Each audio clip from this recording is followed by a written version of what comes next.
What is going on, YouTube? Welcome back to my channel. Shout out to the Qofy gang. Can you hear me right? Can you see me fine?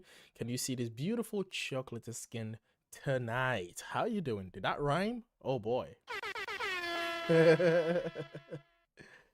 welcome. Good to see everyone. Lovely people. How are you doing? How are you doing? Absolutely happy to be here again. Oh yeah. Oh yeah. Oh yeah. Hello. How was your week? How was your week? It's been an interesting week, and it ended with good music as usual. VoicePlay had a new one yesterday. Um, a lot of people had new music over the weekend, so that's great. That's always great, right? Faouzia had a new song yesterday.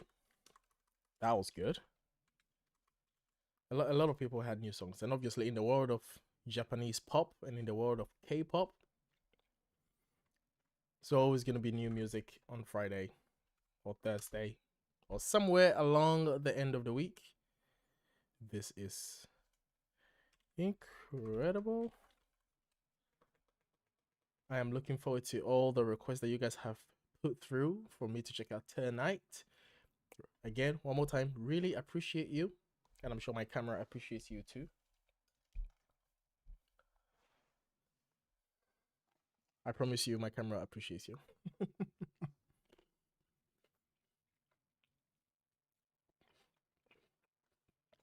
Hey. Hey, beautiful people.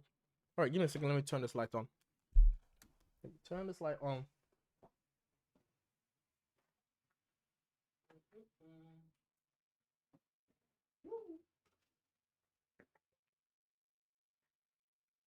All right. Oh, let me catch up with you guys first. Hello, Tika. Hello, Iris. Hello, Doinita. Hello, Cute Unicorn Chaos. Hello. Hello, Dewey Prasco Edianto. Hi. Rose Douglas. What's up? Evan. What's up? Charlie. Hello, Charlie. How you doing? Oh yeah. Oh yeah. Genevieve LaFrance. Hello, Genevieve. Good to see you all. And also, shout out to everyone that has super chatted tonight. This is a really great way to support my channel financially and also to make your request known for tonight. If you want me to check out something for tonight, please feel free to hit the super chat button or follow the pinned chat that is pinned in the chat. The pinned chat that's pinned in the chat. But honorable mentions of people that have sponsored today. Shout out to Evan. Evan Sultan, thank you very much for your super chat. Got it locked and loaded. Cute Unicorn. Thank you very much for your super chat. I've got the VoicePlay video locked and loaded. And shout out to, I do recognize your name because I don't think this is the first time you've super chatted. I think you have done that in the past. And you say, it is morning in Korea. I'm getting ready to go home now from work. Do you work nights? I'm always listening to good music. Thank you. Oh, you're very welcome. You're very welcome that I'm able to share good music with you all the way in Korea. Okay. I hope you're doing well and I hope you are safe. Thank you very much, guys. Thank you very much for being here, being involved, and being active. Charlie says love all the way from Zambia. Have you considered listening to Zambian traditional acapella music? Oh,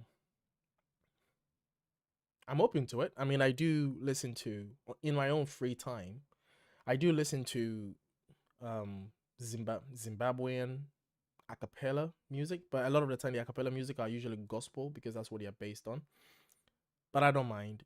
I also used to sing acapella myself, so this is a big ass grape. Yeah.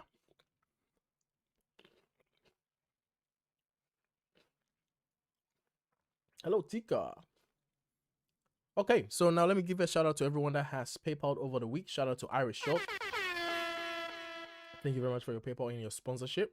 Tika, thank you very much for your sponsorship as well.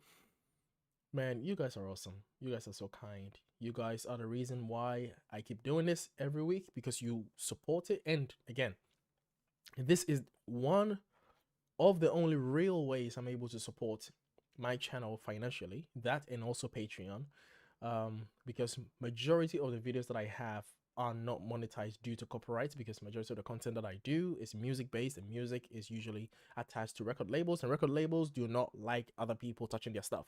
So I'm lucky enough to not be getting copyright strikes every time, but I do get copyright claims, which prevents me from earning any monetization. But this is one of the ways that I get monetization on my channel. So thank you very much for always being willing to support. Really appreciate you guys. You guys have been very supportive, and that has gone unnoticed. And I hope you guys don't feel that it's going unnoticed. I do get jealous though. I do get jealous. I do get jealous when I find channels that get monetized when they listen to K-pop, and they get monetized. And it's like, what? That's a thing? And they listen to any song and then they get monetized. I'm like, wow, that's okay. What? Who did you sell your soul to? Because you're listening to songs and you're getting monetized. You're listening to Eminem. You're listening to mainstream artists and you're just getting monetized every video. Wow. And then this is how I found out. I found out by watching a content creator who complained that one of their videos got a yellow dollar sign. So yellow dollar sign usually means you are allowed to monetize it, but it's limited monetization, so you're not going to get as much money as you thought. And they complained because every video was green and they had one video that was yellow. I'm like, and I'm like, what? Every video of mine is red. Red means not monetized, not monetized, not monetized. That's my world. Like, every video is red. Every video is red for me. And sometimes I get yellow, but I don't get yellow as in limited monetization. I get yellow as in limited exposure. A lot of my videos are either red or yellow. So yellow with a triangle sign means limited exposure. So YouTube puts a cap on how much they are going to expose my video. This is how YouTube treats me on my channel. That's how YouTube treats my channel. And then I see other people just getting monetized on K-pop videos. Wow. That is, what did they do? Man, I'm like, oh boy. You know, it makes it very difficult to keep making these type of content, you know? And that's why these live streams genuinely supports my channel. Because this is the only real way it actually gets some funding. Because if I don't, then it doesn't get any funding. It's crazy.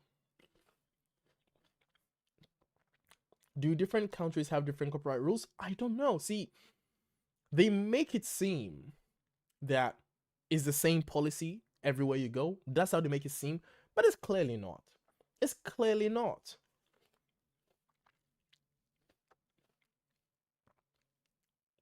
It's clearly not.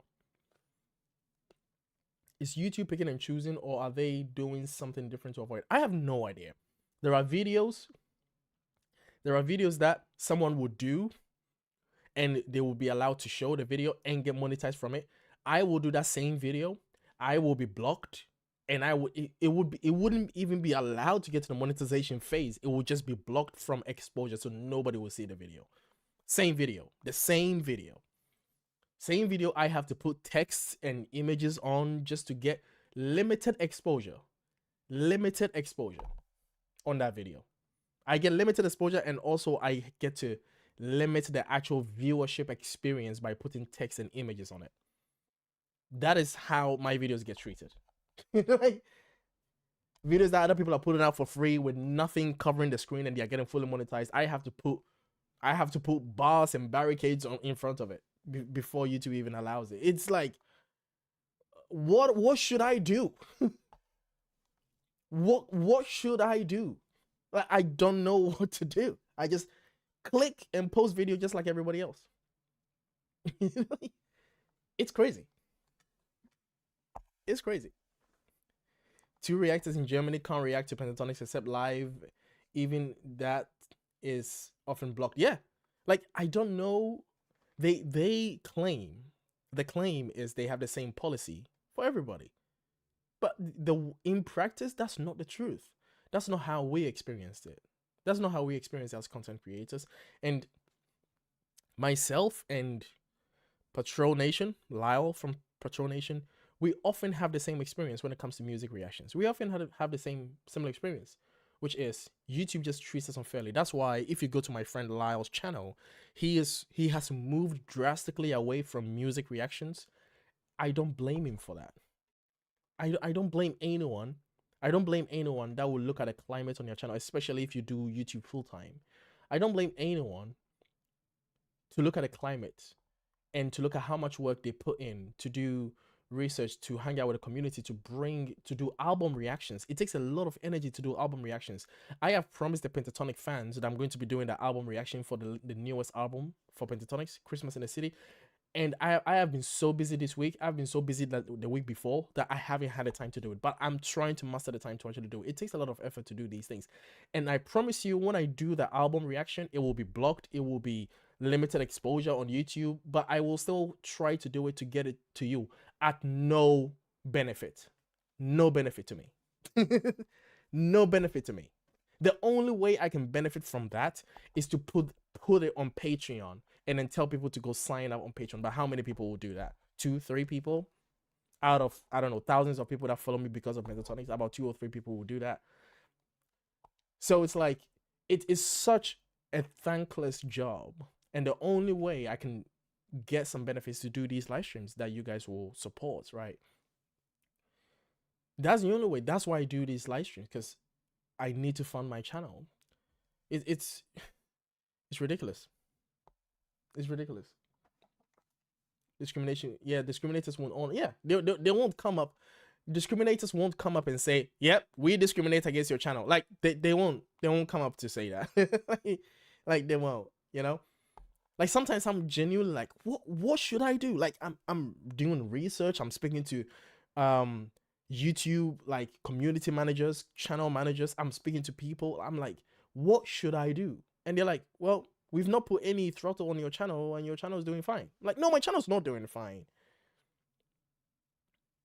It's ridiculous. Like, I can watch my channel, I can watch videos on my channel die. Like, I will see my channel, I will see the video rise at warp speed. Like, I'll put a video out and maybe within 2 hours it's gonna get 5,000 views. Now, what do you think a video that gets 5,000 views within 2 hours is going to get within 24 hours? Just think about that for a second.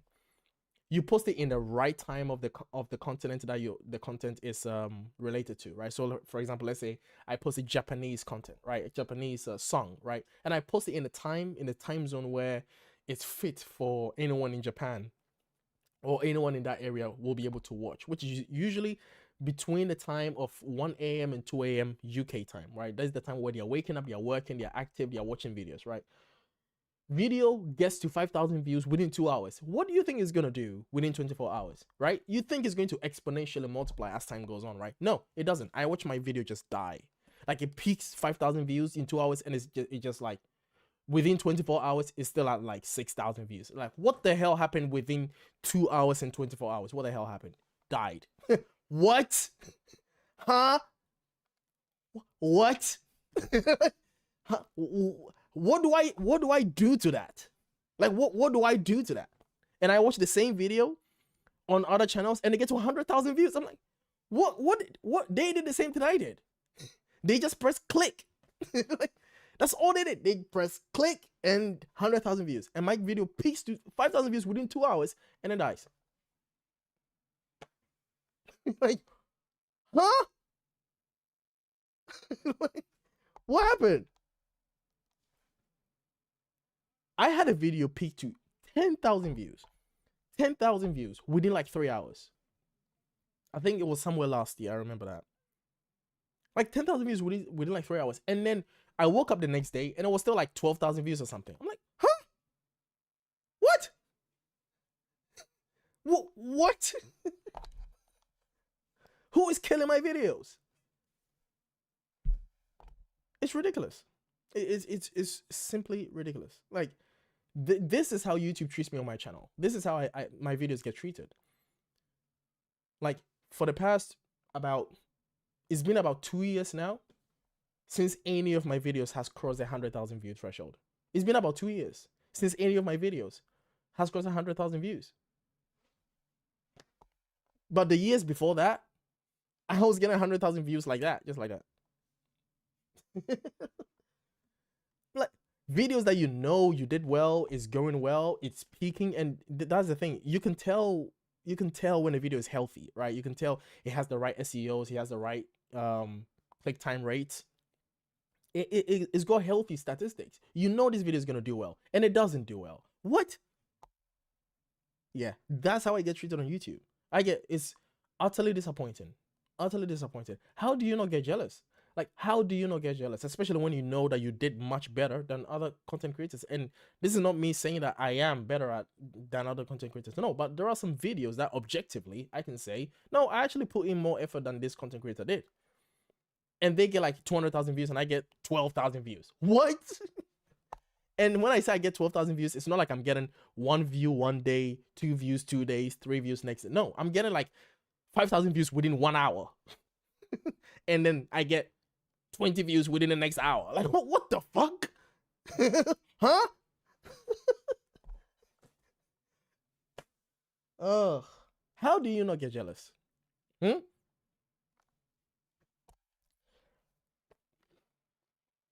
So yeah, anyway. That is my rant before we start today.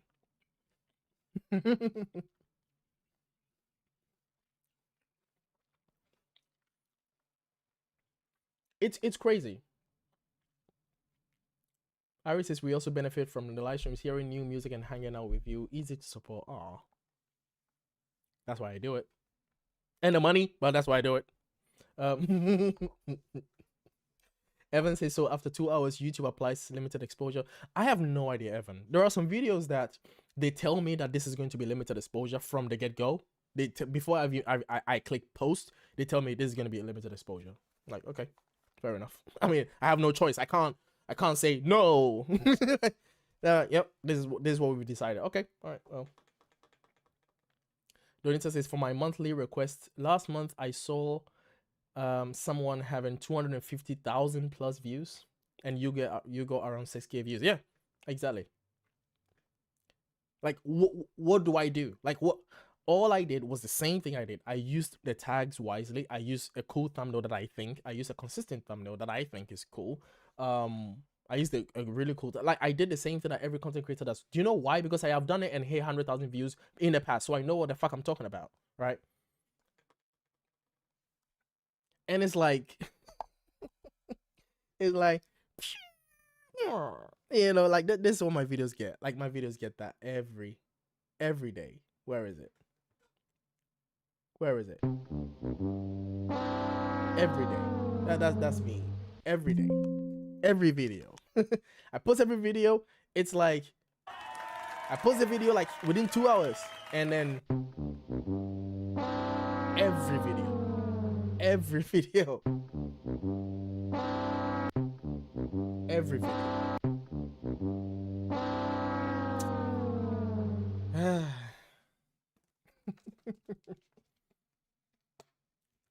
Yeah.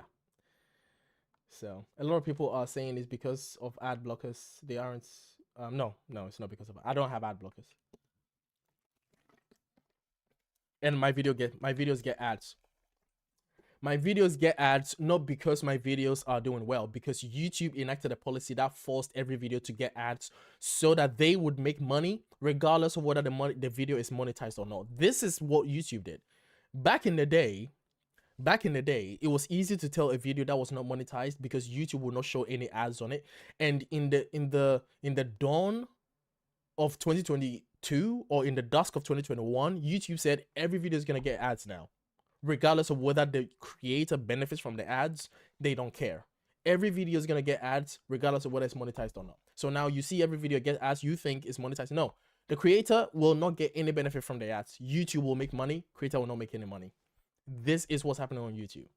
Every video gets ads, regardless whether they have ad blockers on it or not. You're gonna get it. You're gonna get it. That's why I stopped ads on my live stream, because YouTube used to show ads on my live stream. And I stopped it. I was like, hell no. Like, no. You get to interrupt my stream and block my stream and disrupt the flow of it, but you want to run ads on my stream? No, fuck you. Yeah, That's what YouTube does.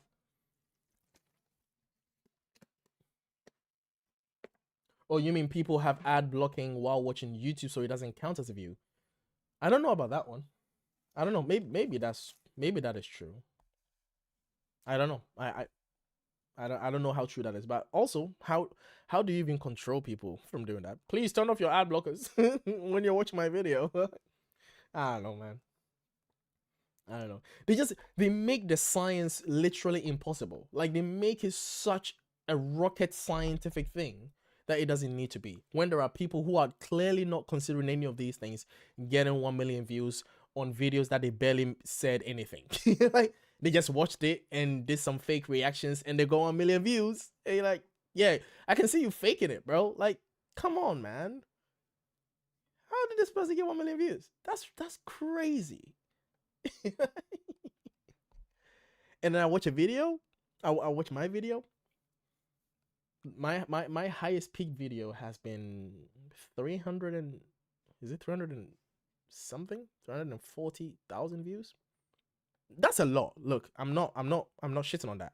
That is a lot of human beings watching one video. 300,000 people watching one video. That's a lot for me. Why are people getting 1 million though? See, that's the thing. It's like I want to crack that. I want to crack that science. Why are they getting 1 million? How are they getting the 1 million? And I look at every video I look at the video they've done compared to mine. I'm like, they've done everything I've done. They've done everything I've done. They put in tags, they put in thumbnails, they put in this, they put in that, they put in this. They've done everything I've done.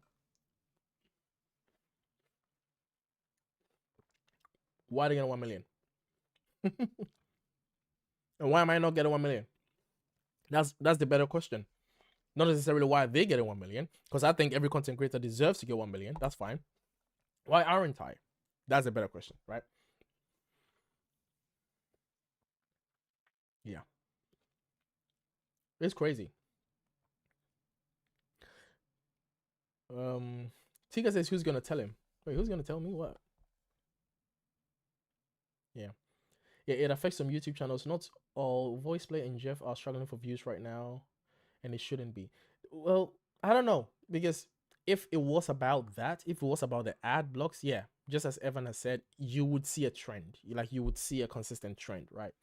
But that's not the case. That is just not the case, because there are a lot of videos of Jeff and VoicePlay that has cracked plus million views, and there are a lot of videos that hasn't cracked, let's say, more than 500,000 views.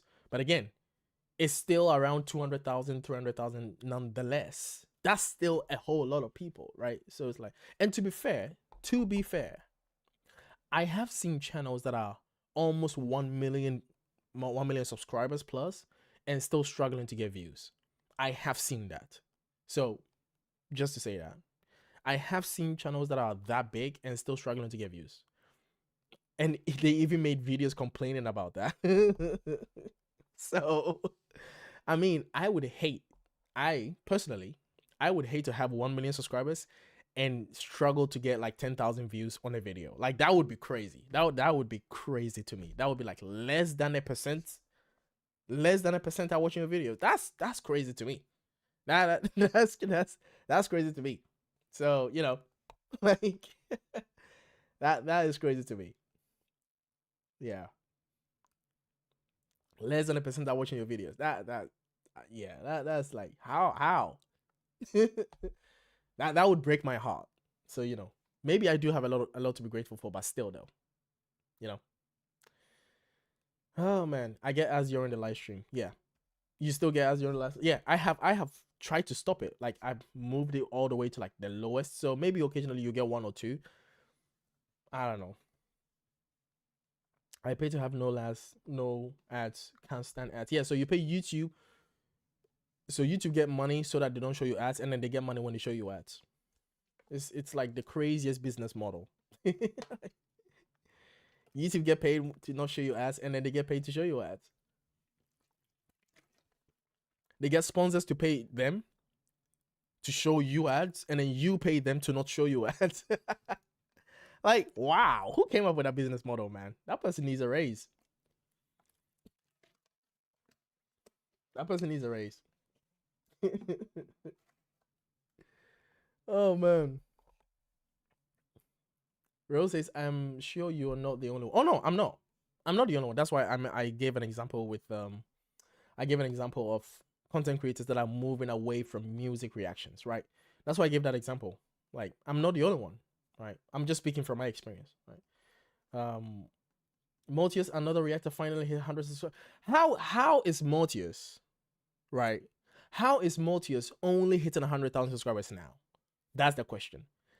Because I saw Mortius, you know, around the time in the early stage of my channel too. I saw Mortius. Like, how is Mortius only hitting 100,000 now, right? Now, don't get me wrong, Mortius. Every time I've seen his video, that his video has popped up on my screen, he does good with views. So, you know, I don't know if he's experiencing the same things that I'm experiencing, but maybe that's because he doesn't post a lot more. I don't know, but he does well in his videos, and that's great. But still, though, how is he hitting 100,000 subscribers right now? Like, he should have hit that like a year or two ago. You know. So yeah, maybe that's because he doesn't post regularly. That's why. But congratulations to him. 100,000 is a fun, man. You guys remember when I was racing to hit 100,000? It was ridiculous. I was working like non-stop to hit 100,000 subscribers. It was a pain. Not a pain, but like it was effort.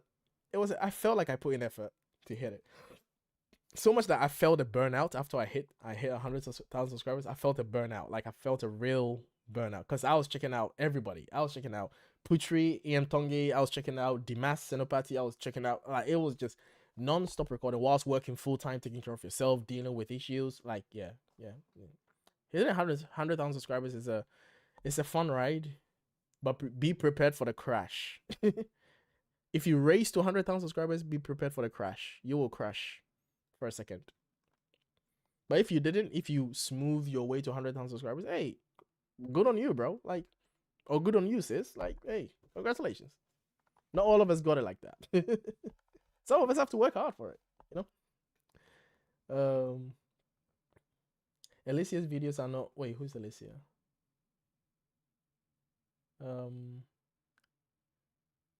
I have subscribed to Alicia English, a Canadian channel about homesteading, crafting, and such.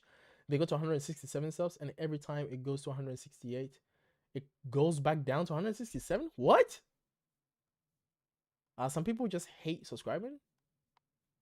Like, they hate subscribing. Like, they are subscribing just to piss them off, and then they unsubscribe just to, or maybe they're just losing subscribers. That's crazy though. That's what the hell? Because a lot of channels get then no viewers. You consistently get very good views. No, I don't. no, that's a lie. I don't consistently get good views. I just spend almost the last hour complaining about how I don't get good views. I don't. I watch my videos die all the time. I watch my videos get it, and then it just dies. Like, what? Sometimes I'm like one of the few reactors that have the videos out, like, and it will peak like that, and it will just die. What the? No, I don't consistently get good views. Oh man, allow me to complain, and I will complain. Yeah, he posts less often than you. Yeah. That's totally fine. He moved away from acapella and is focused on epic musical and stuff. I don't blame him. Like, I don't blame him. See, like, the more you study reactors and the more you watch reactors, you start to see the decisions they make. A lot of the time is usually related to that, because they need to power their channel. They need to keep their channel floating. And if there are videos that are killing the channels, they have to make a decision, man. I don't blame him. And also, Epic the musical stuff is pretty awesome. It's pretty awesome. So I actually need to get back to it, because I realized that there is more than the one that they gave us. There is a whole lot more. So, and this is how cool Mortius was. Mortius had a call with me, and he gave me some clues. He clued me in on some of the videos that maybe I should watch, and that even the order of the epic musical that I watched for Odysseus. He clued me in on some of them, you know. So yeah, dude is cool. Hope YouTube doesn't do him dirty like they did. Like, that's the thing. It sucks, man. I hope so. I hope not. I hope not. And that's why, unfortunately, a lot of creators also work full time, like myself. You have to, because you have to remove yourself from that mindset. You have to remove yourself from the mindset that you depend on this for a source of income. You have to remove yourself from that. That's why a lot of creators work full time as well. Because if you cut out your full time job and you focus on YouTube as your full time source of income, you become desperate, and then you start making decisions you don't want to make. Like yeah, it's tough. It's bad. Um, Also, Alicia has been on YouTube since way before 2020. The games that YouTube play are ridiculous. Yeah, that's ridiculous. Because as many creators buy subs, that's absolutely, yeah. I have no idea why people do that. I don't know why people do that. Like, how? What do you mean you buy? But because YouTube can tell. I think every 3 weeks or every month or every quarter or something, YouTube does a cleansing of bots from the channel. And be careful if you're a creator and you're thinking of buying subscribers. Just let me warn you, in case you didn't notice. I think every quarter or every month, YouTube does a cleansing on channels. Like, they clear up subscribers. So maybe your friend Rose, the content creator Alicia, probably is having a lot of people subscribing with bots, and YouTube is just cleaning them out. Because I lose subscribers too. Like, I would like lose 1 or 2 or 3. Sometimes I'll lose like 4 subscribers, and I'm like, what the fuck? Why? And a lot of the time it's just bot channels, or maybe dead channels, and YouTube will just clear out from your subscribers. They will just remove them from YouTube, so it obviously affects your subscriber count if YouTube just remove that channel from subscribing to you, right? Yeah. So YouTube goes through the channels and remove bot channels channels that they suspect are bots. So yeah, YouTube does that. So yeah, if you're running a channel, be careful of buying subscribers. Don't do it. I wouldn't say do it. If you're thinking of buying subscribers, I would ask you why you're doing YouTube in the first place. Maybe go on TikTok, because right now there are alternatives. Because back in the day, you only had one alternative, one choice, which was YouTube. Now you don't even have to care about YouTube. Just go on TikTok. It's very easy to go on TikTok. All I had to do, I don't post on TikTok anymore, but all I had to do was post some of the videos that I already have here on TikTok, and I have about like 20,000 likes now on there. Like, the TikTok is weird for me, but from what I know, it's very easy to go on TikTok. Just go on TikTok, man. If you're thinking of buying YouTube subscribers, just do whatever you want to do on TikTok. Just do that. Don't buy. It's not a good idea. It's like people who buy followers. Like, why are you doing that? What is your goal? Like, what's the point? What do you want? Like, what are you looking for? Genuinely, be honest with yourself. What do you want? You want to be famous just for famous sake? Go to TikTok. Just go to TikTok. People are famous for the most random things. People are famous for anything on TikTok. Anything on TikTok. Just go on TikTok, man. You'll be famous. Just do anything. Just do anything on TikTok and do it consistently. That's it. You'll find your crew. Just don't buy, man. Don't buy. Don't do it. It's not a good idea. And it hurts your ego. Like, it, because the thing is, you probably want to buy subs because you want people to see that you're famous. The thing is, people don't care. They don't care. They don't give a shit, man. Like, people don't care. Like, people see your channel and they have 2 reactions. Like, I'm talking about in real life. Like, people in your real life, right? People in your real life will see that you have a channel, and they will see that you have this amount of followers. They will have 2 reactions. One, they'll be really happy for you, genuinely happy for you, or they'll be jealous. 2 reactions. That's it. Or maybe they'll be indifferent. But a lot of the time, yeah.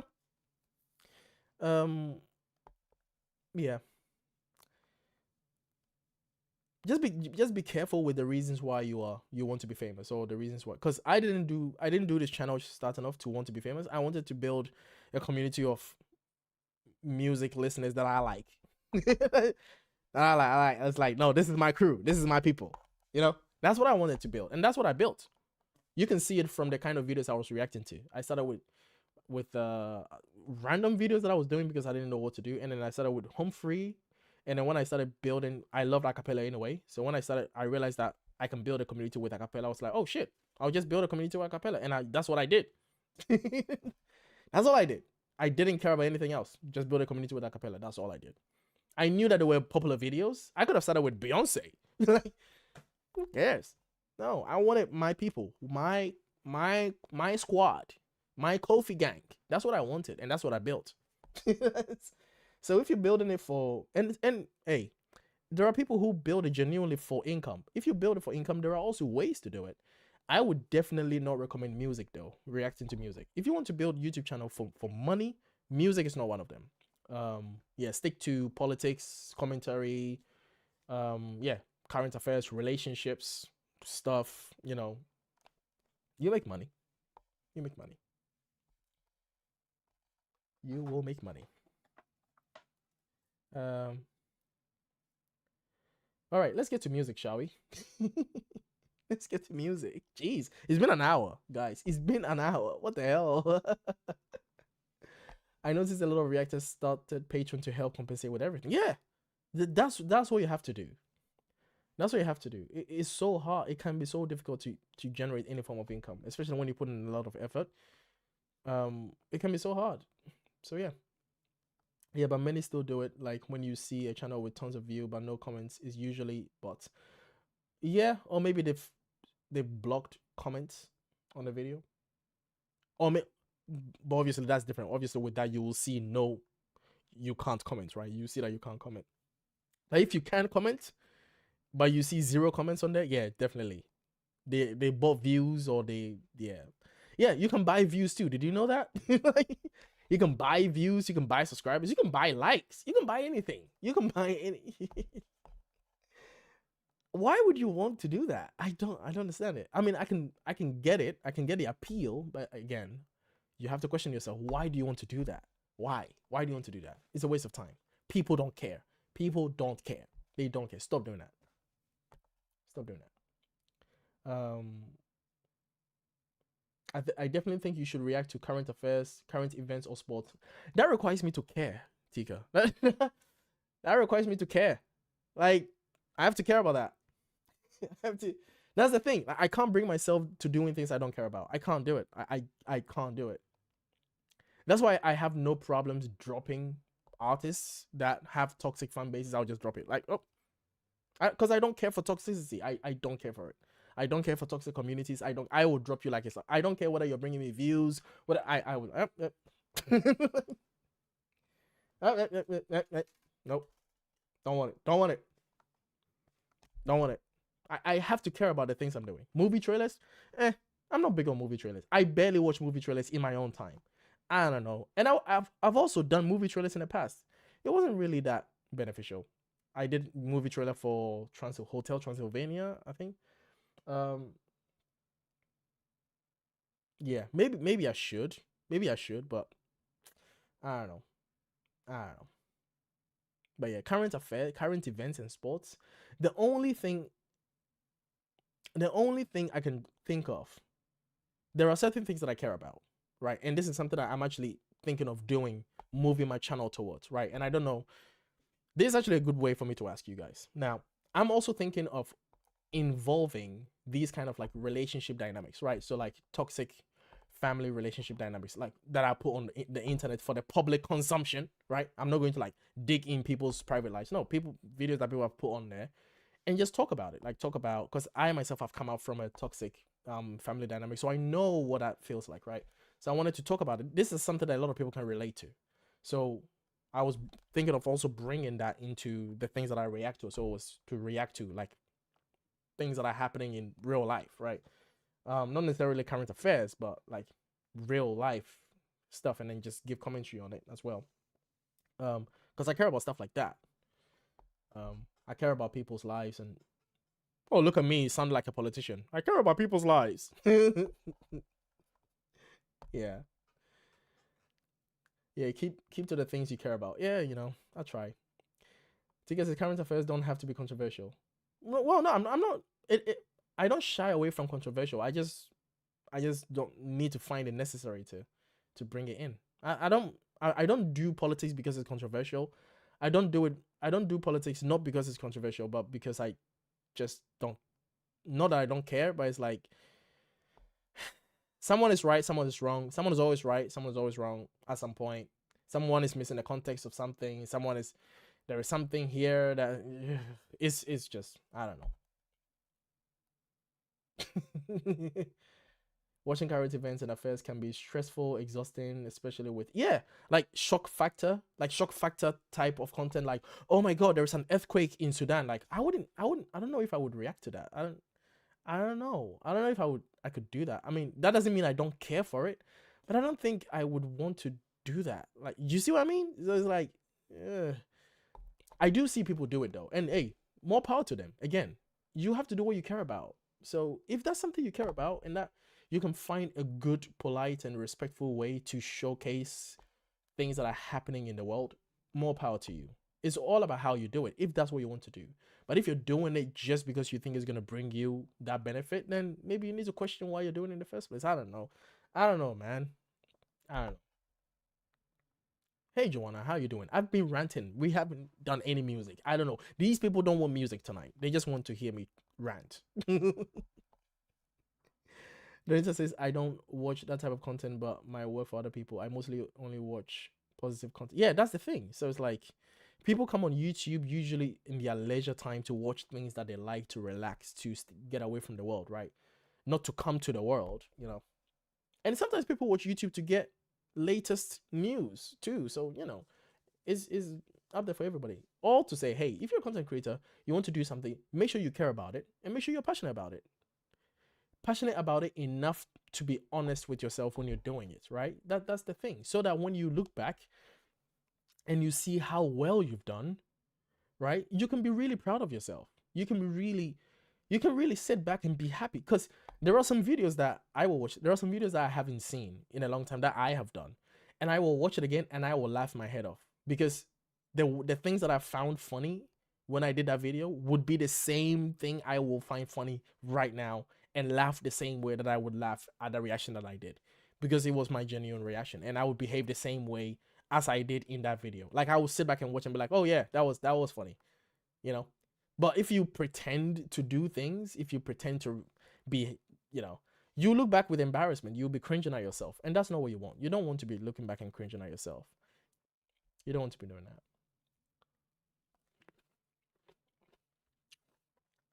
Joanna says, all right, Qofy, I can rant with you or cry after the week. Oh man, what's happened?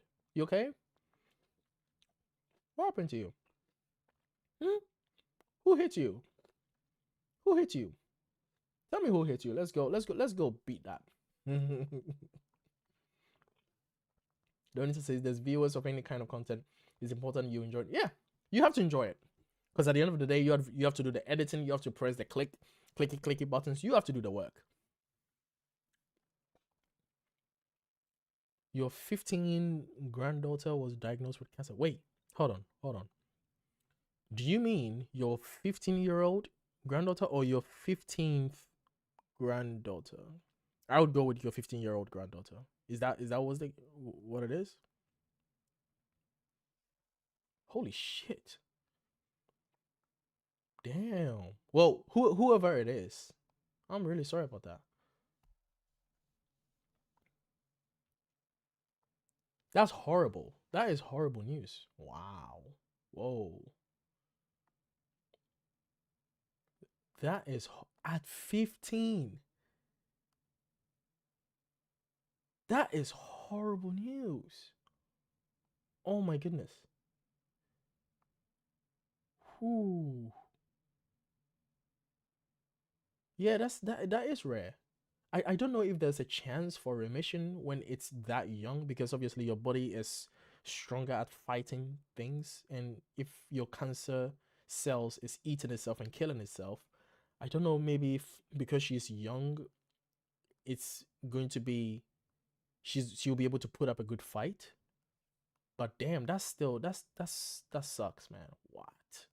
She's autistic and this is so hard for her to understand. Oh fuck, she doesn't even understand it. Oh.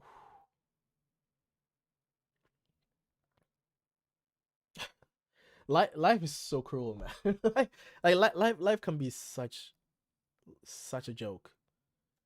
It's like nature's cruel joke. It's like, oh, I'm gonna give you a very deadly disease, and also I'm gonna put you in a brain state for you to lack the comprehension of what's actually happening to you. How about that? How about that? How about that? Nature's cruel, man. Sorry about that. That's ridiculous. Well, please send her a warm hug from the Qofy gang. All right. And you know what? That's my cue. That is my cue. Let's get some music in. All right. Let's get some music in our system. I think that deserves some music. That deserves some music. Okay. Thank you very much, guys, for engaging and indulging me, and also Joanna again. Sending nothing but love to your granddaughter. Yeah. All right. Okay. Let's get to it. We've been talking for an hour. My headphones are old. Wow. You know, I didn't realize it until you guys pointed it out to me. I had about 3 or 4 people say, "Hey, your headphones are old." I'm like, I get it. I get that my headphones. I get it, man. Fuck's sake. I know my headphones are old. Please. I will buy new ones. All right. Okay, sorry. Sorry. You have to bear with this ugly sight. I will fix it. I'll fix it. Joanna said I'm going to send you a request. Okay. Send it through. Okay. All right.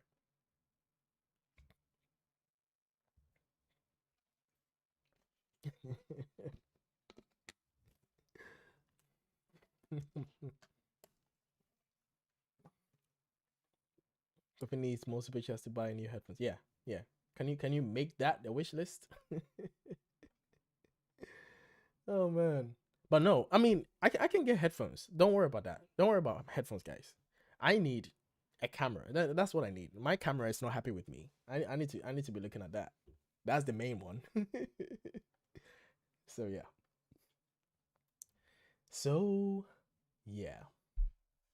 Oh man. All right. Let's get to the agenda on the line. Let us listen to music, shall we? Oh yeah. Let's see here. Okay, so we're gonna check out the first track of tonight. Shout out to Genevieve La France. I hope Genevieve La France you're here and you haven't left because I was talking too much. This is You Raise Me Up by One Voice Children's Choir. Let's check this out.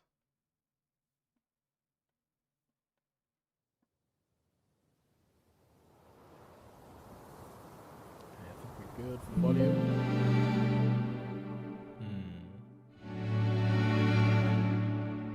This is in China.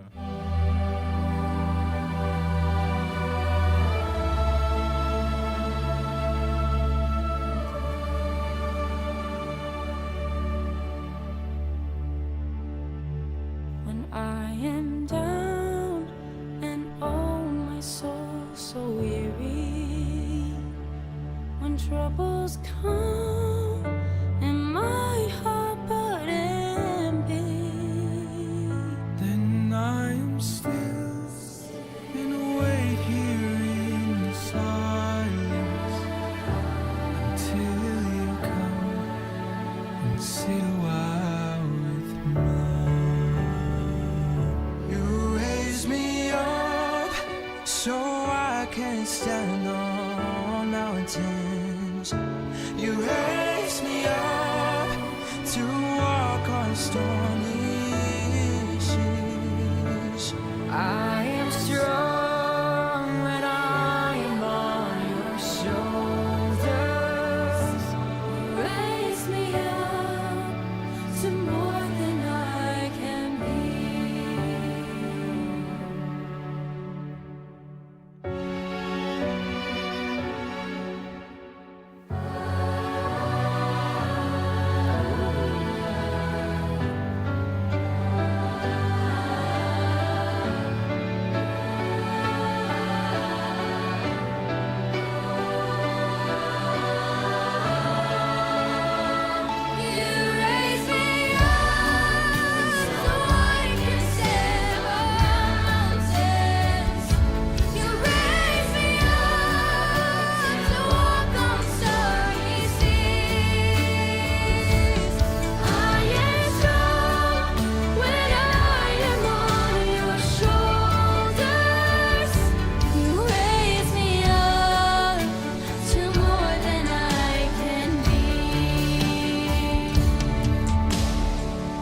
You raise me up so I can stand on mountains.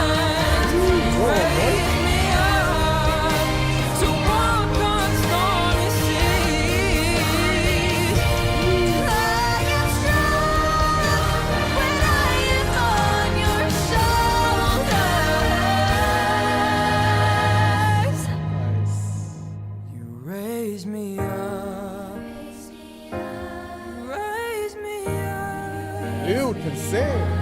Raise me up. You raise me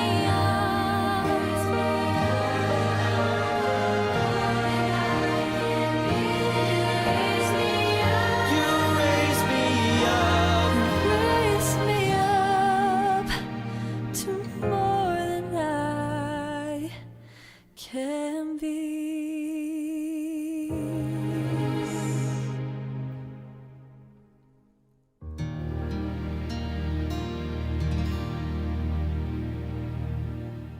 Doing it on one of the wonders of the world, the Wall of China.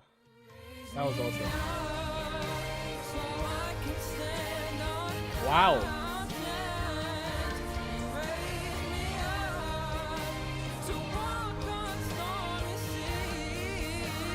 Wait, hold on. Okay.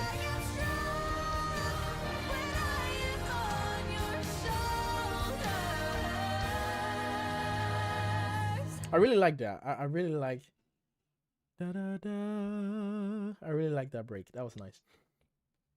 And this was a nice track. Shout out to them. So well done. So well done. Thank you very much, Genevieve, for recommending this. This was great. This was awesome. And oh wow. Oh, Joanna, thank you very much for your request. Yes. Okay. Okay. I will add it to the list, okay? And also, oh, just so you guys know, if you need to leave and you have requested something, just let me know that you're about to leave, like within maybe 10 or 15 minutes.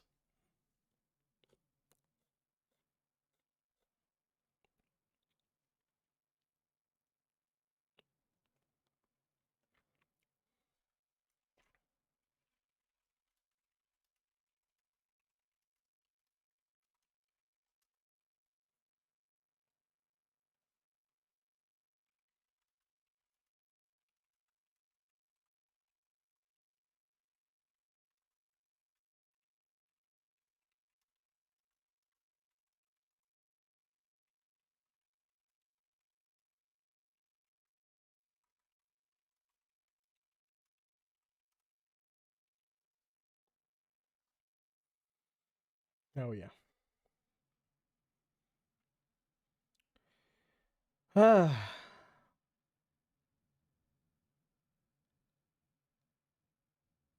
Your talking reminds me of the 14-hour plus live stream at the beginning. Oh yeah.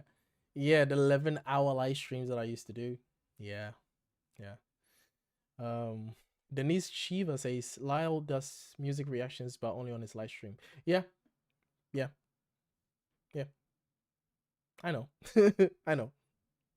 Yeah. That's what he has to do, right? Yeah. That's what a lot of people are doing actually. Unfortunately, because music reactions doesn't help the channel. It just again, it helps other people. Anyway, I've moved away from that rant now, so I've said what I need to say. I've said what I need to say. Yeah. Hello, Denise, right? Who is cutting onions here? I sure didn't need more reasons to cry. Yeah, that was a beautiful track. I know. One Voice Children's Choir always has a way. They have a way of doing it, don't they? Have a way of doing it. All right.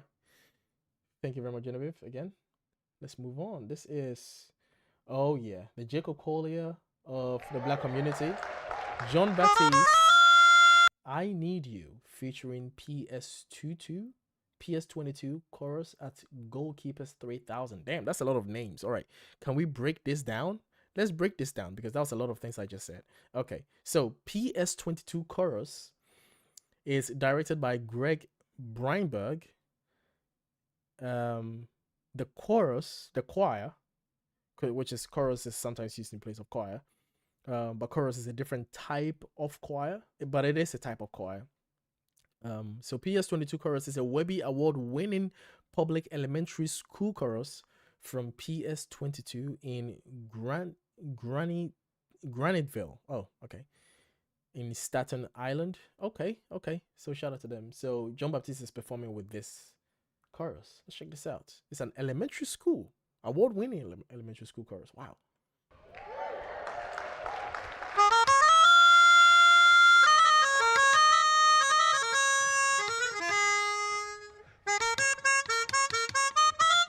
Or public school.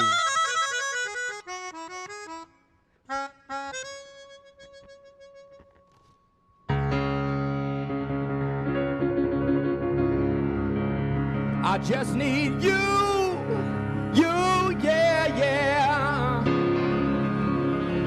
We just need you, yeah. 1, 2, 3, now. Everybody get up off your seat now. We've done a lot of living, we're working overtime. Don't need another million, you got that gold mine. I love the way you're living, girl, you're so genuine. You got that something special, didn't you know? I just need you. Met you when I was a little country boy. Never put down my alto saxophone, but jumping down on the boulevard. I couldn't wait to blow my own horn. It ain't gonna be to play along, playing this song till you die. Yeah, this is church. Yeah, Joe.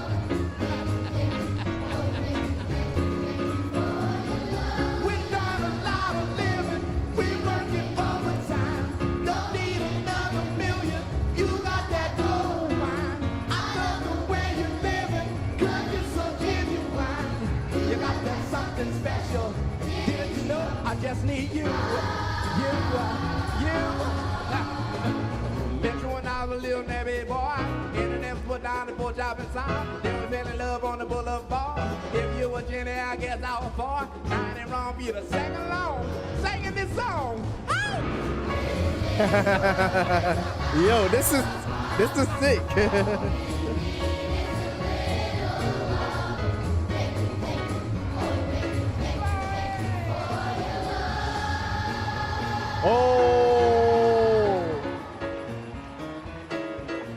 Oh, we can't hear it. Go ahead, Chloe. Stop time.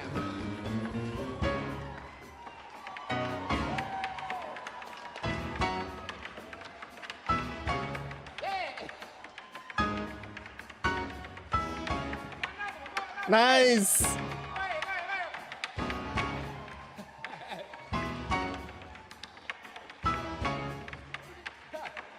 Nice. Hey! We've done a lot of living, we're working overtime.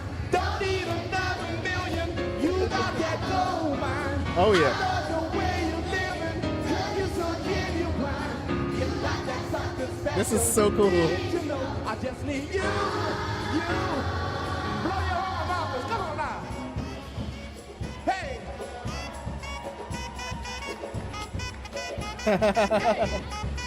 Yeah! Bro.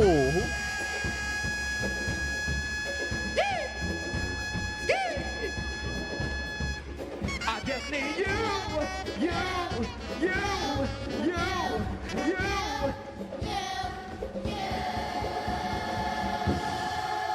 Nice.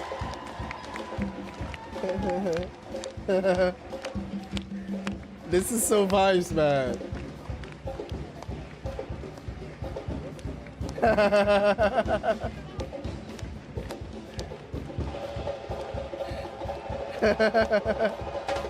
Damn.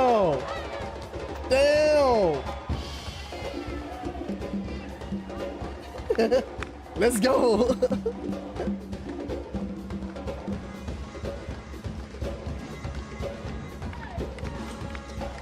Oh, we can't hear him.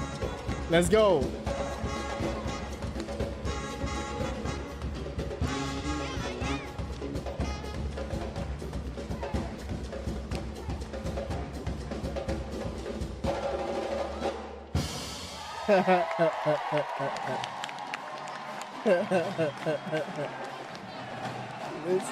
Oh, oh, oh, oh. Let's go. What? Let's go, man. Okay.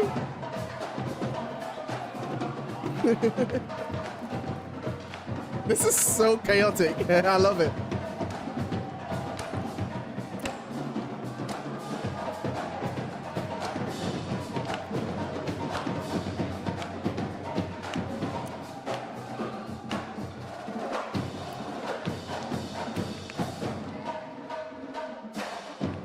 Hey.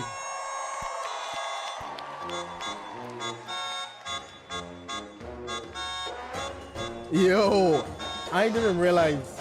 I just need you.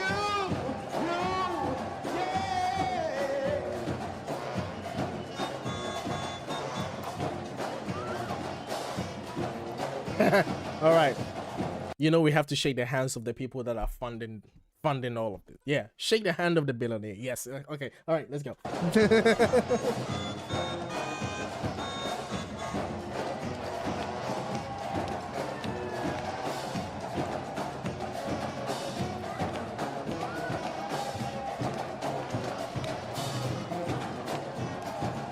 That's Bill Gates. Yes. Okay. I didn't even realize it. Okay.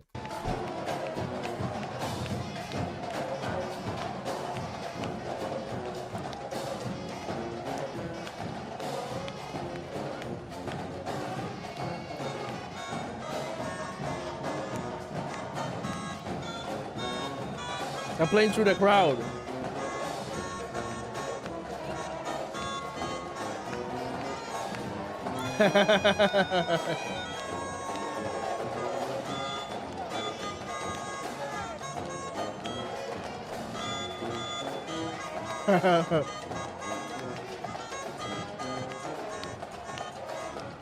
Yeah, that was great. It's so chaotic now. Oh no, that was awesome. That was awesome. Goalkeepers, I guess that's a program that they're doing for children. That they do for children. That is really cool. That is really cool. Yeah, seeing Bill Gates there was random though. Yeah, obviously I'm sure he's a donor. I'm sure. I'm sure. Yeah. The little girl doing the soft shoe or something, right? Oh, she killed it. I'm so glad that they lowered the volume for everything else and then they increased the volume around that area so that we could hear it properly. That was really cool. Yeah, the marching band is always great, man. American marching bands. You know, I saw that Lyle was doing a lot of the marching band reactions. That's something I was thinking of doing too. Because I think it's a very interesting part of the American culture, the marching bands, because we don't have that in the UK, and also marching bands is something that I used to do in Ghana as well. So, so yeah, I used to play the tenor and the snare. I never played the bass, but it was either the tenor or the snare that I played. Yeah. So marching bands is not a thing in the UK. It's not a thing. So yeah. Yeah, you could get your act together. There isn't a lot of things here to do that. Like, the thing is, America, you guys are so full of yourselves. You see, that's why everything you guys do is cool. Cause you just hype everything. Like everything that you do is hyped. So it's like, yeah, UK is not like that. UK doesn't hype anything at all. UK doesn't hype anything, so it's like it wouldn't even work. It wouldn't work here. The US hypes everything, so you know. Oh man, we have amazing marching bands here. Yeah, like marching bands is just such a thing. Yeah, I need to start reacting to that. We have marching bands just for military, from what I've seen. Yeah, So in the US, it's more ceremonial than military. Obviously, military do have marching bands. That's part of it. But yeah, that's not really. Yeah, you have those amazing bagpipe and drum bands. We do. True. I have seen a lot of them, the bagpipes, but it's not really pushed among the. It's not popular. Like when I say popular, I'm talking about. You know what popular is, right? So popular is between the ages of 15 to the ages of 35. That's what popular is. And when we say something is popular, that's what we mean. That's what we mean. And when I say that's what we mean, I'm not saying that's what I mean. That's what the money means. That's what the marketers mean. That's what the advertisers mean. That's what the corporations mean. When something is popular, it's usually from the ages of 15 to 30 or 35. Yeah. Anyone before that, anyone after that, we don't count popular. We don't count popular. I don't make the rules. I don't. I don't make the rules. So yeah. So when I say popular, I'm talking about, is it like predominant among young people for it to be like an appealing thing? It is very popular in America. In the UK, it's not even close. Yeah. Hello, Helen. How you doing? Anyway, let's move on. Iris, this was awesome that you brought it to us. This was so cool. Okay, we have a new one from Evan. Hello, Evan. This is a guy called Masayoshi. Oh, no, it's not actually new. We saw this guy. Was it last week we saw this guy? Or last 2 weeks? So he's not new. Okay. Pardon me. This is Ready to Fly.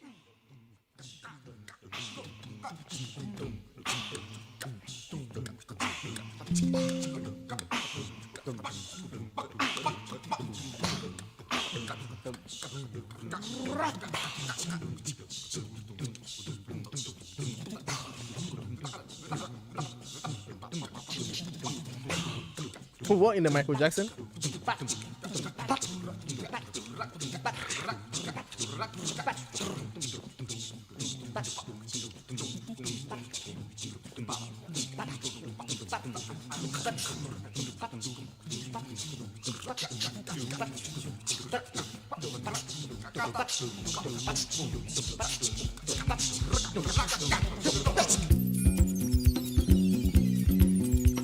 Okay.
Okay.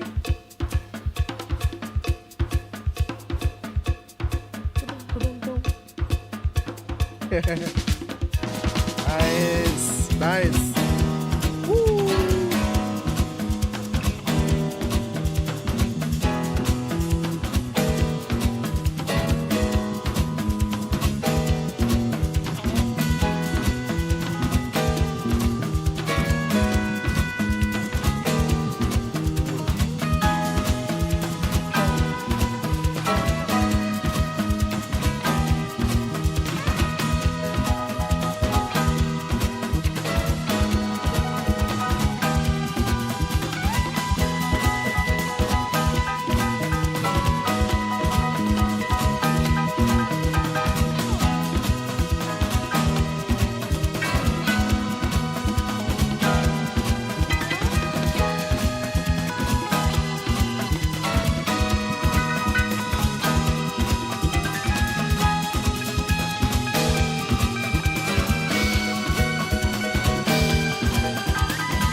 doing this for time, bro.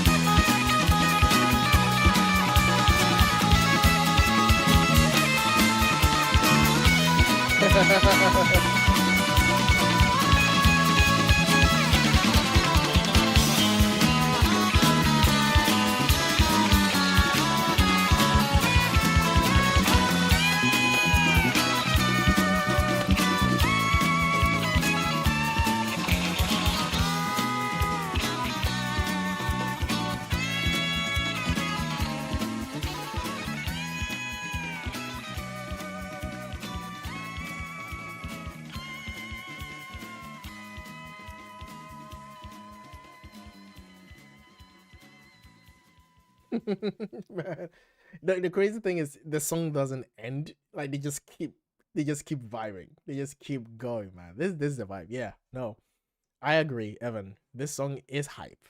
It's such a hype. It's such a hype. Man. The play on the rhythms and having different rhythms within the track, crazy transitions, nice. Button in with other teammates like the bass, the drums. That was really cool. Yeah, yeah. Like this is something that sounds like they could just play for hours. Yeah, exactly. Like it's one of those things that you could bear listening to for hours and you wouldn't even notice how long you've been listening to it. You know. Yeah. Oh man.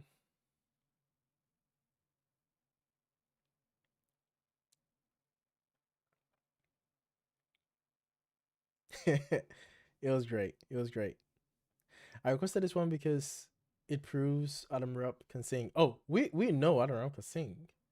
We've because we've been following Humphrey for a very long time. We know that here. It's just very rare. Hell, we didn't even know that he spoke back in the day. Remember?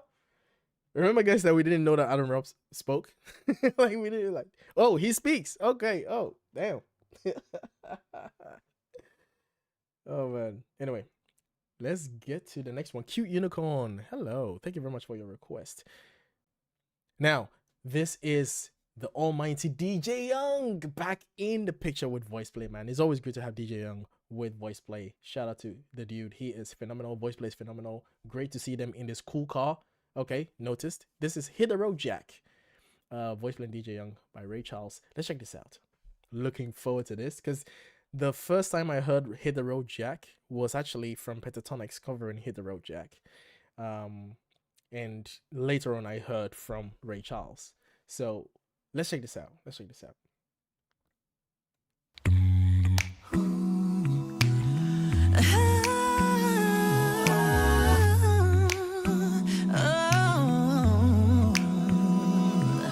Hit the road, Jack, and don't you come back no more, no more, no more, no more. Hit the road, Jack, and don't you come back no more. Don't you come back no more. Hit the road, Jack, and don't you come back no more, no more, no more, no more. Hit the road, Jack, and don't you come back no more. Don't you come back.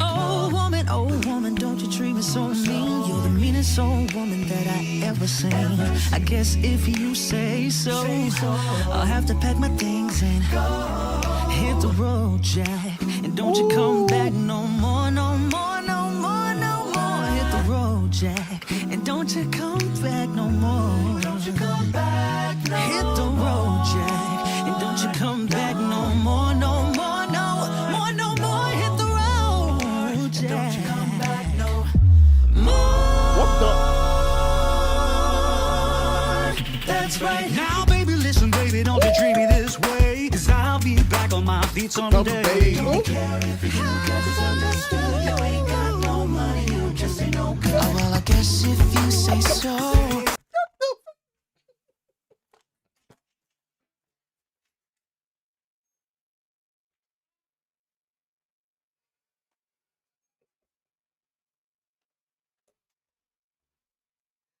Oh no. What? Yo! Oh my goodness! Yo! What? Hold on. I thought I was ready. I am not ready. What? No, they can't just move on and switch genres casually and then get back to jazz. Like, they didn't just do that. Like, what, bro? Oh, Jack, and don't you come back no more, no more, no more, no more. Hit the road, Jack. Don't you come back no more. That's right. Now, baby, listen, baby, don't you treat me this way. 'Cause I'll be back on my feet someday. I don't care if you got misunderstood. You ain't got no money, you just ain't no good. Oh, well, I guess if you say so, I'll have to pack my things and go. Well, I guess if you say so, I'll have to pack my things and go, go, go, go. Hit the road, Jack, and don't you come back no more, no more, no more, no more. Hit the road, Jack, and don't you come back no more. What you say? Hit the road, Jack, and don't you come back no more, no more, no more, no more. Hit the road, Jack, and don't you come back no more.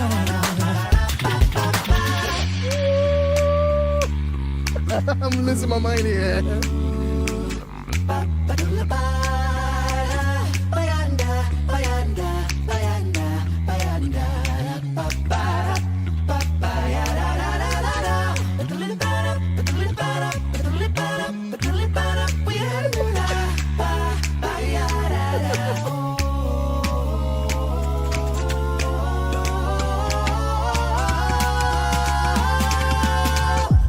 Hit the road, Jack, and don't you come back no more, no more, no more, no more. Hit the road, Jack, and don't you come back no more.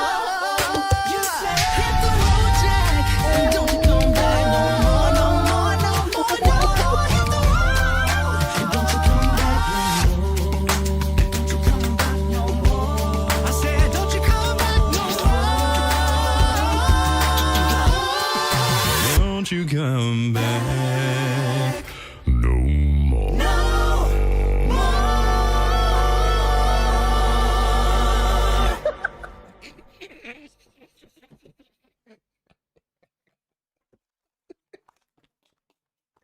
My headphones can't even stay on, bro.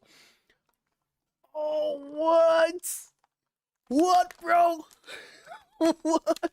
Now, this is a different voice play. I noticed a lot of different approach that they took to the arrangement this time. Yeah. This is not their usual arrangement style. This was different. I'm very curious at that. Oh, pardon me. I'm very curious at that.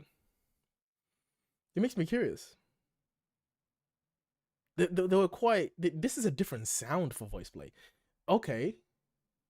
Huh. All right. Well, you guys know what we do. Let's listen through it. This is so good. I want to listen to it piece by piece. This is a cool car though. Whose car is this?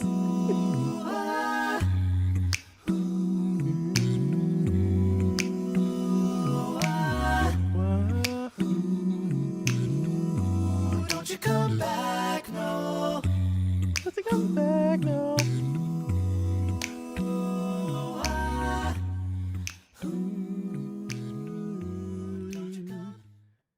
Okay, all right, let's do it again.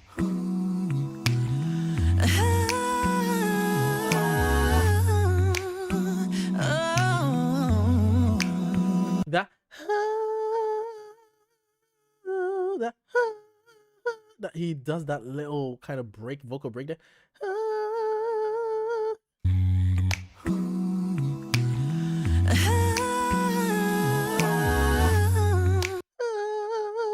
Like you hear that kind of that vocal break. Oh, DJ. Hit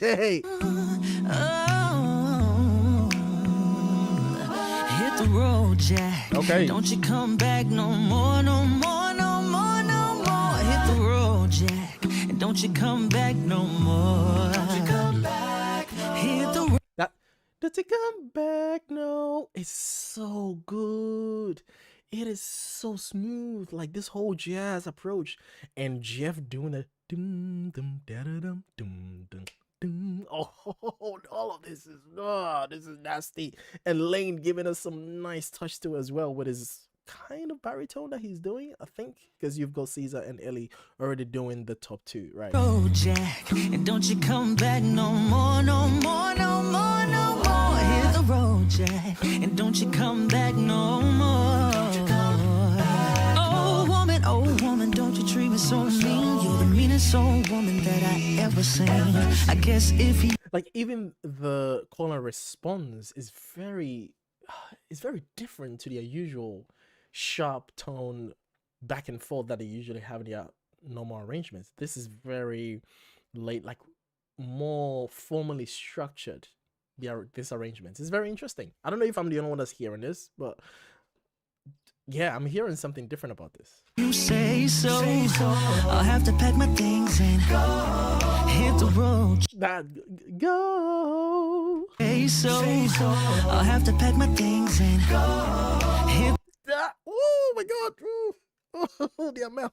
If you say so, I'll have to pack my things and hit the road, Jack. Go. Oh. And don't you come back no more, no more, no more, no more. Hit the road, Jack. And don't you come back no more. Don't you come back no more. Hit the road, Jack. No more. So they switch it, they invert it, and man, DJ is such a great vocal lead, man. The way his swag, his demeanor, just the tone, the way he sings, this diction. Ugh.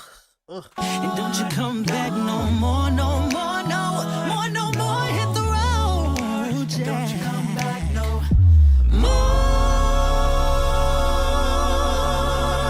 So they give this 808 effect from Jeff, right? Though they amplify his volume. So he kind of hits a note like more. So he kind of do more, but obviously in a very low octave, right? Like in the first octave.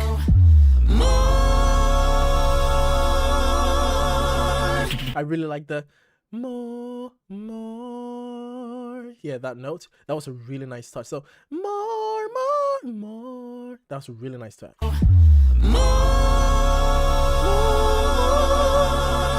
That's right. Now, baby, listen, baby, don't you treat me this way, 'cause I'll be back on my feet someday. Now, Ellie coming in the second chapter, it was such a good thing. It was so good because Lane coming in with the beat, Ellie was the best person for this. Now, just the coolness of Ellie, the way he attacks songs, he was the best person for this verse. And that's the thing, is that VoicePlay are so good at picking the best vocal leads for whichever section that they're doing. It's one of the things that makes them so enjoyable to listen to, because every part fits the person that's doing it. Every part fits their personality. It's so cool, man. Who arranged this? I don't think VoicePlay arranged this. Oh, okay. Let's take it back.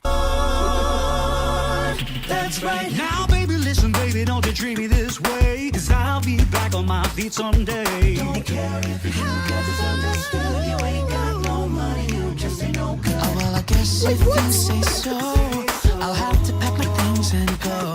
Well, I guess if you say so, I'll have to pack my things and go. Hit the road, Jack, and don't you come back no. Go. I have to pack my things and go. Hit the road, Jack, and don't you come back no more, no more, no more, no more. Hit the road, Jack, and don't you come back no more.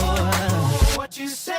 Hit the road, Jack, and don't you come back no more, no more, no more, no more. Hit the road, Jack, and don't you come back no more. I love it. Oh, hit the road. So entertaining. No more, no more, no more. Hit the road, Jack, and don't you come back no more.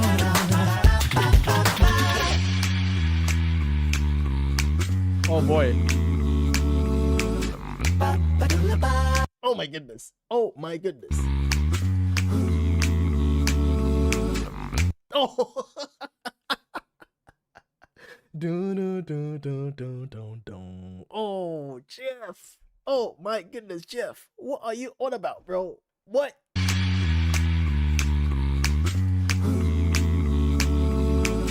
Ba-ba-da-la-ba.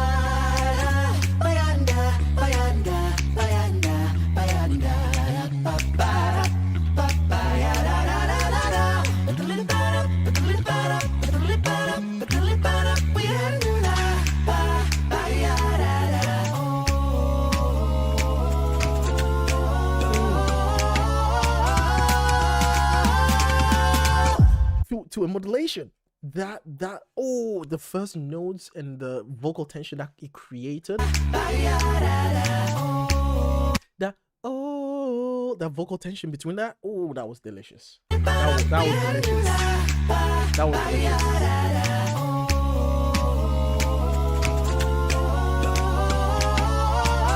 Jeff maintains the same note throughout, right? Hit the road, Jack, and don't you come back no more, no more, no more, no more. Hit the road, Jack, and don't you come back no more.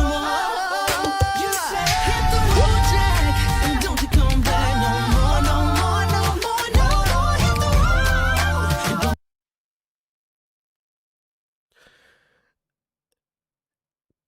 Hit the road. Like, what am I gonna do with this guy, bro? What am I gonna do with his dude, bro? DJ. Come back no more, no more, no more, no more. Hit the road. And don't you come back no more. Don't you come back no more. Slow. I said, don't you come back no more. Don't you come back no more.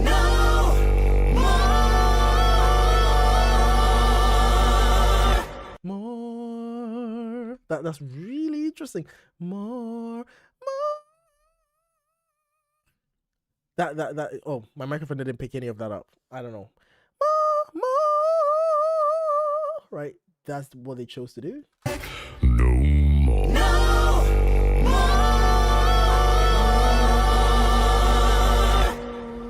More. I love this. Just there's so much music in this. Like, it's so well arranged. The jazziness is just marinated in all of this. Like, this is so delicious. Ooh, I love the note choices. That was so good. Easy to follow. The rhythm was just so good. The switch between the jazz and the pickup beat, the up-tempo beat. And then we get to the snaps. Oh, that was delicious. That was delicious. Oh, I can't believe they did this. They did that to this song, because I was imagining how they would translate it. But at the same time, man, you really can't put expectations of VoicePlay. The only expectation you have on VoicePlay is that they're going to show you something different. Like, whatever you think they're going to do is going to be, maybe it's going to be that, but it's definitely going to be something more than what you expect them to do. Like, they're so awesome, man. And adding DJ to that list, they become Avengers, man. These guys, Lainey, Ellie, Caesar, Jeff, everyone demonstrated that last note from Jeff. Woo. Now I will listen to this song like over and over again to get more stuff, to just get more stuff from this, because there's so much. This is one of those songs that I will listen to over and over again and then know every part like within 2 weeks. Yeah, I love songs like these. I become obsessed with them because I want to know each part, you know. Oh, that's so good. Oh, that was good. Oh, man. How's it going for you guys? Can you guys see me? Because I can't, for some reason. I can't see the chat, guys. I can't see the chat. I can't see the chat. I can't see the chat. Shout out to Iris. Thank you very much for your super chat. I can't see the chat, guys. Hit the road, Jack. Hit the road, Jack. Don't take a mark no more, no more, no more, no more. Hit the road, Jack. Oh man, that was something. That was something. I can't see the chat, so I can't see what you guys are talking about. Yeah, this is what I see. So this is what I see. I see that. So the chat is supposed to be here, right? The chat is supposed to be here, but I don't see anything. All right.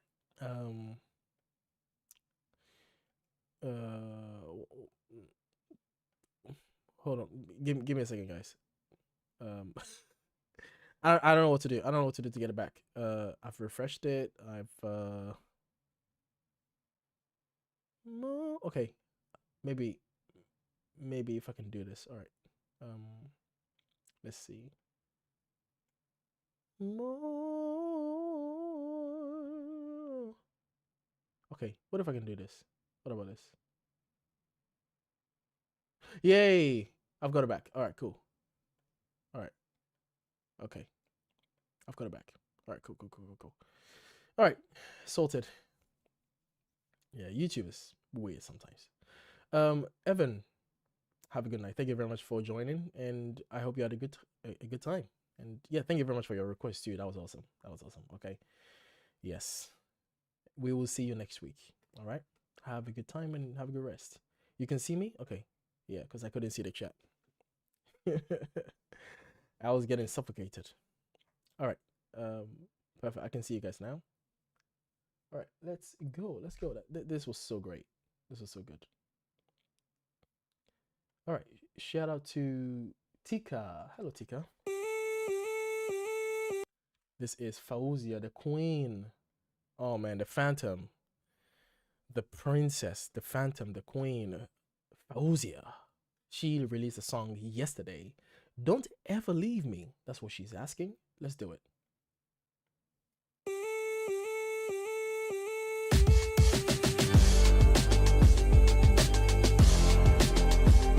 Okay.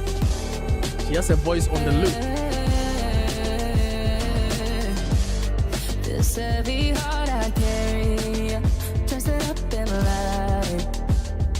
'Cause pain is holy, I am not my emotions, no, they're a point in time. Say it slowly, in your hands to hold, let me see through your eyes. When I'm falling, I know you hear me calling. On my knees I'm crawling. Her riffs are ridiculous.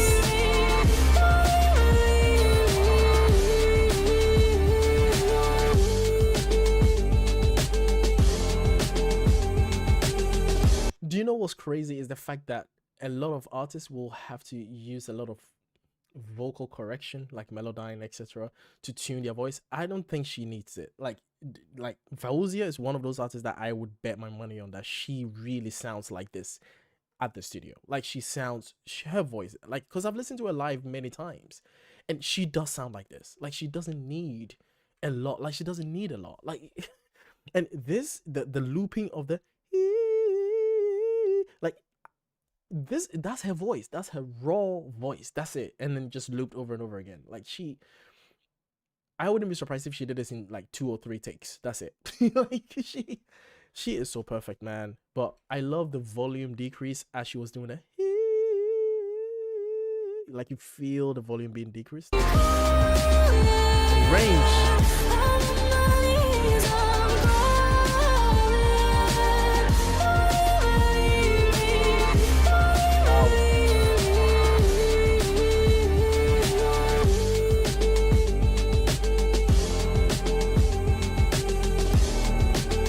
So cool.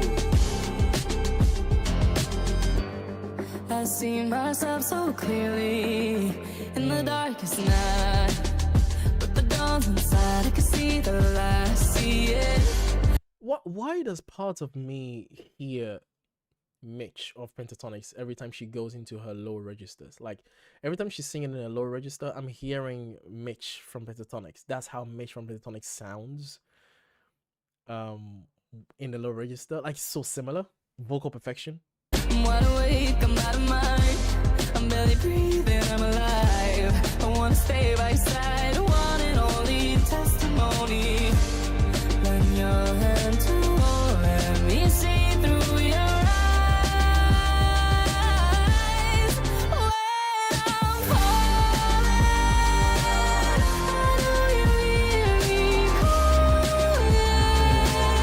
On my knees I'm crawling.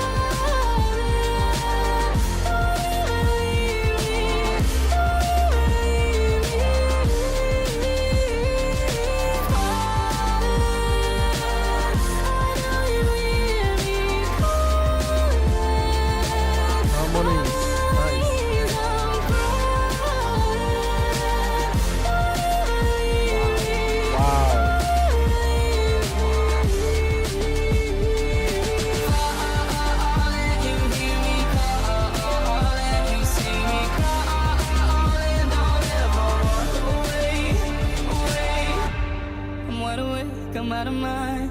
I'm barely breathing, I'm alive. I wanna stay by your side, one and only testimony. I'm wide awake, I'm out of mind. I'm barely breathing, I'm alive. I wanna stay by your side.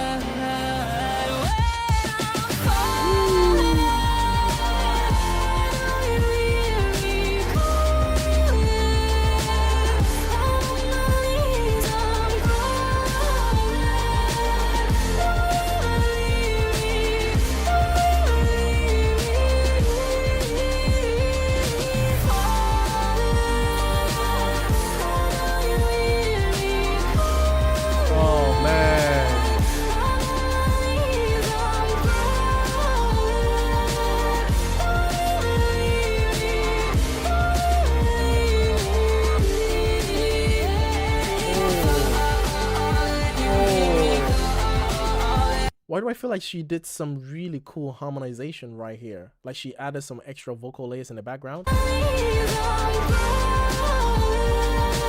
Well, first of all, she does have vocal layers in the background harmonizing already.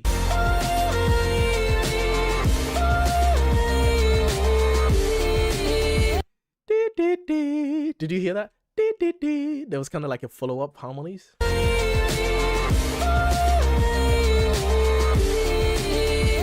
You hear that? You hear that? Like there were like 3 vocals that were added to it.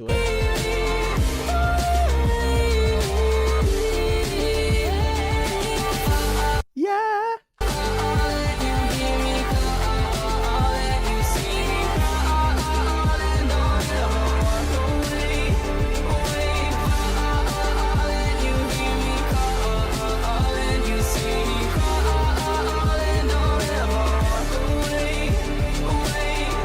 I love that. It was on repeat, very subtle in the background, but man, she was just that F5. That she was just casually, like her vocal range is just so beautiful, so clean. Her vocals and her ribs, her vibrato, like her voice, her vocal control. She has mastery over it, and that shows she has put in so much work to develop the artist that she is now. She was already great.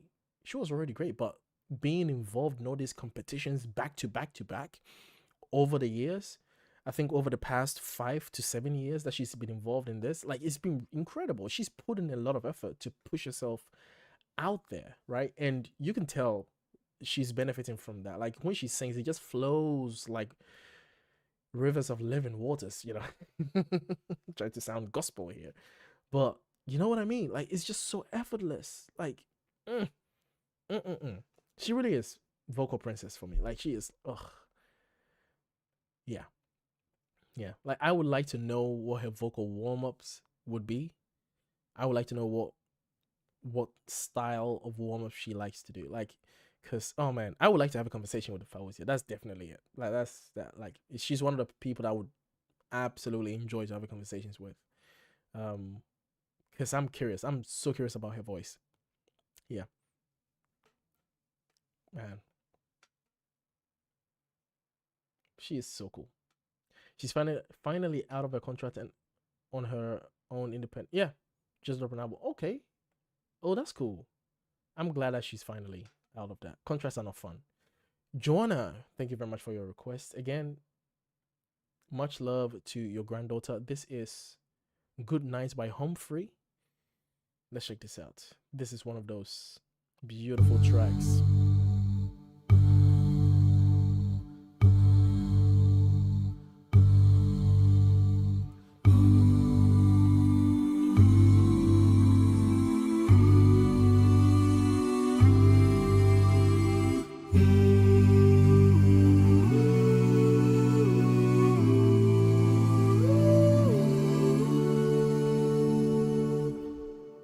Now it's time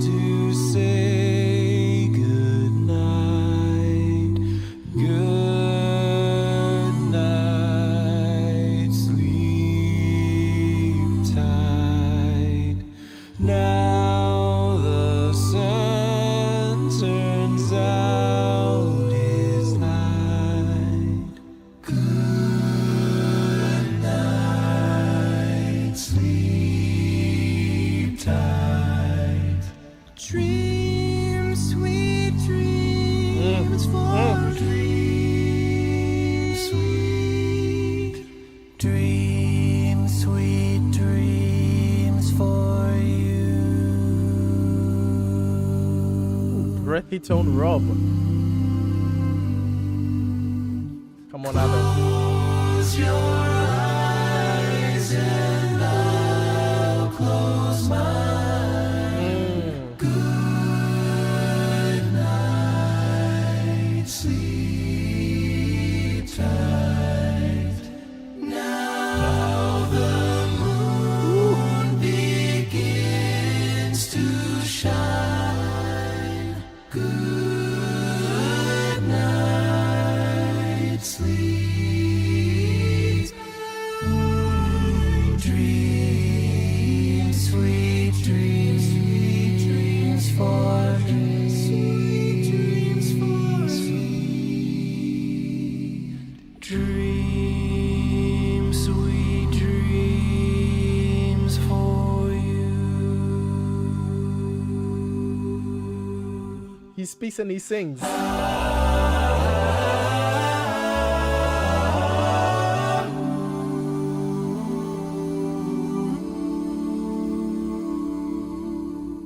Oh, Close your eyes and I'll close mine. Good night, sleep tight. Now the sun turns out his light. Good night, sleep tight. Dream sweet dreams for me. Dream sweet dreams for you.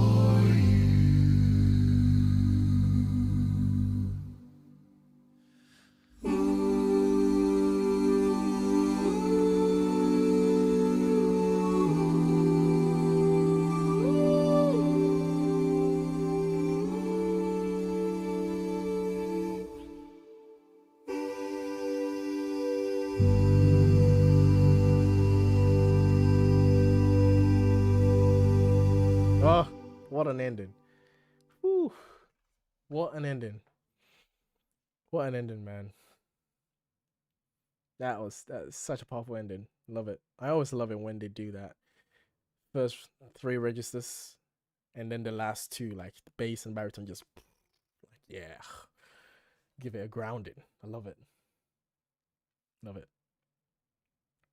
Oh man, that was great. Thank you very much, Joanna, and much love to your granddaughter. Please send love to her from us, okay? Iris, thank you very much for your super chat as well. I think I've already mentioned it. I think I've already mentioned, but just in case. Just in case. All right. Jared Haley. Shout out to Jared Haley. This is 7 Bridges Roads. Oh my goodness. I love this song. There are stars in the southern sky, southward as you go. There is moonlight and moss in the trees down the 7 Bridges Road. Let's go. Now I have loved you like a baby,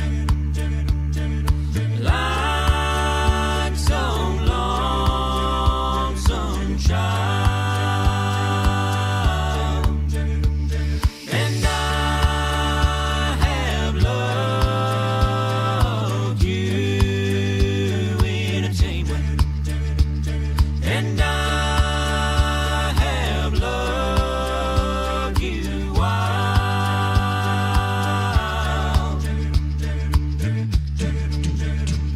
Sometimes there's a part of me has to turn from here and go.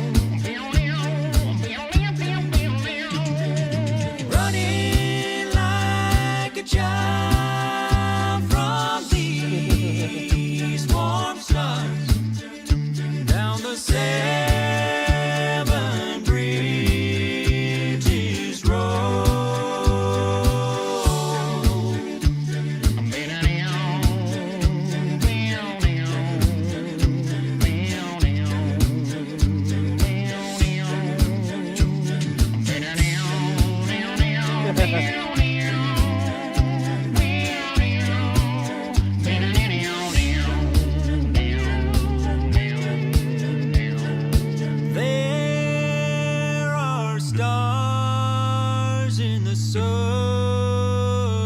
sky, and if ever you decide you should go, there is a taste of time, sweet and honey, Let's do it. down the seven bridges road. Nice. Nice. Oh, man. Hey friends, thanks so much for watching. Some of you may be wondering, where the heck you been, Jared? Yeah, it's And been a I'll while. tell you. For the last few months, I've been in a special little place called Christmas Town. I've been recording and producing my first full-length Christmas album, and it has been a magical experience to say the least. I am so proud of this album, and I can't wait for you to hear it. Pre-orders are available now on my website, jaredhalleymusic.com/store. Both CDs and vinyl are available, and there will also be a digital version coming when the album officially releases on November 14th. A huge thank you to everyone who supported the crowdfunding campaign and to all of my patrons on Patreon. You helped make this album possible, and as a special thank you, your names are printed right on the CD and the vinyl editions. That's so cool. An extra special thank you to my platinum patrons, David Levenstam, Javier Mora, Karen Highland, Bill Coles, Ted Furlan, Jeffrey Nurse, the Jensens, Sherry Oatman, Allison Absher, and Catherine Shepard. Thank you so much for your continued generous support. Thanks again for watching, guys. We'll see you in the next one. Bye. Jared Halley. Jared Halley, everyone. Legend. Man, legend. Go check him out. Go support him.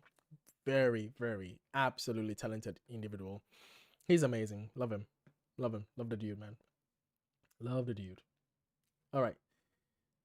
That was beautiful. Do you want to say, do you have time to do another one? Yes. Yes. Please feel free to drop one in. That was beautiful. That was beautiful. All right, let's switch the brakes a bit. Let's switch the gears. That's what I mean.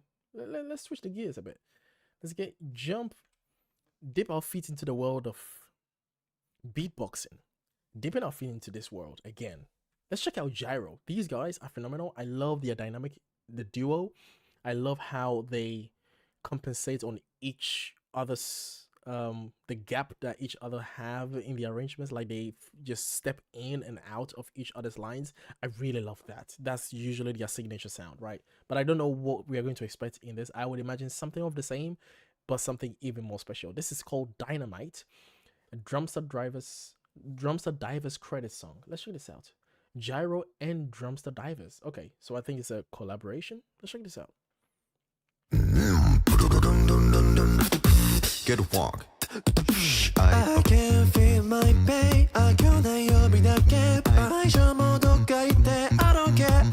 Ow. しまったコーヒーでタスク掃除やちょっと満身創痍人生ちょい行き詰まった誰か現名翼フルタップオープン今日飲み込む No 少し不健康チェッカーの前のカフェ What?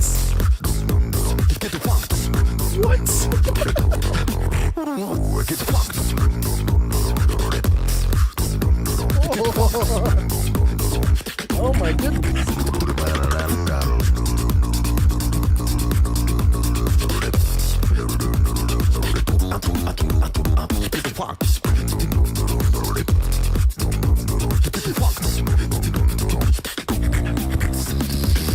Just to my sanity. Dynamite. Can't prove fragility. Dynamite.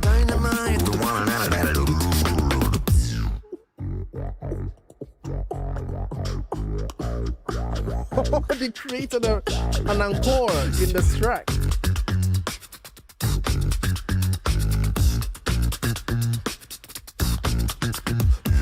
Dynamite.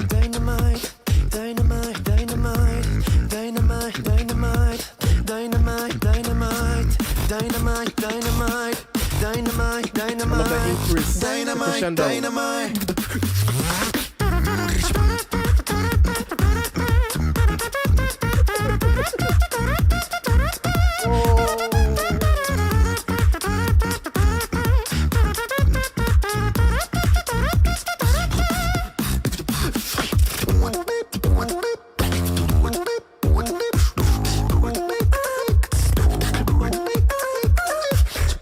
The hitting of the throat.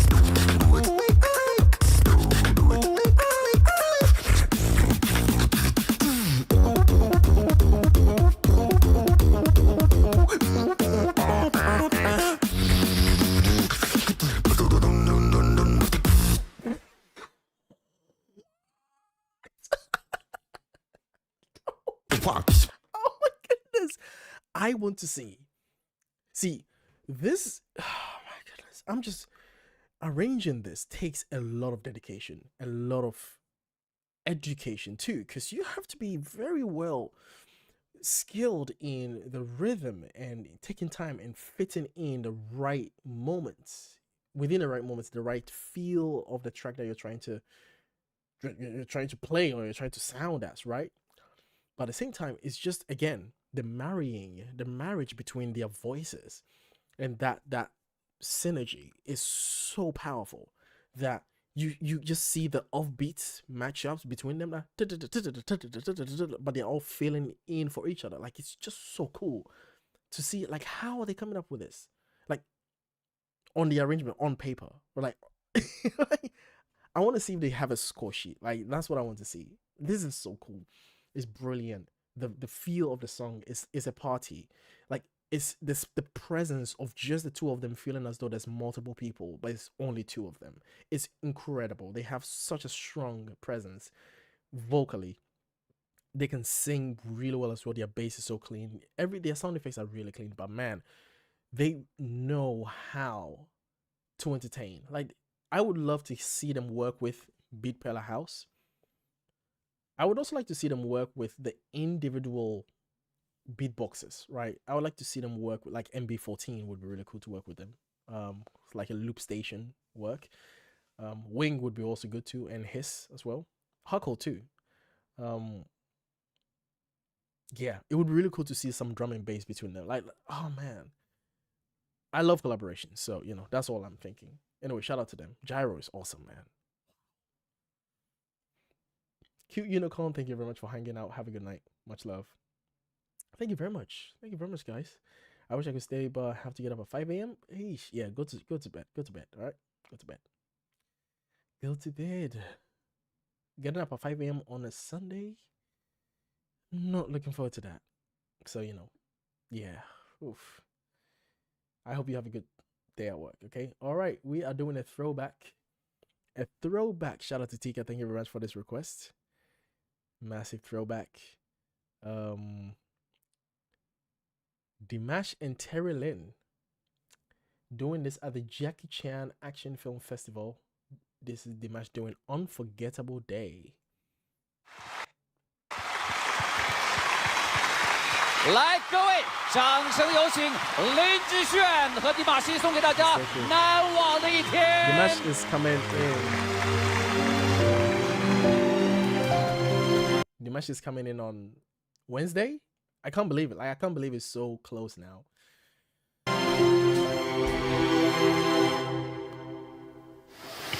Bir көргеннен ғашық болдым өзіңе еркелеген балдай тәтті сөзіңе қылығыңмен баурап алдың жанымды қарай бердім нұрға толы жүзіңе пай şarkı unutulmaz gün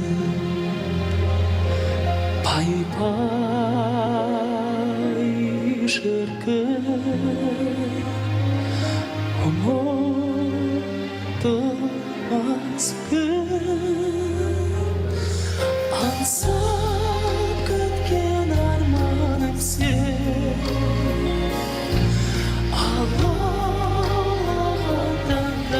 밤새 하나야 할까 항상 나를 밤새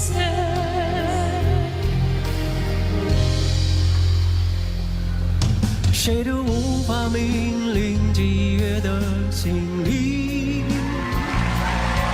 谁都无法扑灭情感的火焰。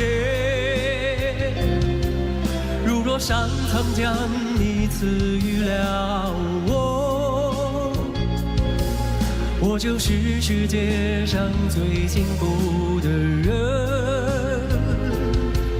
多么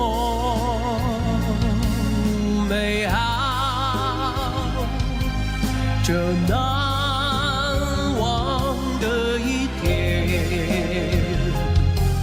多么美好，这难忘的一天。你是我梦中情人。Oh man.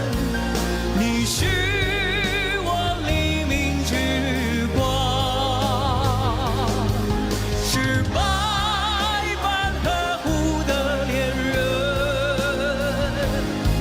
是千般宠爱的姑娘。My love, they must sing with me. Bravo, Dimash.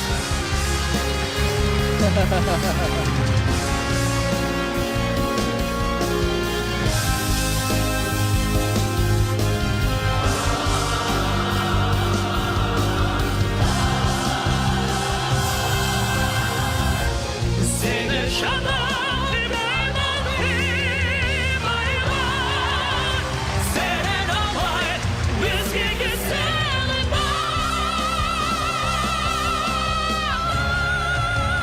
Wow.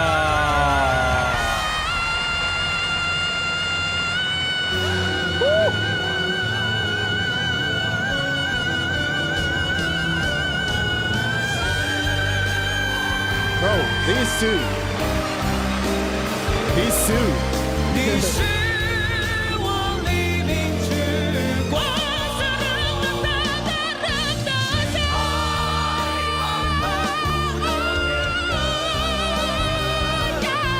是千般宠爱的姑娘。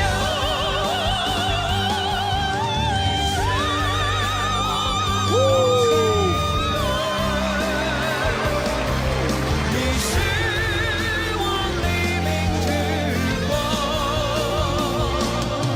是百般呵护的恋人，是千般宠爱的姑娘，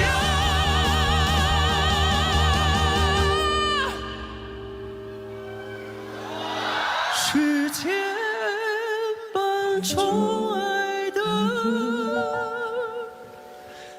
姑娘。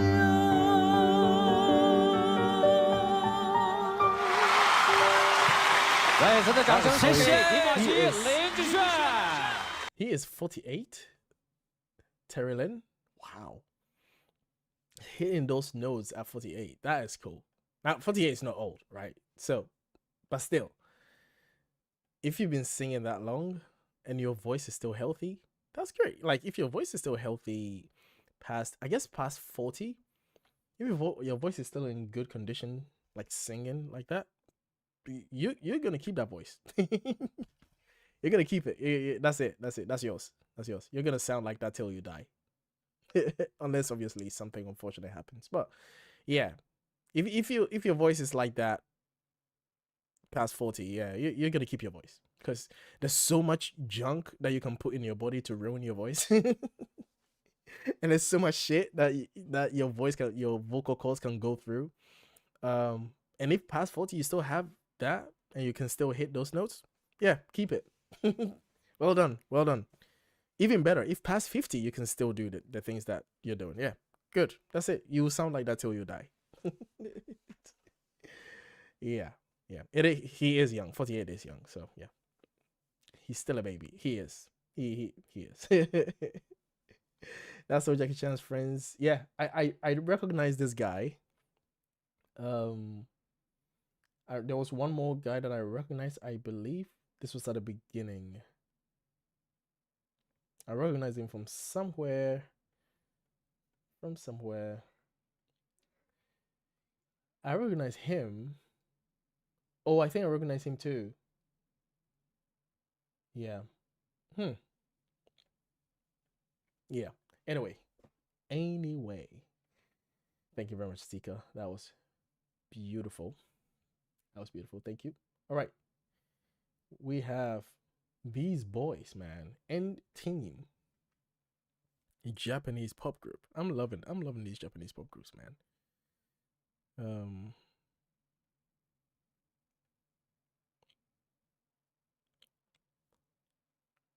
Check this out. Let's check this out. All right, we are back with End Team, a Japanese pop group, doing a track called Lunatic. Okay, let's check this out.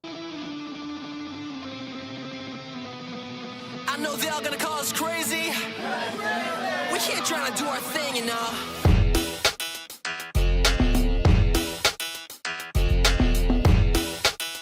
Come on. They said give it up to me. Leaks in my passoche. 한번 두고 보라지. Maybe I'm a lunatic. Great footwork. 그냥 접어둬. Cappella on the side. Can't stop me. 행동으로 또 담당 꼬리를 찍어들 I'm craving I'm 계속해 totally 타오르대 저 너무 우림조차 닿지 못해 이 손을 잃어가 I like that.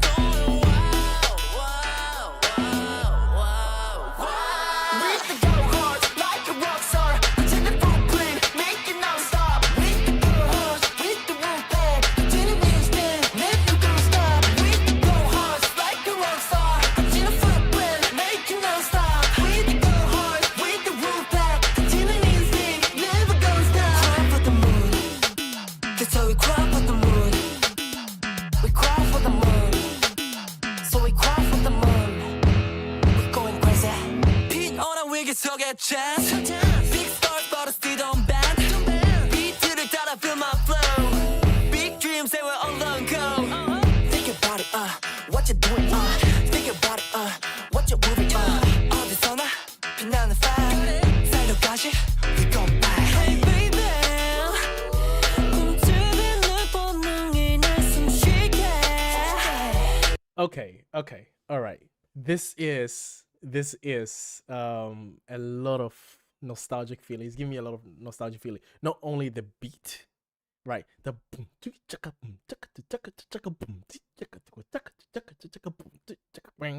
right? Like it's giving me a lot of like 90s tracks, like hip hop tracks. And also the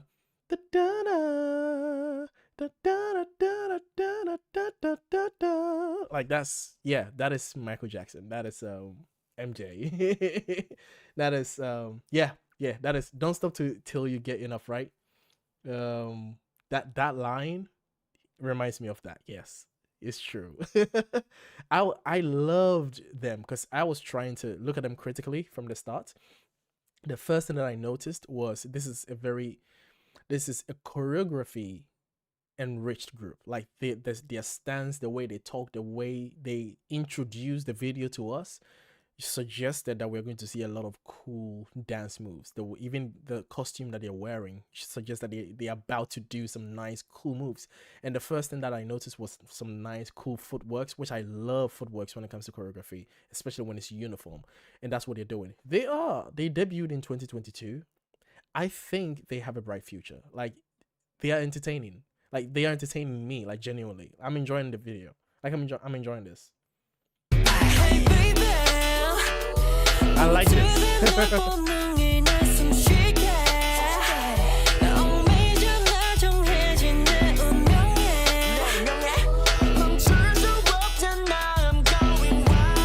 Great voice.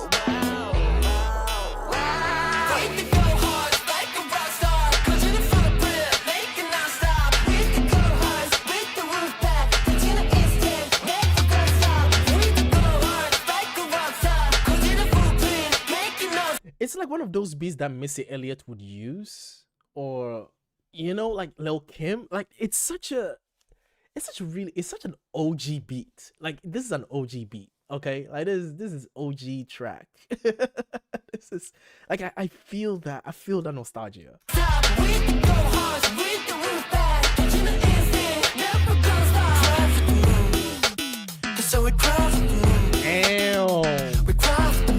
Nice editing. So we cross the moon. We're going crazy. Ooh. Oh, that was some nice videography there. I love the transitions that they edit in the videos. It's a really well done video, very entertaining. They have a bright future. And team. This video was posted 5 days ago. Shout out to them. They clearly are successful, right? And I hope they're able to ride the train for very long, because the thing is, a lot of pop groups are coming up now, and I think there are more pop groups than there are songs. There are so many pop groups out now, and the sign of success now really is longevity, not viral songs, not the amount of money you have or how famous you are. It's really how long you can maintain this success train. That's really the sign of success now, because it's very easy to go viral nowadays, because a song, like, people are craving for good music, and when you're able to put in clearly good music to get like a good beat, good vocals, good harmonies, good choreography, like clearly this song is, it's very easy to go viral. Not easy as in like, oh, they don't really have to do much work, more like the effort is paid as it should be, right? And that's great. I love that for them. I hope that they're able to actually maintain this train for very long, because that is a sign of a successful group, and also have a really good fan base as well, because unfortunately a lot of successful groups get the negative backlash when the fan base becomes toxic as well, and that makes it very hard to see the group as the group alone without it being attached to the toxic fan base. That's the tough thing, right? And that's what's making the world struggle to get into these upcoming pop groups, because I think they have a lot to offer to the world, but unfortunately a lot of the fan base tend to grow eventually to become toxic. But I hope that that's not what happens to N-Team. I don't wish that for any group, because I think we should all be able to enjoy songs without having to be too attached to the artist to the point where we forget that they are just human beings. It's a strange phenomenon to observe. But again, I wish them nothing but success. They are clearly on a on the right path. Who's their record label? N-Team. Oh, Hype. Okay, well, yeah, they're good. Okay. yeah. Hype is a good record label. And when I mean good, I'm not talking about good as in they have good morals. No, I'm not. No, I mean they know how to manage teams well. Now, whether they are doing it in a way that prioritizes their well-being, I hope so. That's what I can hope, right? And but yeah, they're good. I think Hype is a good label for them. But yeah. All right. Well, let me know what you guys think. Yeah, I loved it. Boom, boom, chaka, boom, chaka, chaka, chaka, boom, chaka, chaka. Yeah, that beat was nice. That beat was nice. Yeah.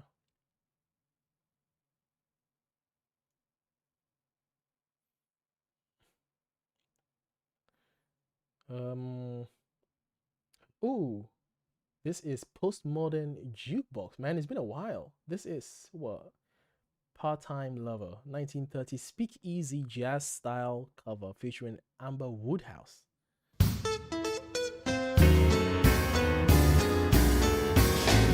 Call up, ring once, hang up the phone to let me know you made it home. Don't want nothing to be wrong with part-time lover. If he's with me, I'll blink the light to let you know tonight's the night for me and you, my part-time lover. We are undercover, passion on the run, chasing Nice, I love that walking bass. against the sun. We are strangers, but they lovers by night. No one is so wrong, but feels so right. If I'm with friends and we should be just pass me by, don't even speak. No, my words discreet for part-time lover. But if there's some emergency, you'll have a friend to ask for me. Oh, my lover won't peak. It's really you, my part-time lover. We are undercover, passion on the run, chasing love up against the sun. We are strangers by day, lovers by night. Knowing it's so wrong, but feels so right. Oh, she's about to break it down. Let's go.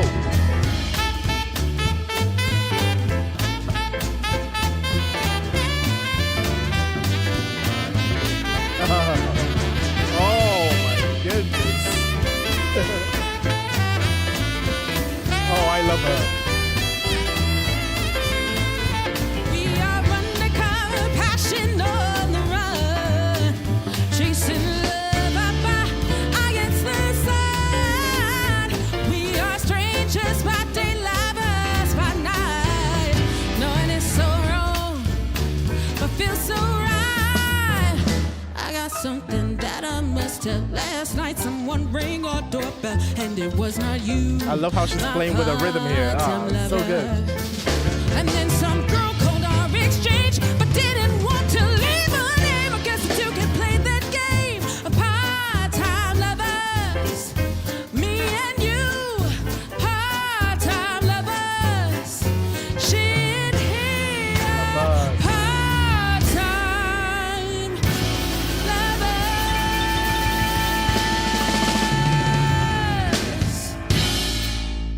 I love the accent that she sang with as well. The part-time lovers.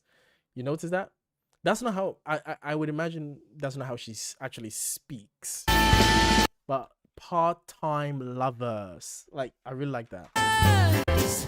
Me and you, part-time lovers. Lovers. Ah, I love that.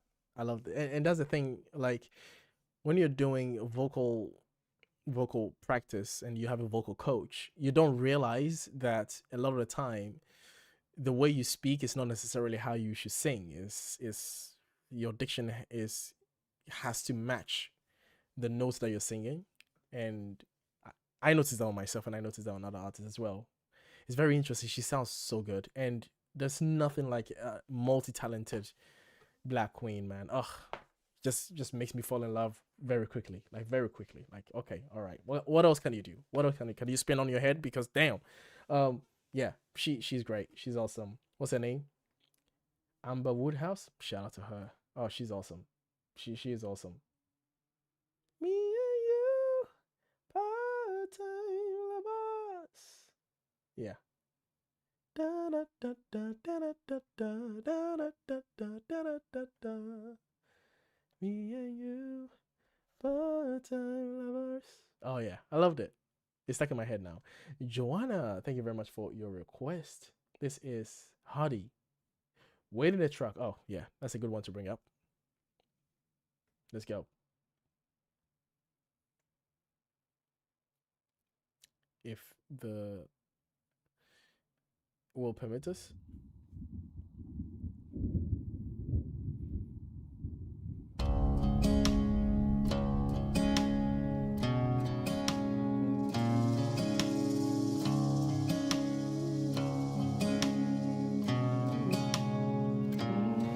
I got turned around in some little town I'd never been to before, working my way through a middle of June midnight thunderstorm. There was something in the headlights that stopped me on a dime. Well, she was scared to death, so I said climb in, and then she climbed.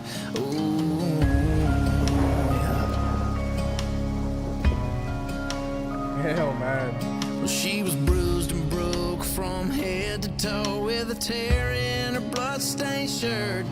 She didn't tell the whole truth, but she didn't have to. I knew what had happened to her. I didn't load her down with questions. That girl had been through enough. I just threw it in drive, looked in those eyes and asked her where he was. I don't know if he's an angel, 'cause angels don't do what he did. He was hell-bent to find a man behind all the whiskey scars I hid. I never thought my day of justice would come from a judge under a seat, but I knew right then I'd never get hit again when he said to me, wait in the truck, just wait in the truck. Bro. Bro, what?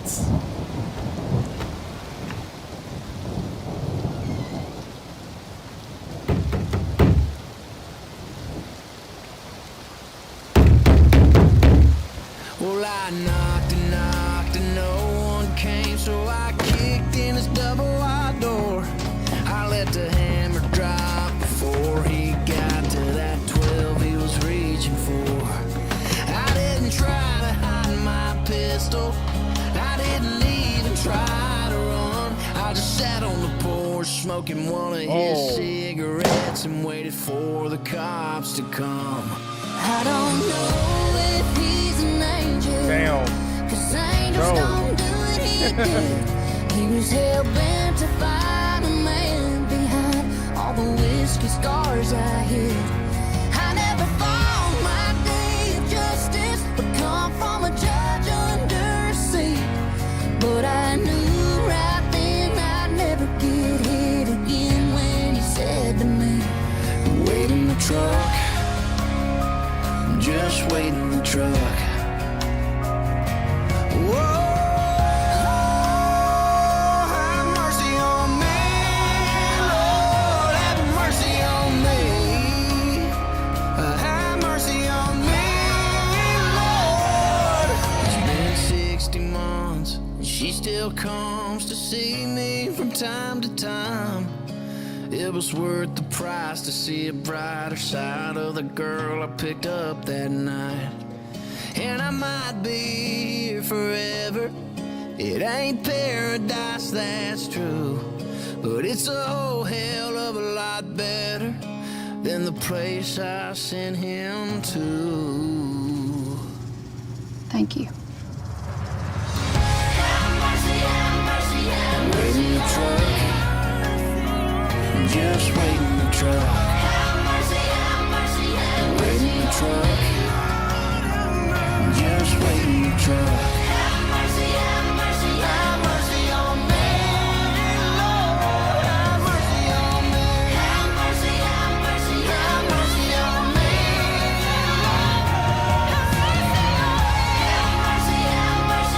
wait in the truck, just wait in the truck. Wait in the truck, just wait in the truck.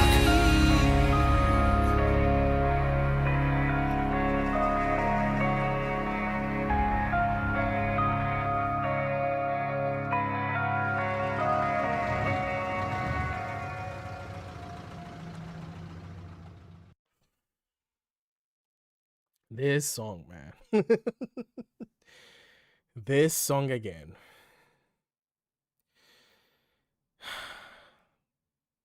Do I need to rant a second time? You guys know this song got me to rant the first time anyway.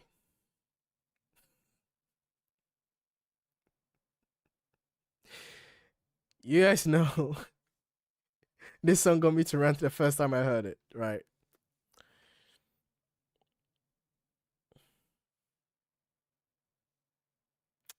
All I'm gonna say is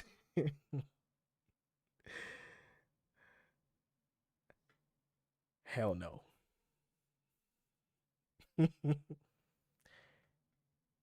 Hell no. No. 9. Nahi. No. Debbie. No. No. No. No. Like, what? No. What's the moral lesson of this? What's the moral lesson of this story? Now, I know the moral lesson of this story, which is we need to protect people. Okay, I get it. We do need to protect people. By calling the authorities, call the authorities. Let them handle it. Let them handle it. Like, I see a woman in the rain, crying, bleeding. I'll give her a lift. Where do you need to go? Obviously, I'll be taking you to the hospital or maybe to the police first. And then reporting the case. I saw this woman in the rain. She's bleeding. Can you help her, please? And then I will be on my merry way home.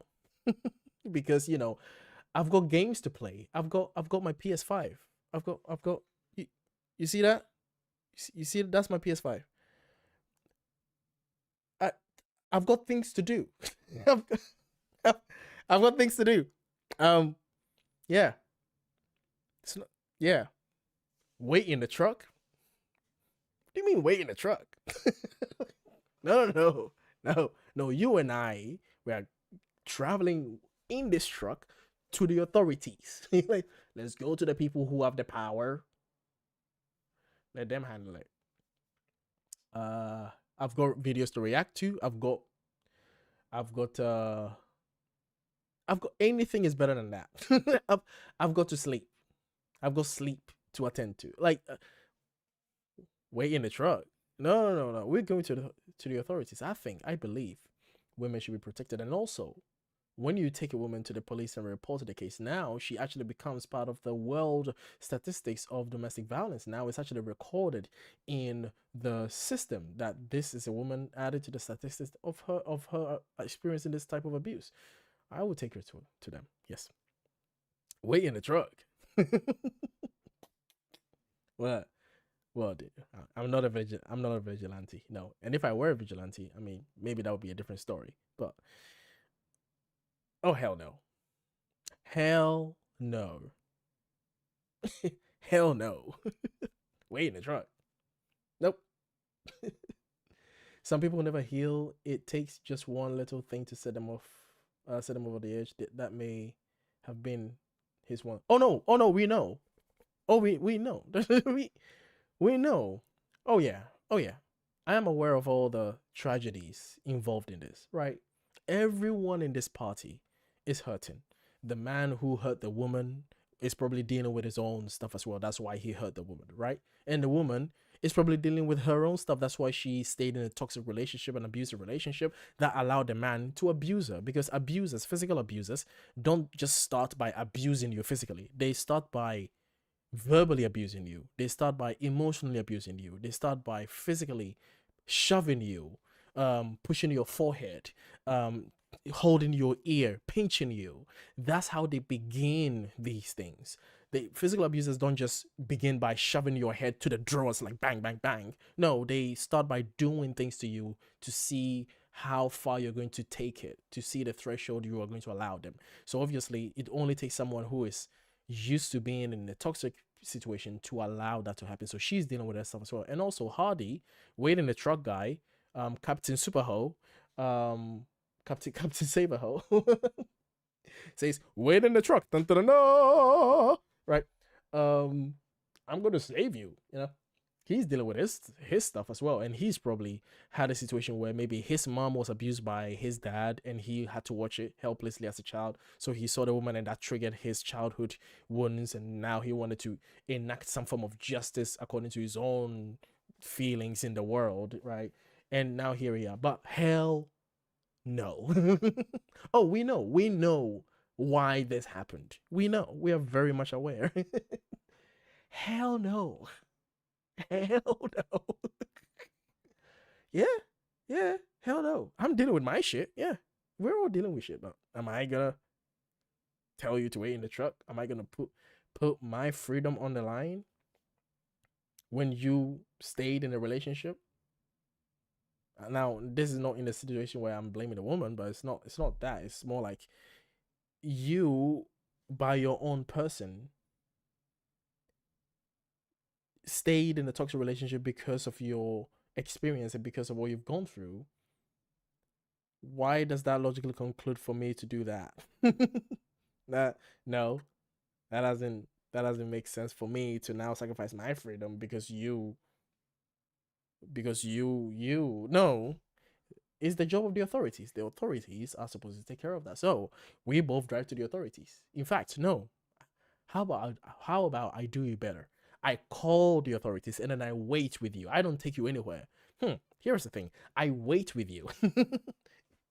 I wait with you in the rain. You sit in my car. We call the authorities to come to where we're at, where I found you. And then the authorities take you to wherever they want to take you. How about that? How about that? I'm not saying that we shouldn't. No, I would definitely make sure that you're doing okay, but wait in the truck. We don't wait nowhere. No. Not doing that. Hell no. No. And also, she comes in the video like all basking with happiness, and the man is probably locked up for life. And she said, "Thank you." Get out of here. Get out. What? Thank you. And do you know what the reality would actually be? This is a music video. Do you know what the reality would be? The reality would be that he would sacrifice his freedom for her. He would be in jail, and she would now go and find another. She doesn't go to therapy. She doesn't deal with her own issues. She goes find another toxic relationship. Now you're in prison, and she's now still being abused. There you go. You won.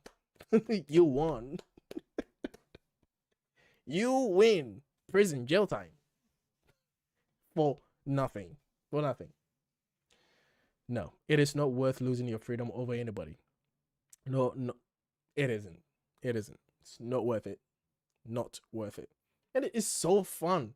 It's so fun. They paint the guy as, oh, he's so wholesome. He has reached some point. He has been able to be introspective. He's journaling. That's not what's gonna happen. The fuck? This is porn. You know when they say porn is so bad because of unrealistic situations? This is porn. This is porn. This. It's so unrealistic. It's so unrealistic. It's ridiculous. He's so wholesome. He's journaling. He's so appreciative of the air and breathing in whilst he's in chains. Fuck. Hell no. Hell no. It's sad in the US. The laws are so slack. Abusers get away with over and over again. That is true. That is true. And Joanna, the reason is it's very difficult to prove abuse, especially when it becomes he said, she said. The best type and form of abuse that can be proven without a doubt is physical abuse. Especially when the physical effect can be traced on the body of the man and also on the body of the woman, right? So if for example, if they can see the knuckles bruised on the man and we can see the punches on the face of the woman, and we can trace the alibi of the man and the woman and see that they were both beyond a shadow of the doubt together at the time of the report, then yeah, that would have been. But any other form of abuse is nearly impossible to report. And in my opinion, all forms of abuse are just as bad as physical abuse. Emotional abuse, mental abuse, psychological abuse, physical, financial abuse.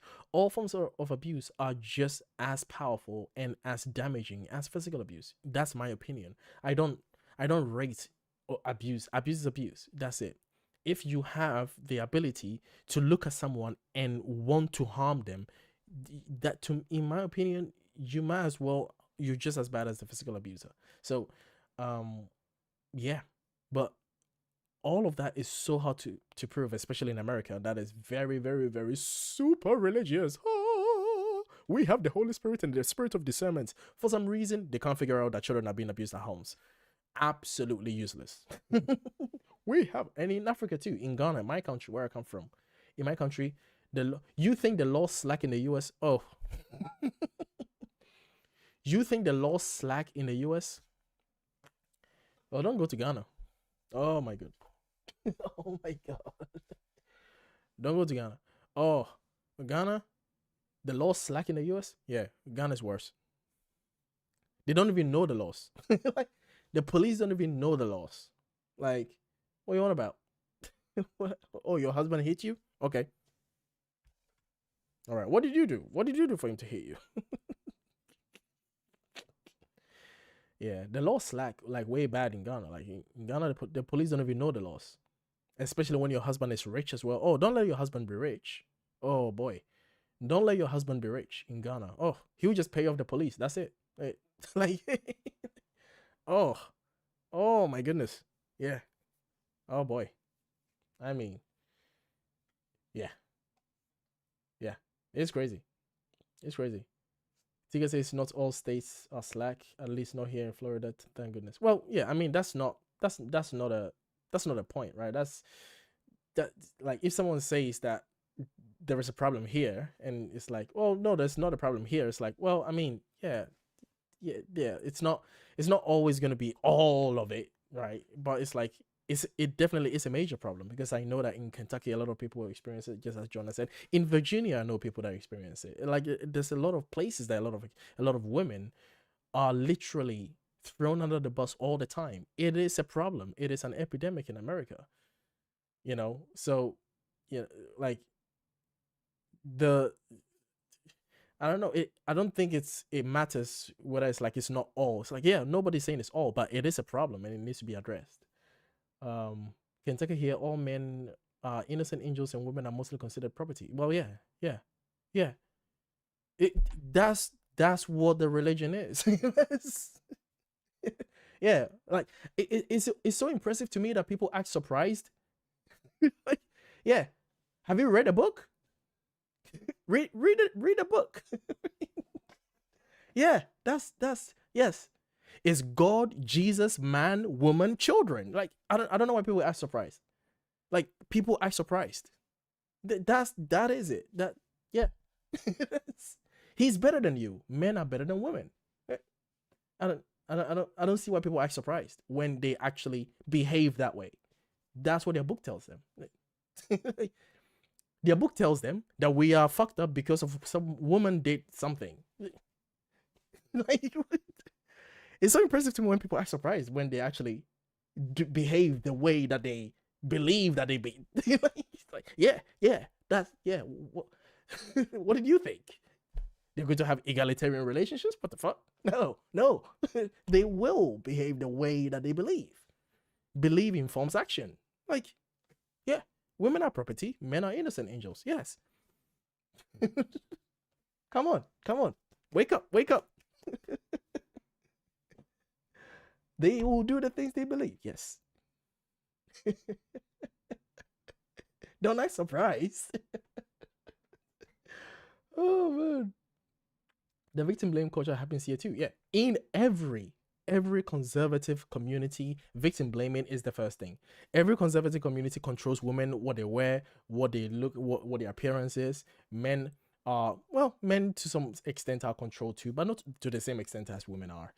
Every conservative, traditional, highly religious community behave the same way. The same blueprint is the same thing. It's not a surprise.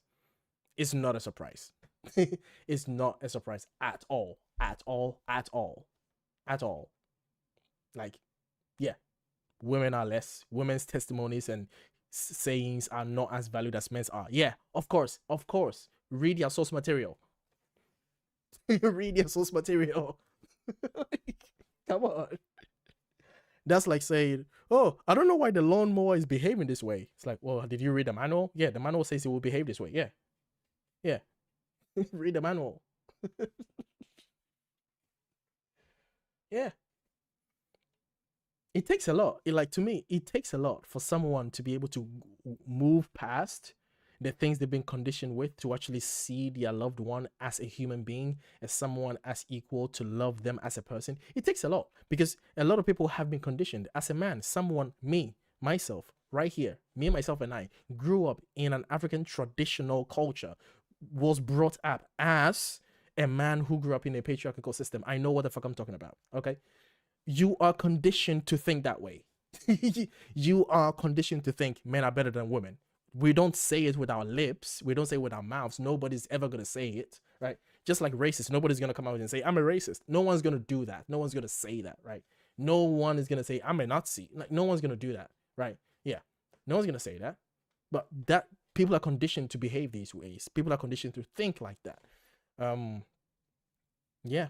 Like, that's what I was conditioned. It took a lot for me to be introspective and realize that, oh shit, I actually don't want that. I don't want that dynamic. I don't want a dynamic where my word is final and blah blah blah. Yeah. What? I'm an idiot sometimes. I'm an idiot. I make stupid decisions sometimes, just like every man that has ever existed. Have you looked at history? Look at all the dumb decisions men have made. How are we still trusting men? How are we still trusting men? Men wage war over nothing. Men have waged wars and wars and wars over nothing. Over nothing. Over nothing. Rwanda was almost fucking destroyed because one man called another group of culture cockroaches. He called another group of another culture cockroaches, and entering civil war, millions of people dead. Millions of people dead because of that. Just like that. Just like that. Millions of people dead in Rwanda. There we go. How are we still looking at men and be like, yep, we want to say, let's repeat the same thing. Let's repeat it. Men are more logical than women. Repeating the same shit. And we look at America now and we're like, I can't believe this is happening. What do you mean you can't believe this is happening? This is you chose this. I mean, I know not everybody chose this, but it's like, come on, man. When are people gonna realize that men are gonna do the thing that men have done since the dawn of time? They are always gonna do the things. They're always gonna do the things. I mean, they're always gonna do the things that they've always done. Oh, my PP is not big as your PP. Well, well. Oh, do you have a bigger PP than I did? Like, look at what they do. Oh, does Iran has a nuclear weapon? Well, they are not allowed to have nuclear weapons. Only I am allowed to have nuclear weapons. Okay, how about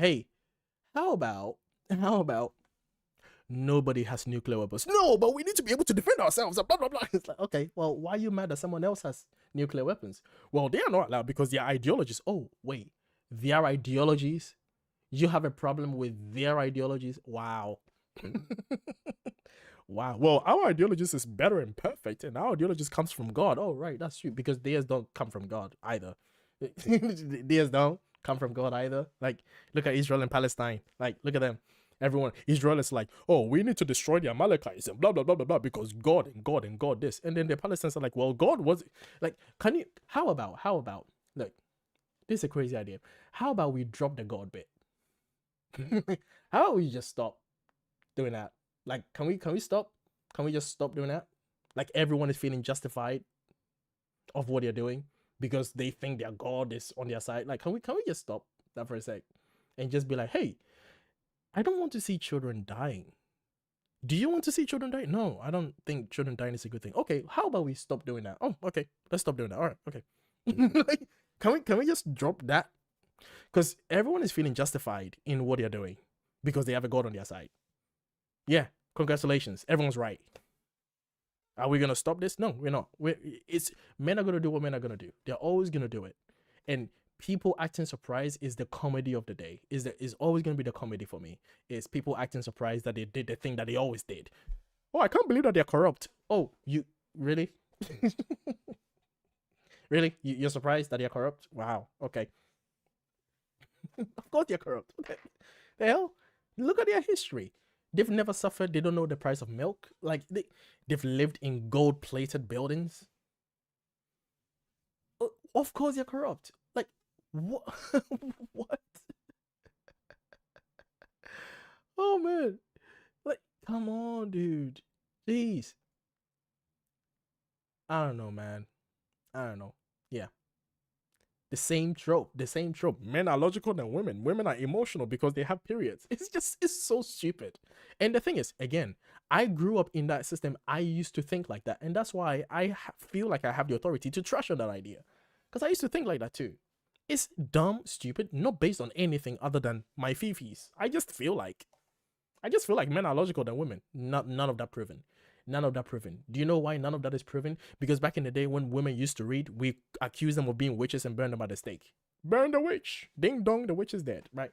That's what we did to women. Women reading is witchcraft. Men reading, oh, that's science. The fuck? Oh man. Men have been blocking and blocking and blocking women every single fucking time. They went to war, they came back and they saw that women were handling the country when they left to go and fight another man's war, you know. They went to fight men's war, you know, and they came back and the women were handling the country, taking care of the country, and they're like, hey, we're back. Can you go back to the kitchen? And the women were like, hell no, the fuck? We're doing fine. And they were like, well, I mean, what are we gonna do? So, well, you can go and take care of the kids. No, men are not created to take care of the kids. We are just the it's like the same shit. Not based on anything. Not based on anything. Men are not created to take care of all men are created equal. What about women? No, really, no, women are property. Well, they don't say that, but it's a comedy. It's a comedy, man. To me, I expect it. I expect the bullshit. I wake up expecting it. I'm like, yep, let me guess. This is what they're gonna do. And let me guess. That's what they did. I expect it.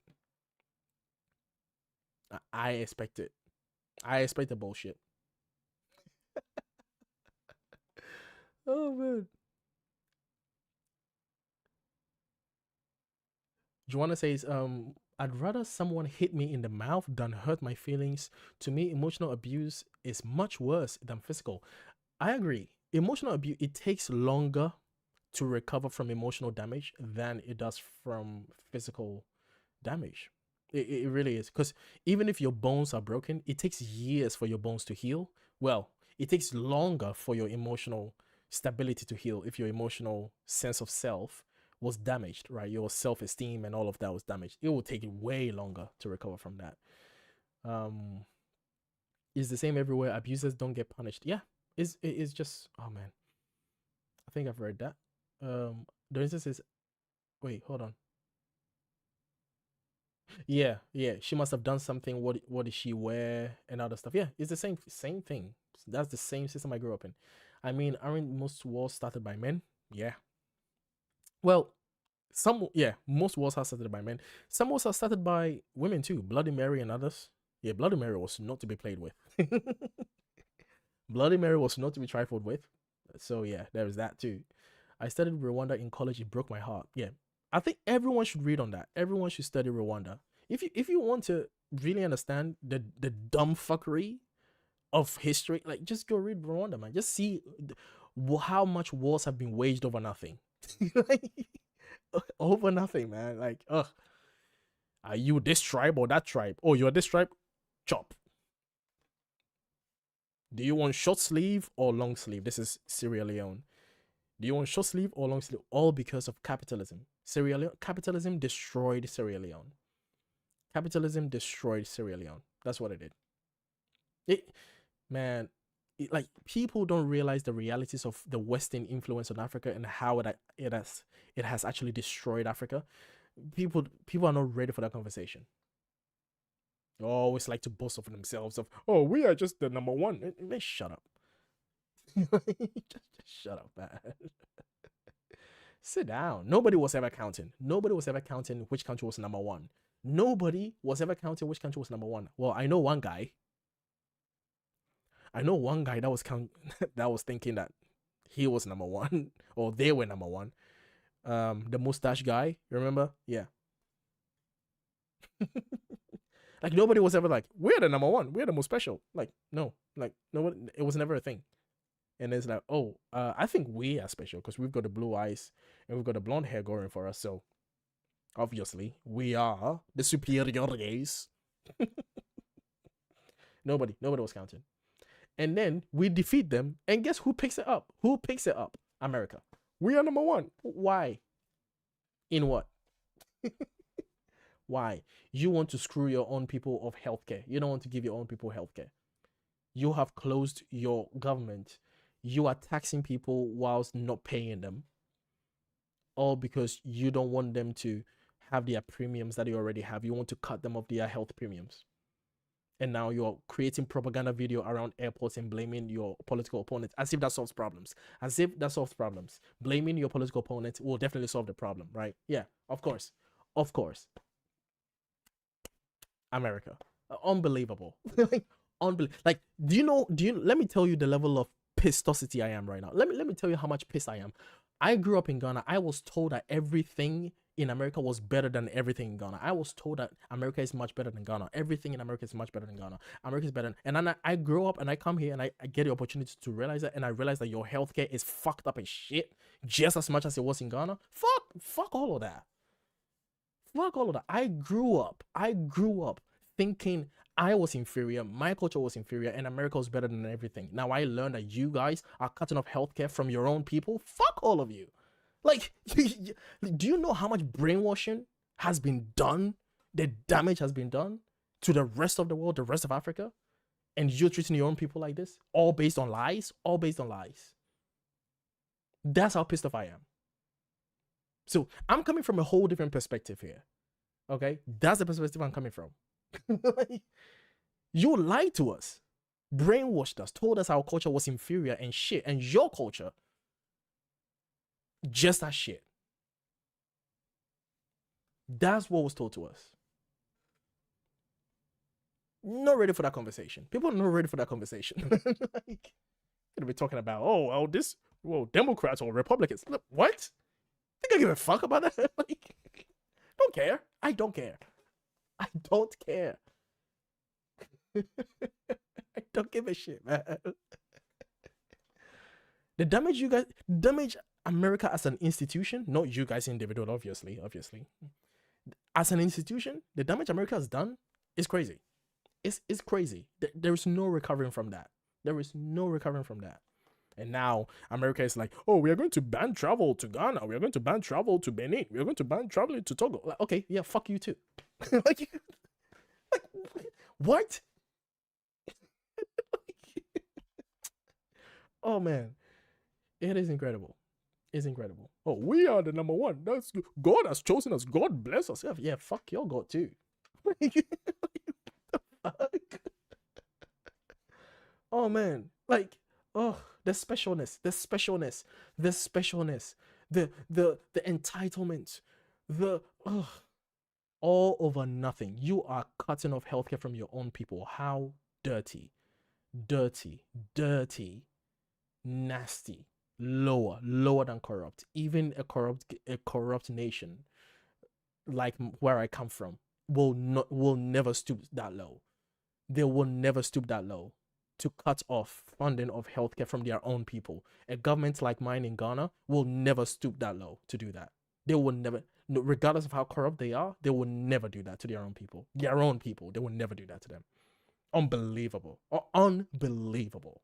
Like, I am absolutely disgusted that is even an idea that someone would entertain. It's disgusting. Like, nobody has the right to lecture me about moral tenets about anything. Like, disgusting. Absolutely disgusting. Cheap and disgusting and shameful. Like, to even think that, to even have that idea that would, just because you want to benefit corporations and insurance, you will actually protect insurance companies and CEOs over your own people. Disgusting. Unbelievable. And yet I'm supposed to admire it and think, oh no. No.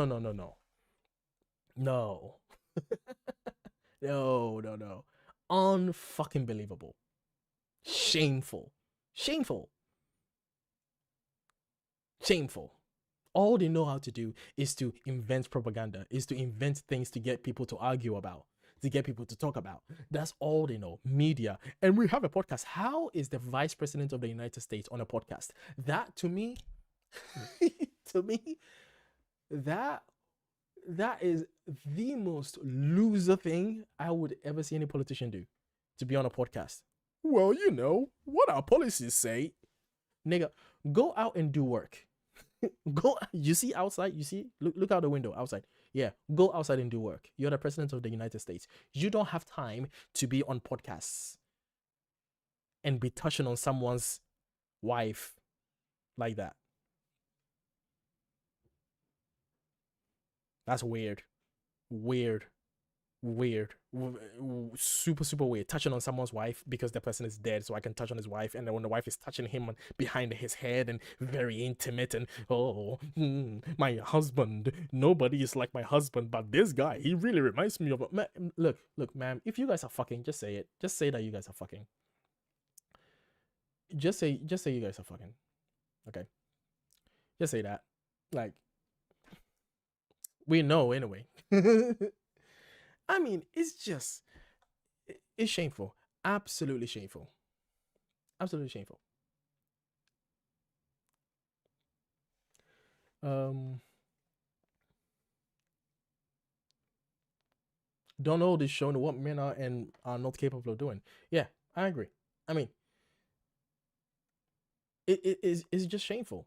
It's like, I don't understand. Like, to me, as a man, I am confident enough to know what I'm able to do, but I am also self-aware enough to realize that I need help from all possible perspectives. That's why I like to delegate. That's why I like to seek help from people that I believe that can help me. I am man enough to admit that.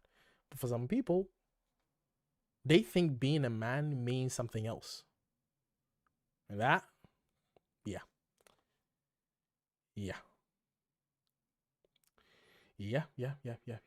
And again, saying, well, that's not my experience, it's not an argument. Saying, well, that's not my experience, that's not an argument.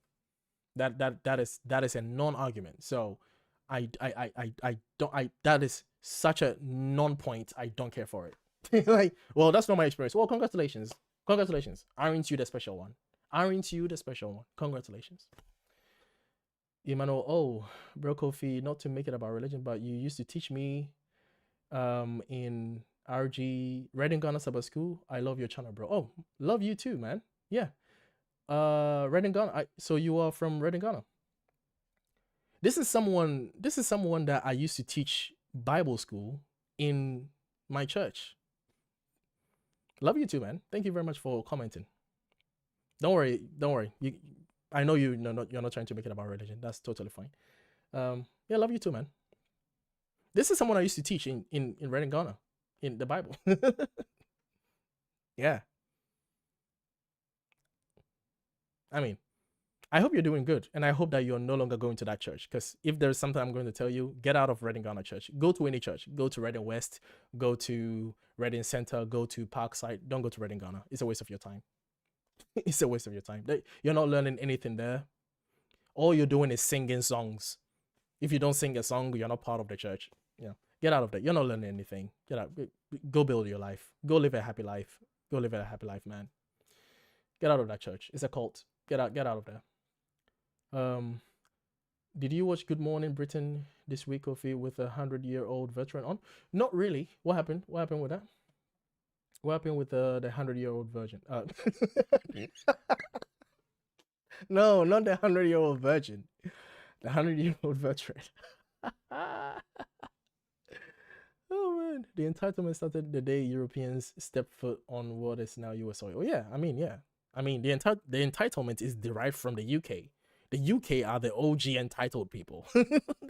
It's just the UK. The UK is kind of well, this is the UK. The UK used to be embarrassed about their history, and now they are trying to force their embarrassment on themselves to bolster their already known racist tendencies anyway.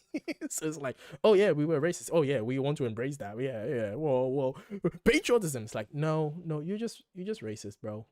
Just say it. We know your history. Like, you know, we can read, right? You own people. You own people, and your monarchy destroyed its own people so much so that your own people caused a revolution among itself, and now that's why we have America. America is the UK will never divorce itself of the embarrassments that they get from America. America's embarrassment is UK's secondhand embarrassment. UK will always be attached to America in that form of embarrassment. Like UK will never be able to divorce themselves from America when it comes to that embarrassment. Yeah, like the US is a byproduct of the UK. So yeah, the UK is not any better. The UK is not any better.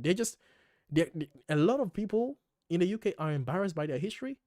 Some people are trying to revive it, but most people are embarrassed. Most people don't. Yeah, it's like, hey, we know. Yeah, we weren't really good back in the. No, we weren't. Like, yeah. So yeah, I know you weren't. So relax on that. Okay. Like, well, we need to keep the country for our people. Which culture? Which one? Which culture, really? You know, because you're gonna tell me that you need to kick me out so that you can have your culture, as if I need you. I don't need you. Like, I didn't come here. No, at no point in my life in the UK did I come here and beg some native British person to give me bread. The moment I stepped foot on this country, I was like, oh, okay, I know what to do. What do I need to do? I need to earn my keep. And how do I earn my keep? I earn my keep in my own home, and then I earn my keep in this country. How do I earn my keep? I fucking work, and I work, and I work. Whilst my schoolmates were going to school, and then after school they'll go to parties and play games. I go to school. I go to 2 jobs after school. 2 jobs. I do 2 jobs. My schoolmates would go to parties and go drive cars. I finish school, I go 2 jobs. 2 jobs. One for myself, one for my mother. I wasn't getting paid. I wasn't getting paid for the second job because I was doing it for my mom. Because she was doing other jobs too. And guess what? She was working full time. My dad was working full time. I was working full time. My older brother was working full time. Our whole family was fucking working. So for someone to tell me that I came here and I'm benefiting from British benefiting from British culture, the fuck? What culture do you have? You guys, your Christmas are dead in the UK. Christmas in the UK is miserable as fuck. What culture? I didn't come here because I was jealous of UK's culture. No, you have something that we don't, which is the British pounds. That's the only reason why we have it. And guess what? The reason why you have a powerful British pounds is because of the Gold Coast gold that you have in the back of England. Our gold coast, our gold, Ghana, Gold Coast, the gold that was stolen from Ghana. That's why the British pound is so powerful. From my country. You're going to tell me that I am stealing from this country? Wow. That's so fucking rich. So fucking rich. So fucking rich. Gold coast that was stolen from my country. You're going to tell me that I am benefiting from this shithole of a country? UK? Don't even get me started. Like, people bank on you not reading. Like, they bank on you not reading things. That's what they bank on people like me to be dumb and stupid. Sorry, I read shit. And unfortunately for you, I'm a bit of a scientist myself. Using the line from Spider-Man, right? Like, yeah. Like, you're gonna tell me that I came to this country so that I can benefit from the benefits? Fuck you. What? What benefits? I have not had one single benefit come through my bank account from the UK. Nothing. Every income I have earned, everything, every luxury that I've experienced in this country was from my own fucking pockets. My own pockets. Nobody gave that to me because I was just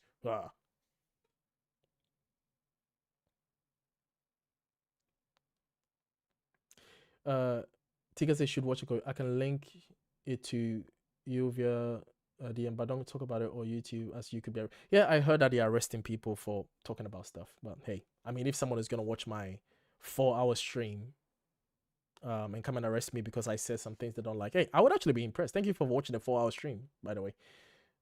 Yeah. Like, Yeah, I mean, that's not what my channel is about, but if people want to come and get it, then come and get it. Emmanuel also says, no, I think UK had an amazing culture. Think about the folklore myths and songs. It's all sort of gone now, isn't it? No, it's not gone. No, it's not gone. They converted it. They told your culture, they told our culture, our Ghanaian culture, that our culture was shit and our culture was demons. And their culture, we get to call it folklore. We get to call their culture folklore and all the myths. But they look at our culture and they call our culture inferior and demons. They call our gods, our stories, their demons and their devils. No. No, you don't get to make that point. You don't get to make that point. You don't get to appreciate their culture when they poisoned your culture and they forced their religion on you, on your ancestors. They built slave catacombs, and on top of the slave catacombs, they built churches. Where was it? Where was any of their folklore there? Where was their folklore? Where was it? Where was their folklore? Yeah, they demonized your culture. They demonized my culture. And you want me to care about, oh, there are myths in there. What? Hell, don't give a shit. I'm not saying they don't have it. I'm just saying, why am I caring? Every culture has stories. Every culture has stories. But to go around and demonize other people's cultures because you think yours is better, well, fuck you too. And I'm not here because of the wonderful, rich culture of UK. Maybe you are. Congratulations. I hope you enjoy it. I'm not here because of the British culture. No, I'm here because of the British pounds. That's the only reason why I'm here. Only reason why I'm here. And I'm not here to beg it. I'm not here to beg for it. Okay? I'm not here to beg for it. I'm here to work for it. As I have. All this time I've been here. All this time I've been here. I've been working for it. And I hope other people are working for it too. I'm not here because of the richness of the culture. I don't give a shit. I have my own culture and I appreciate my own culture. I love my own culture. The culture that they demonized? No, I don't demonize it. I know my own people demonize it because it was demonized for them. That's unfortunate. That's sad. That's part of the brainwashing. But you don't. Anyway. But yeah, the UK is definitely trying to force themselves back to a aspiring fascistic regime. They're kind of following their already existing fascistic sons in America. It's like, oh well, if they're doing it, we might as well do it here. So dumb. It's so dumb, man. Ugh.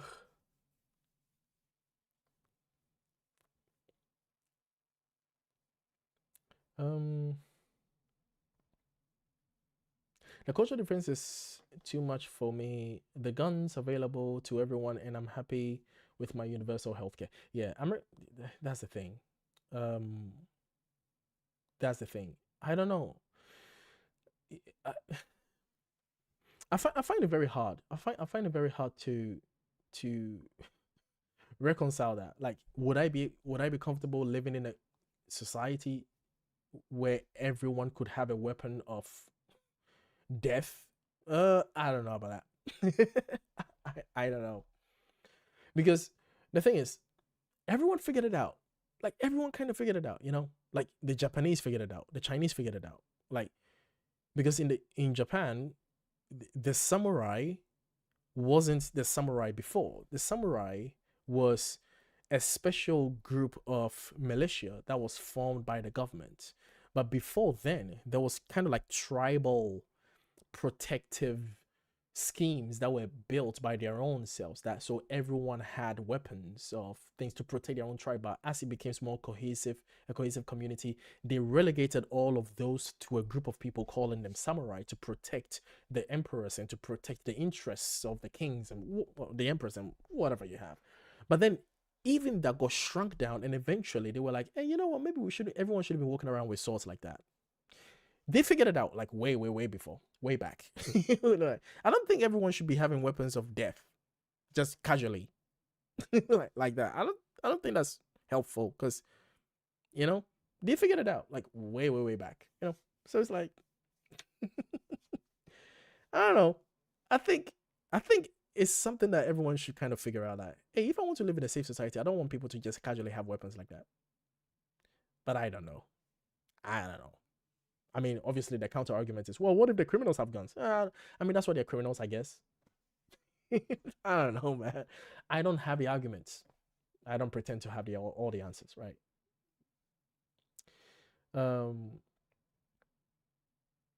Yeah. Tika says, where's Dan been? Hope he's doing well. I hope he's doing well too. We are not friends anymore, but I hope he's doing well too. Donita says, I would be scared to argue with someone because they might shoot me if I say, yeah, I don't know, man. I don't know if I'll be able to live in a climate like that. Joanna says, wait, I'm an old woman. I've been an avid collector of pew-pews for many years. I've never shot anyone. I've never killed anyone. I do believe the main issue is mental health. Yeah, well, again, this is the it doesn't apply to me argument as well. It's like, well, that the reason why that's not an effective argument is we're talking about something on a larger scale, right? We're not talking about anecdotal experiences. We're talking about looking at the impact on a larger scale.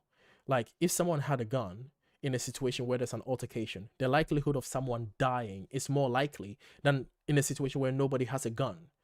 Just by having a gun, regardless of mental health, regardless of anything, the fact that you put a weapon of death in there increases, just by the presence of the weapon, increases the likelihood of fatal harm and potential death just by the presence of it. So it's like, that is just statistical and logically true, right?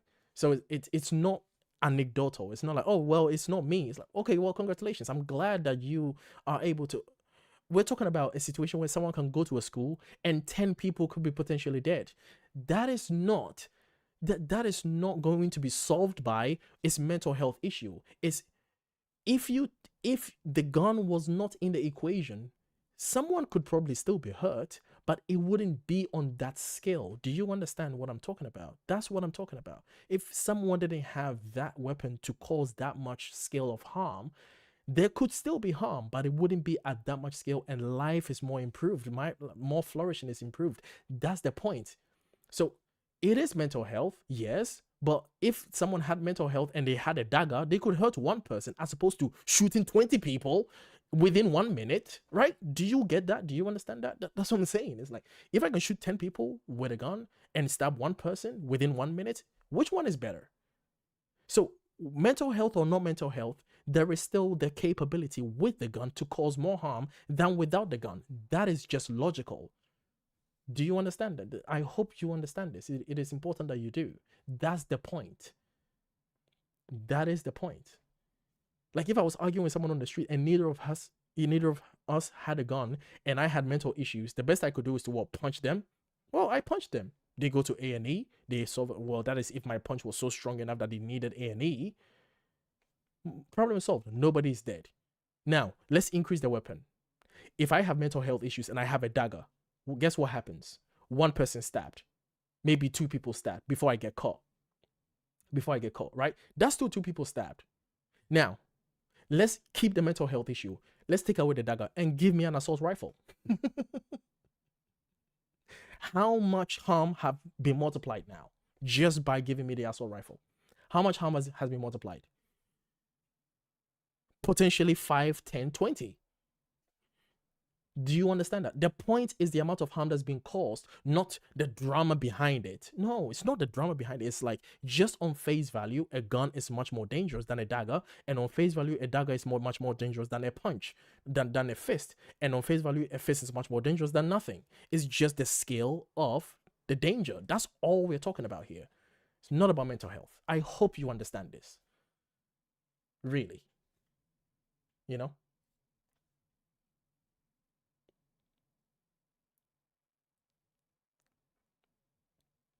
And to get them on the black market. Yeah, but, well, people are going to do what they're going to do. But if it's not available, it's not available, right?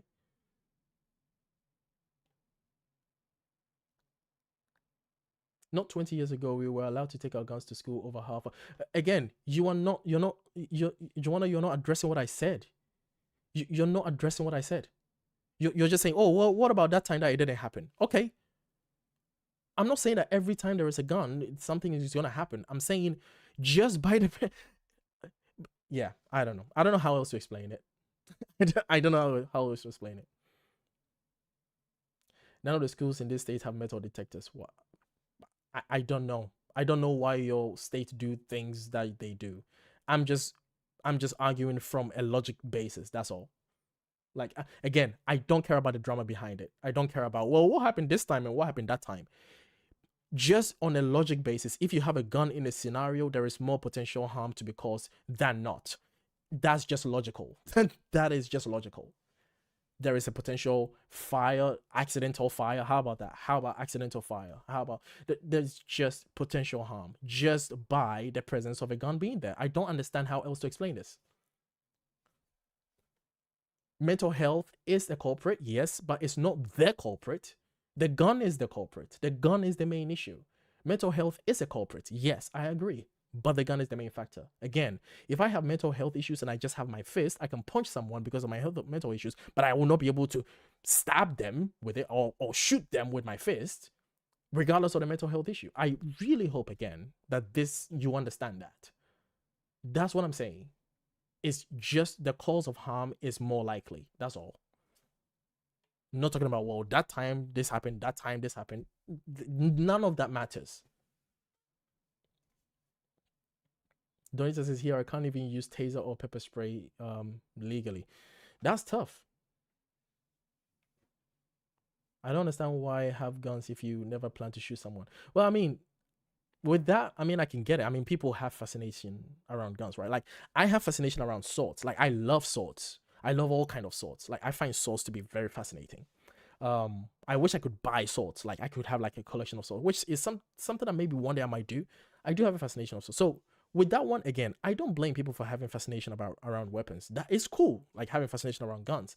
But again, when it comes to talking about harm and what could potentially happen, I'm perfectly happy to say, you know what, I will stop myself from enjoying the luxury of having a gun collection if we are going to have a better society where there's less likely to have shootings. I am more happy to do that. I am happy to submit my luxury of having gun collections, right?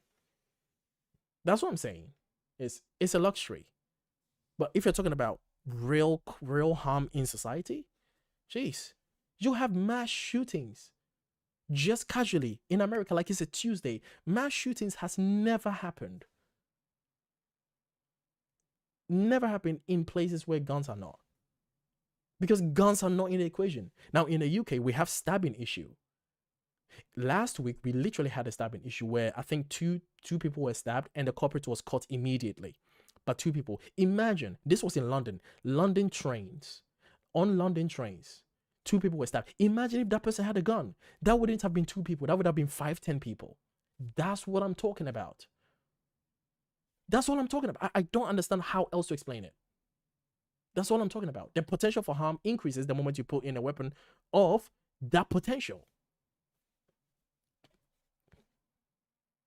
Mental health or not mental health, regardless. I don't know how else to explain it. They still allow hunting in the UK. They do, but you need like 1,000 permissions. Hunting in UK. Like you need the National Trust to give you permissions, and is heavily regulated. So hunting in the UK is regulated activity that encompasses various forms of hunting, including deer stalking, shooting game birds, and pest control. The term hunting typically refers to hunting with hounds, such as fox hunting and stag hunting, right? However, traditional fox hunting with hounds is unlawful in England and Wales since 2005. Let's see here. Let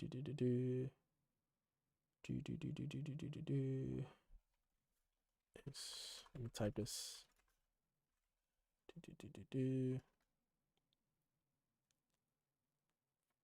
Yes. So hunting with dogs is illegal in Wales, but shooting wildlife is legal under strict regulations. So you can't hunt with dogs and hounds and etc.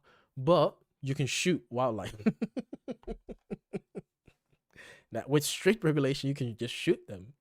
Just don't hunt with dogs, but you can just shoot the deer if you find it. So yeah, like I said, strict regulation. Strict regulation.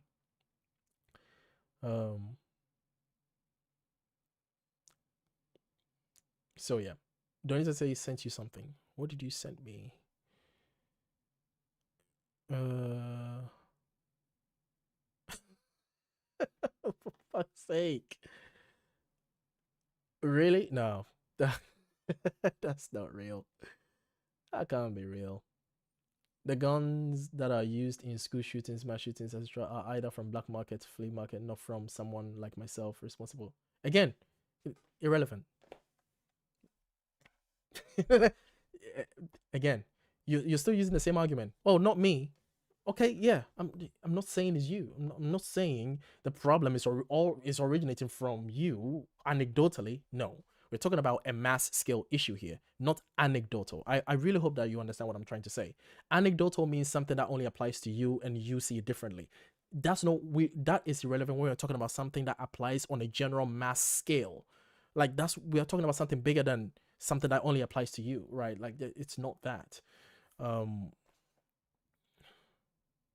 Emmanuel says, if I had a chance, I'm getting to hounds, a cape, and a bow and arrow. If humans are gonna use weapons, can we at least go back to prehistoric? You know what?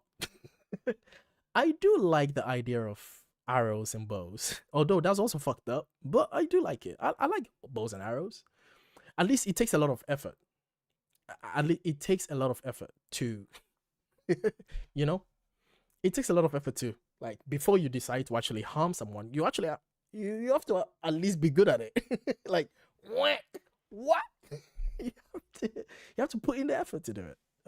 I do like bows and arrows. I find fascination around them, but I think I like swords better. I like swords better than bows and arrows. I think swords are so cool. Swords are so cool, man.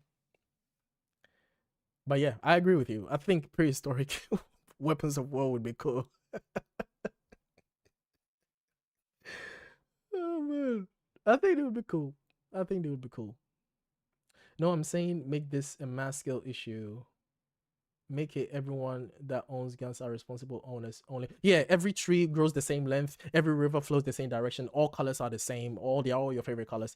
That's not the what we are talking about. Which one is more likely? That everyone is going to be responsible owners, or the likelihood of harm being reduced when nobody has guns? Which one is more likely? Which one's more likely? Because right now we are living under the assumption that everyone that owns guns is a responsible gun owner. Clearly, that's not true. Again, not about that. Not about responsible gun owners, because the variables, again, let me repeat the argument again. The variables doesn't matter with the drama. The drama behind it does not matter. The moment there is a gun, the potential for harm is multiplied just by the presence of the gun. Regardless of whether someone means to do it, you put a weapon of death in the scenario, the potential for death increases. That is just logical. Has nothing to do with responsibility, has nothing to do with mental health. It's just based on logic. I will not explain this again because I don't know how else to explain it. I don't know how else to explain it. Like, if you're talking to someone and you don't have a gun, what's the potential for harm? Is drastically reduced. Talking to someone with a gun, what's the potential for harm? Increased. This is not saying whether the person has mental health or whether the person is responsible or whether the person means to do any harm. I'm talking about the potential for harm. Okay, the potential for harm is, in a hypothetical world, if there was harm to be committed, what would happen? That's what I'm talking about. The potential for harm is increased just by that. That's what I'm talking about. Once you put a gun in the equation, it increases by definition. By definition. I don't know how else to explain it. Just having a gun in the presence changes the scenario immediately.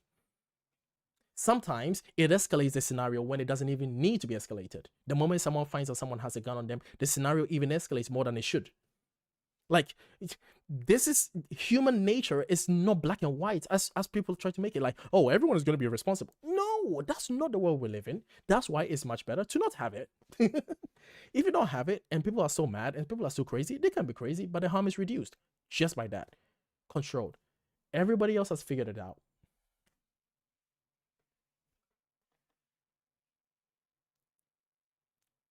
They all figured it out. Figured it out. That is not to say that black markets don't sell guns. Of course, criminals are going to do criminal things. That's Tuesday. Not talking about criminals. I'm talking about people that want to build a society that prioritizes the well-being of people. That's what I'm talking about.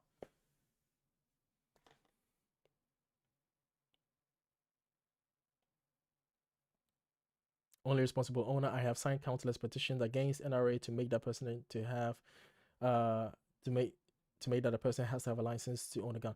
Like, I am all for strict, strong regulation for guns. I'm all for that. I don't know. Again, that is not what we're talking about here. I'm not talking about the drama behind having a gun. I'm just talking about just logically, equation by equation, having a gun in the scenario equals potential for harm. Just, it's mathematically correct. It is accurate. It's just logical. 1 + 1 = 2. Potential for harm is increased by having a gun in the presence of the situation. That's just logical. That's all. Why do you think they send police? They send police not because the police is just wearing a fancy suit. The police has a weapon to stop a potential danger, because the police itself is a potential danger to that danger. Not because the police will use it, definitely, but because the police has a gun immediately changes the context of the situation. Immediately. That's what we call the police. Like, the gun itself, the weapon itself changes the scenario. Do you understand what I'm saying? I'm not talking about the regulations behind it, the drama behind it. I agree. They should be regulated. Responsible ownership. I agree with all that. That's not what I'm talking about. I'm talking about, if we're going to build a society, would you rather have a society with guns or a society without guns? I'll go with a society without guns. Why? Why? I like people to live. That's all. I like people to live. I don't want people to have one argument and get shot. And then get shot. Like, what? What are we talking about here? That's not saying gun owners carry guns 24/7 either. That's not relevant. That's not relevant. No one is saying gun owners carry guns 24/7. Doesn't matter to the situation. I'm talking about guns. Okay. Gun in scenario A increases potential for harm. That's it. That's all I'm saying.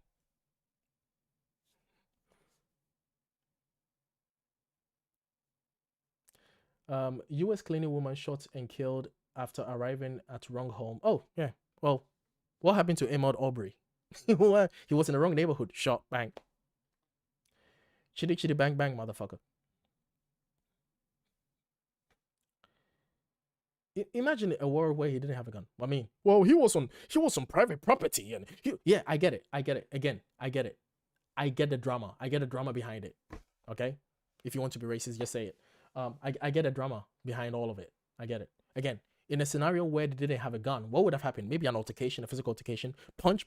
Oh, ouch. We go to hospital. We are solved. We probably laugh about it tomorrow. We probably become friends later on, and then we move on. Oh, sorry that I trespass on your property. I will try not to do that again. Blah blah. Or we don't, or we become enemies. But we're still alive. We're still fucking alive. We're still alive. Again, I prefer people to be alive than dead. I don't know the philosophy in America, but I prefer when people are alive, after altercations. I want people to live to tell the tales. Not dead because they went to the wrong porch or to the wrong door or to the wrong neighborhood, Ahmaud Aubrey. Like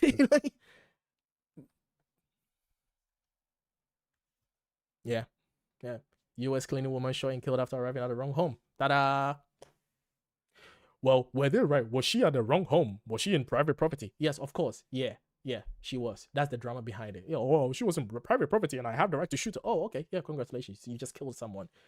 Is that an offense that requires someone to die? Or does that require someone to say, oh, hey, you're in the wrong place. Hey, can you get to the right place, please? Mental health, irrelevant. Responsible owner, irrelevant. None of that is irrelevant to this. None of that is relevant.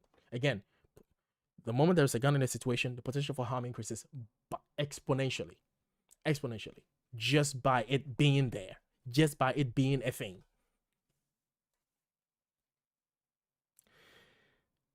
This was 4 hours. What? 4 hours ago? The fuck? Miami, Florida, Wait. Why did I read this? Miami. Maria Florinda Rios Perez was fatally shot after arriving at the wrong home for a house cleaning appointment. It happened yesterday. U.S. officials are looking into whether to file charges against an Indiana homeowner who shot and killed a house cleaner who mistakenly showed up at the wrong address. Now, according to lawful drama, well, she was on private property, so I just enacted my right as a citizen of the United States to kill someone. Okay, yeah, you might be right. You might get away with it. Congratulations, but you just killed someone needlessly. Would you want to live in a world where this doesn't happen? Or you want to live in a world where, oh, well, as long as the person was a responsible gun owner, well, this is a responsible gun owner, and this person is following the laws of his land. You trespass my property, I have the right to shoot you. That is legal. That is legal. That is responsible gun ownership. That is legal. You trespass my property, I have the right to shoot you. And he does. He does have the right to shoot, according to American laws. He does have the right to shoot. Would you rather not this person die? I would rather not this person die. You know, I would rather not have this person die. So, again, the best thing you can do is to assume that the person that shot this person is an irresponsible gun owner, or this person has mental health, which you have no evidence for any of that. You have to bet.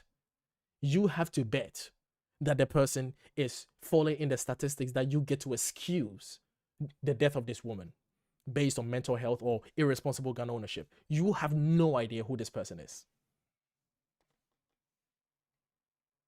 Police say they found Maria Florinda Rios Perez dead in her husband's arms. Damn. On the front porch of her home on Wednesday, shortly after 7 p.m., 7 local time, 12 GMT. Okay. Authorities had been... Damn, in the morning? In the morning as well. Fucking hell. Authorities had been responding to a call about a possible home invasion, of course, in the Indianapolis. Fucking hell, I can't mention American cities' names, man. Indianapolis suburbs of Whitestown.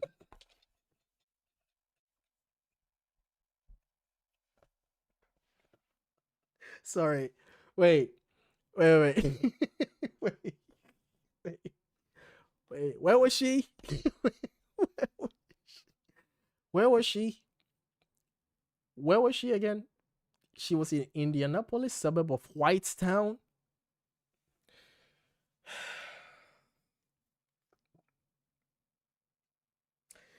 When are people gonna learn, man? You don't go to a place called Whitestown.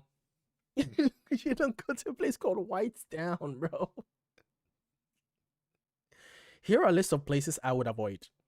I would avoid anywhere that's called Ville.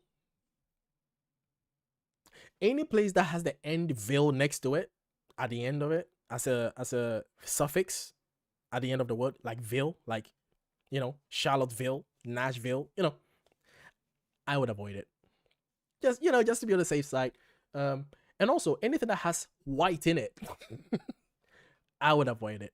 I would just say, if someone was saying, "Hey, we have a party in Whitestown," I'll be like, I have cancer. Like, I would genuinely fake having cancer over going to a party in Whitestown. Like, I would. I would. I actually would do that. I know. Like, that I would stoop that low to avoid going to a party in Whitestown. I would say I have stroke. My arthritis is back. Like, I would feign death to go than to go to a party in Whitestown. Sorry. But again, this woman is going to a place. She probably was looking on her maps. And she got lost. Don't we all get lost? Don't we all get lost? Look at all the number of things that you could die for. The number of things that people in history have died for. Getting lost is one of them. And she's now a statistic. She got lost. Wrong place, wrong time, dead. Just because. Now imagine the person didn't have a gun, they have a dagger. Let's reduce the level of harm here. It's still potential of harm. Again, coming back to my point. And I'm trying to drive my point home here. And I believe that you guys can understand what I'm saying. If the person didn't have a gun but had a dagger, there's still potential for harm. But the person would have to come out, confront the woman, have an altercation, and then stab them. You know? How much time would that take? Probably take more than 5 minutes. Then it would take the 1 minute for the shot to happen, right? Again, I just prefer people to be alive, man. I would rather have people that I'm mad at, that I don't like, to be alive, you know, like so that they are alive for me not to like them. I want them to be alive so that I can hate them, you know. Come on, what's the point of hating when they're not around? I want to hate people, so I prefer them to be alive. If they're not alive, how can I hate them? Like, I want to hate people, yeah. Yes. Jeez. Police have not identified the people in the home. Wow, that's convenient, really. Who fired the shot, saying in the statement on Friday that it's a complex, delicate, and evolving case. Is it? Is it a complex, delicate, evolving case? Is it in Whitestown, someone shot someone in their home, and you're struggling to find the culprit? You're struggling to find a person because it's a very complex, delicate issue. Is it? Police in Whitestown. Is it? Okay. It would be both inappropriate and potentially dangerous to disclose information. Isn't it just? It would be dangerous to disclose any information. Oh. America. Land of the free, home of the brave. It would be dangerous to disclose the information of the person who shot them.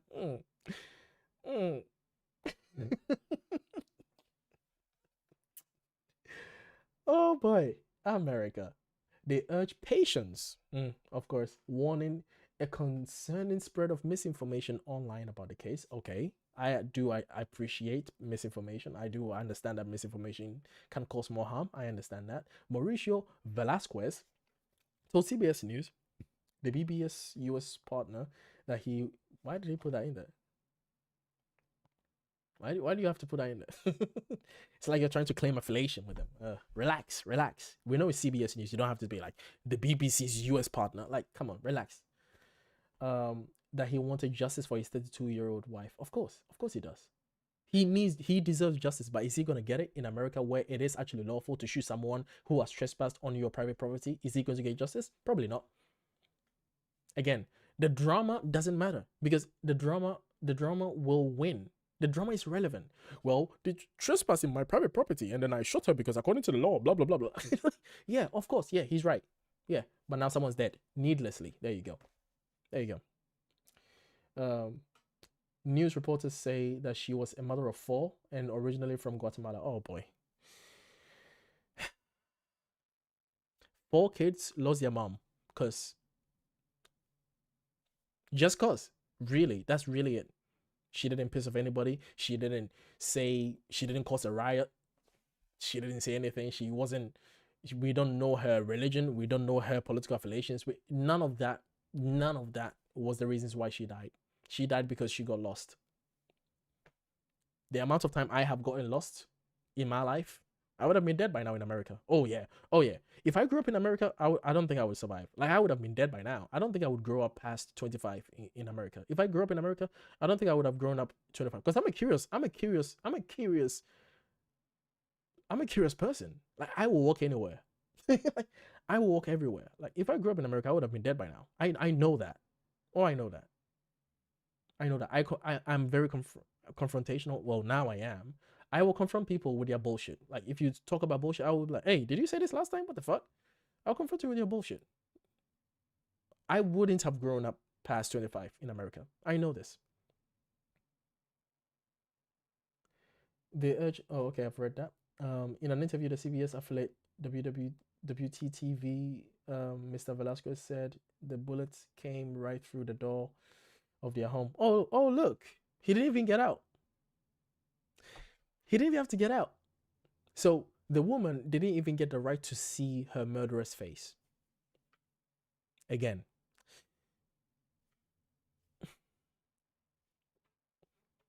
she didn't even get a right to see her murderer's face.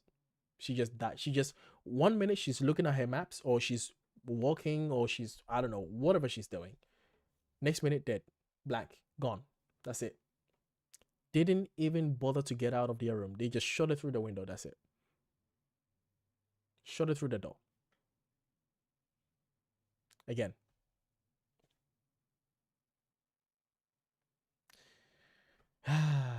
Didn't even get out. Oh boy.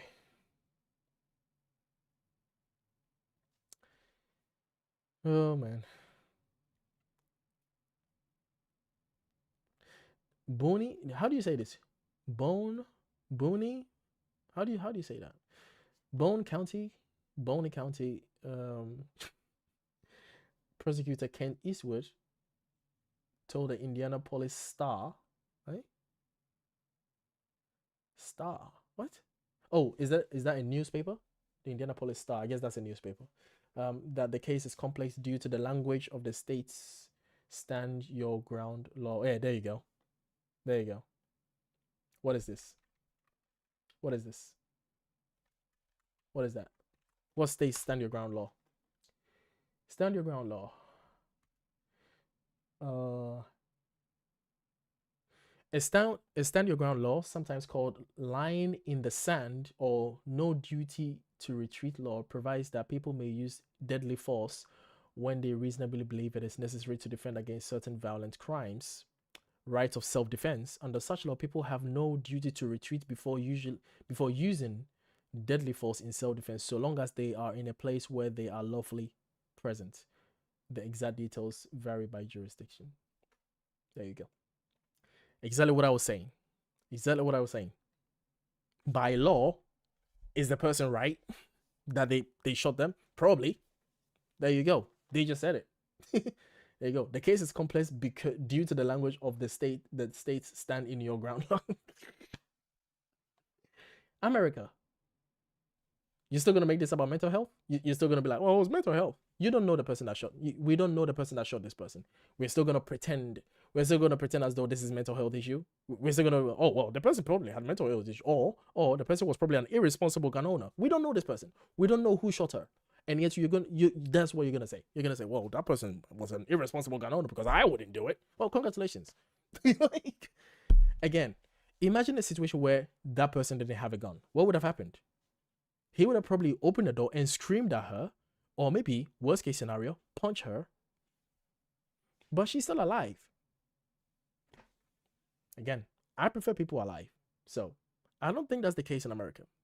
So, stand your ground laws are in place in many US states, and most permit an individual to protect themselves with the use of reasonable force. Yeah, reasonable force is very subjective in America, including the deadly force to prevent death or great bodily harm. So you kill someone so that you don't get killed, because obviously there's a woman at your door, so obviously your life is in danger by definition. So obviously you killed. Like, what else would you do? Like, what else would you do if you saw a woman at your door? Of course you shoot her. Like, come on, come on. Like, of course you shoot a woman at your door if you saw a woman at your door. Of course the first thing you do is shoot her. That's the first thing you do, of course. Like, come on, like, what? Why would anyone, like, why would you try to ask questions and stuff? Like, why would you do that? No, just shoot her. Yeah, America, land of the free, home of the brave. Ugh. We're still gonna talk about mental health and responsible gun. If the person didn't have a gun, this wouldn't have happened. Full stop. Case closed. In 2023, Ralph Jarl. Ooh, Jarl. That's a name for like a chief in Norse Kingdom. A Jarl. I like that. Ralph Jarl, who was then 16, was shot twice after ringing the doorbell of the wrong home in Missouri. Andrew Lester, who was in his 80s, pleaded guilty and died while awaiting sentence.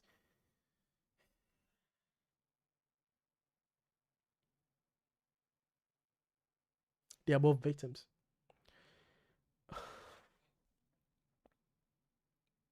A 16-year-old dead because he rang the door. How many kids do the whole ringing the doorbell and dashing thing? It's annoying. I get it. It's annoying. It pisses people off. Oh, don't ring my bell. You know, it's annoying. But I would rather scream at the kids and be like, "Don't ring my bell." You know, I would rather do that than see them dead. What the fuck, America? What is wrong with you? Like, are you guys okay? I swear, man. Are you guys all right? Oh my god. In New York, a 20-year-old Kaylin Gillis died after being shot upon entering the wrong driveway. The homeowner who shot her is now serving 25-year sentence. Oh wow. Oh, look at that.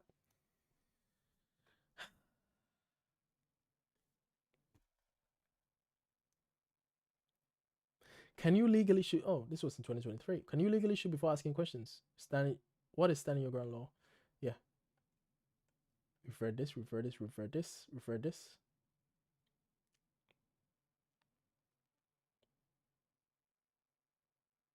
When defendants use a standing your ground law to defend their actions, often the case centers on whether or not their use of force meets the standard for reasonable given the perceived threat.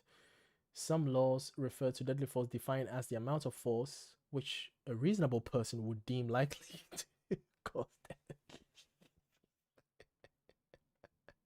A reasonable person. Oh man. Oh, serious bodily harm to another person according to Cornell University. It's highly subjective. Like, it's so all of this is based on subjectiveness. Like, this is all highly subjective. Reasonable force is subjective to the person who is enacting the force. Like, yeah.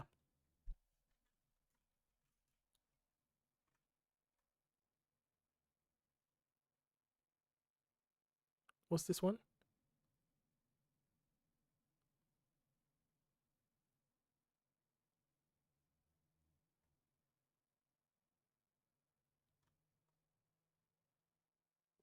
Okay. What's the link that you sent? The Florida woman convicted in the 2023 shooting death of her neighbor is speaking out from behind bars. Susan Lawrence claims 35-year-old Ajika Owens was banging on her door when she opened fire. Lawrence told our affiliate WCJB that she had argued with Owens' children for leaving their roller skates on her property. She claims that Owens and the kids had threatened to kill her, saying she was terrified when she shot Owens through the locked door. I told him that I had hit her. I said she was pounding on my door, she was threatening to kill me, and I shot her. And I knew I shot her because she said, ow. And I thought I grazed her somehow. And I couldn't imagine where that shot went. I never even saw the shot. This is a self-defense case, yeah. I mean, yes. She would, like, yeah, if someone has threatened you and her children has threatened you and is in front of your door and banging on your door, you shoot them. Yeah, if you have a gun, you shoot them. If you didn't have a gun, you probably have to call the police. How about calling the authorities? How about that? Call the authorities. I mean, I was just so terrified. I remember I was shaking, I was crying. It was horrible. Is Susan Lawrence? No, I genuinely think that she was terrified. If someone has threatened your life and someone has put you in that situation and you shoot them, I definitely get that. But you've killed a person. Capable you of still killed a manslaughter? person. Like, No. And wait, what did he ask? I was just so terrified. I remember I was shaking, I was crying. It was horrible. Is Susan Lawrence capable of manslaughter? No. And I'm so. So he asked her if the person that was threatening her was capable of manslaughter, and she said no. But again, she did it out of being terrified. Again, it would be remiss of me to hold her to that standard to be like, well, why did you shoot her? No, that's not what this is. I definitely get it. Like, I get it. If you have a weapon that's an equalizer to a perceived threat, especially if they've threatened your life and they are in front of your door, banging on your door, you don't know what they have behind the door. You don't know that. So obviously, if you have an equalizer, a weapon, you would use it. But at the same time, it's like, well, then you still don't know what's happening behind the scene. It's like, I don't blame her, but in the court of law, you lose. It's just, oh man. The lady that died didn't have any gun. Yeah, we know that. That's not the point. The point is, again, this is someone who is genuinely terrified has been threatened multiple times by the person's children and the person herself standing behind her door, banging on her door. In her head, she doesn't know what's happening behind the door. She could have pulled it. Yeah, but Donita, you're being unfair here. You're being unfair here, Donita. This is the thing. This is why what I am talking about, and I hope I'm able to articulate this. What I am talking about is because human beings are complex like this. That's why having a gun makes it more complex, because without a gun, you can still have this, but at least you have the altercations before the police arrive and she goes to call the authorities. But when people are afraid, they will reach out to whatever makes them safe. And in this case, she reached out to the gun. Again, if the gun wasn't there, it would probably be an altercation. That is what I'm talking about. Again, the drama is irrelevant. In this instance, I sympathize with her. I sympathize with this person. Like, it's unfair to say, well, she should have just called the police. We don't know what we're going to do when we're afraid. We don't know that. Like, the things that we are capable of doing when we are afraid is crazy. The things that we are capable of doing. That is why putting a gun in our hands, whether we are responsible or we are mentally healthy, it doesn't matter. When you bring fear in the equation and you bring desperation in the equation and you bring anxiety in the equation, mental health doesn't give a fuck about that. Responsible gun ownership doesn't give a fuck about that when you are afraid. Like, none of that matters. Human beings are more complex than that to think of us in, oh, this person is a totally responsible gun owner. This person is not a responsible gun owner. Like, what? No. Like, no. We get mad. We say things we don't mean all the time. We do things we don't mean all the time. Putting a gun in the situation makes it worse. That is my point. That's my point. My point is she had a gun and it made it worse. That's my point. If she didn't have a gun, she would have done anything else. That's what I'm saying. Many things to worry about in your country's worse than firearms. Absolutely irrelevant to what we're talking about. We're talking about firearms. I don't know why. This is like, you're uncomfortable with the fact that I'm highlighting a problem in your country. So in order for you to stop me from talking about it, you'll say, well, what about your country? Irrelevant. Absolutely relevant. That's like someone saying, well, what about rape? Well, yeah, rape is bad too. Okay, we're talking about guns now. What has that got to do with anything? Well, there's other problems in your country. Well, did I say that my country was perfect? Did anybody say anything close to that? Like, yeah, we're talking about guns and the problems that guns bring. That's what we're talking about. It makes you uncomfortable that we're talking about that. So you want to distract to distract it to someone else, something else. We're not talking about that.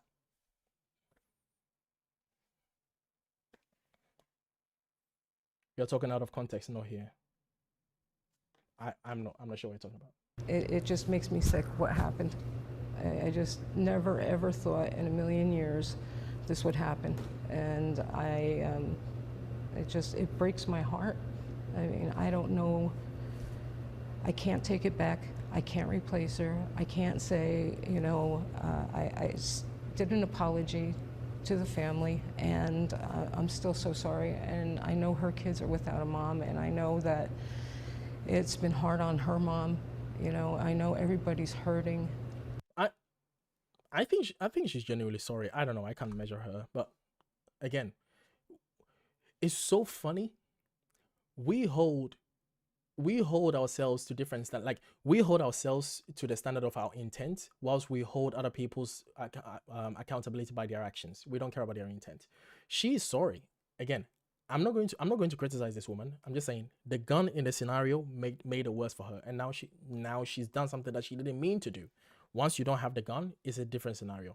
That has been my point from since I started this rant. That's still my point. You guys keep bringing irrelevant things to it. It means nothing to the conversation. Not at all. Is this an echo chamber where I can't chime in? If so, I say goodbye. No, I want you to chime in actually addressing the points I'm making, not just trying to say that, well, what about this? When I'm not talking about that, right? If I'm talking about guns and you say, well, what about many problems in your countries? Well, I'm not talking about many problems in my countries. And also, if you want to go, you are also free to go. Like, this is... I want you to add to the conversation, not disrupt the conversation with something else that I'm not talking about. There are many problems in my country. Yes. Is guns are part of the country, the problems that we have in the UK? No. There we go. I'm talking about guns now. That's all I'm interested in. Tomorrow I'm going to be interested in something else. I've already expressed how much problems that I have with the UK. I don't know why you still think, well, there are many problems in the UK. But yeah, I know that. Guns is not part of them. We're talking about guns. We've been talking about guns for the past hour. That's all. And what is this one?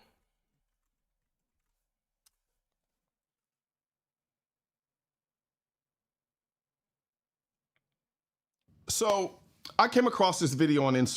So this video says heat kills more people in Europe and more Europeans than gun death in America. Okay, so I guess gun death is not a problem. All right, case closed. Oh look, heat death kills more people than guns in our place. So why are we talking about guns if we can talk about heat? Okay, let's talk about a force of nature versus something that human beings can actually control. Okay, all right. I guess they're the same thing. Heat death versus guns. I guess they are on the same scale.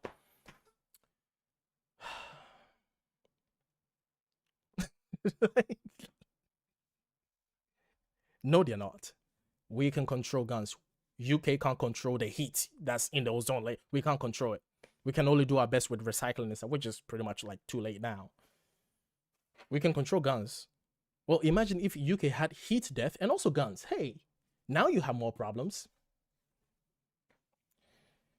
And also heat death is everywhere too. It's not just Europeans. Like heat death happens in Ghana too. Heat death happens in Africa too. Heat death is a natural phenomenon. You know, it's something that happens in nature. You get ill, you get sick, you get headache, you die. Like, yeah, forces of nature. We want to build a society where we can reduce the likelihood of our own actions causing death because nature will kill us anyway. So in order for us to reduce the likelihood of us dying, we need to do the best that we can do to reduce that likelihood. And having guns in scenarios increases the likelihood of us dying. That is just logical. We will die anyway. Nature is killing us anyway. With floods, with earthquakes, with heat deaths, with all of it. Nature is doing its job anyway. With cancer, with all of these, nature is doing its work anyway. So what are we to do to reduce the likelihood of that? With education, with less guns, like, that's my point. Can we simply because oh look, this thing is also killing them here, so I guess we can have our guns if they what? It's a non sequitur. It doesn't follow. None of that follows. That's like saying, well, we shouldn't talk about daggers because people get cancer. Huh? What? Has nothing to do with anything. Like I want good points. I want to actually, no one that is not agreeing with me has actually addressed what I've said. You put a gun in a scenario, the potential for harm increases just by definition. No one that disagrees with me has addressed that point. You're just talking about anecdotal things and, well, what about that? What about that? None of that is relevant to that conversation. That's what I'm asking. I'm asking you to address what I'm saying. You're not addressing what I'm saying. You can chime in, but address what I'm saying. If you add something that's irrelevant, I will say that's irrelevant. Because it is. Heat death happens everywhere. Yes, I've seen a lot of cases where people forgetting their babies in the car, in Europe, US, everywhere. Yeah, heat death happens everywhere. So it's not a European thing. Like the amount of distraction you have to cause just so you don't have to deal with the issue that we're talking about. Like you just have to say, well, what about Europe? What about this? What? Europe have heat death. Yes, it's not because Europe are actively doing things to make the heat death happen. No, you have guns that's killing people needlessly, underlined, needlessly. People walking over the wrong porches, knocking on the wrong door, being in the wrong driveway, having an altercation. I had a friend who told me that, now bear with me here, it's a chain of stories, right? So I have a friend who told me that their friend was killed because he was trying to stop an altercation that he saw coming out of his gym. So he's coming back from the gym. He saw an altercation on the street. He tried to stop it. The person had a gun, shot him, and then shot himself. All the person wanted to do coming back from the gym was to stop an altercation. what would have happened? Maybe fighting, maybe punching each other, but at the end of the day, they would both be alive, right? And then they'll come home and tell the story. Now her friend is dead. We're going to talk about mental health, responsible gun ownership. None of that matters. The moment you have a gun in the situation, it multiplies. That's all I'm saying. It doesn't fucking matter. The drama doesn't matter. The drama doesn't matter.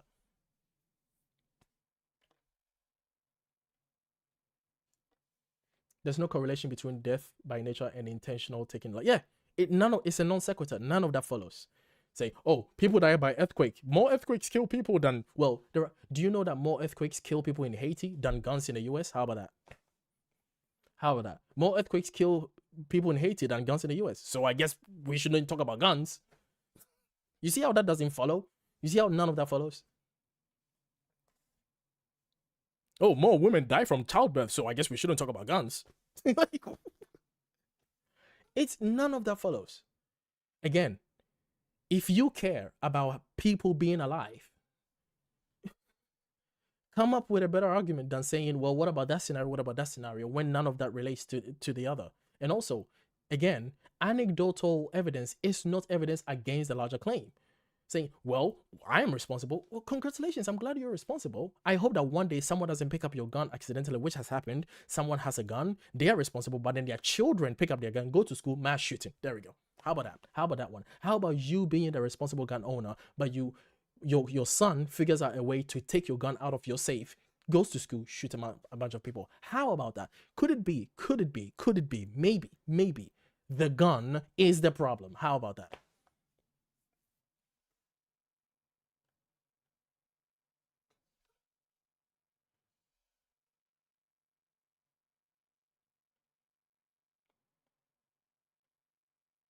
The length that people will go to, it baffles me, America. This baffles me.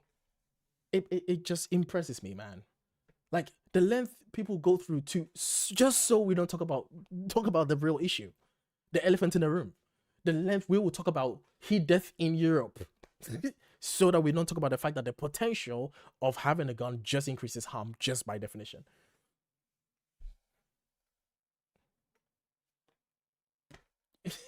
Like, the logic is just logical. It just follows. If you have a gun, is there potential for harm to happen? Oh yeah, okay, no guns then. Why? Well, because we want to live in a society where there's less harm. Oh, okay, all right. You see how that logically follows? If you want less harm, don't do things that increases the harm. Okay, all right.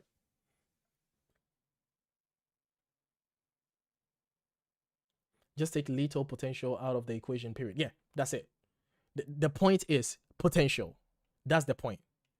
That's the point. Potential for harm. I'm not saying it's harm. I'm not saying that simply because someone has a gun, that means that there is harm. Again, potential for harm does not mean harm. I don't know if I'm using the right language or not. I don't know if I should. I don't know what else to say.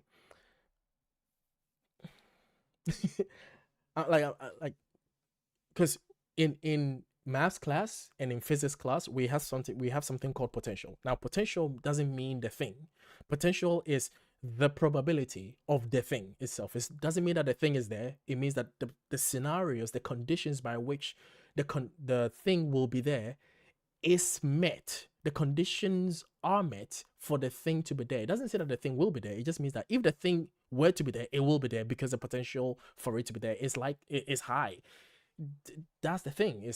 I'm not saying that simply because someone's carrying a gun means that they are just going to be. No, it's like, and also a lot of people that would own guns in America would be responsible gun owners. Yes, of course. Yeah. And yet you have the problem. So what are you gonna do? You're still gonna chime on the same issue that you've been chiming on since the dawn of the issue, mental health and irresponsible gun ownership. Okay, keep going.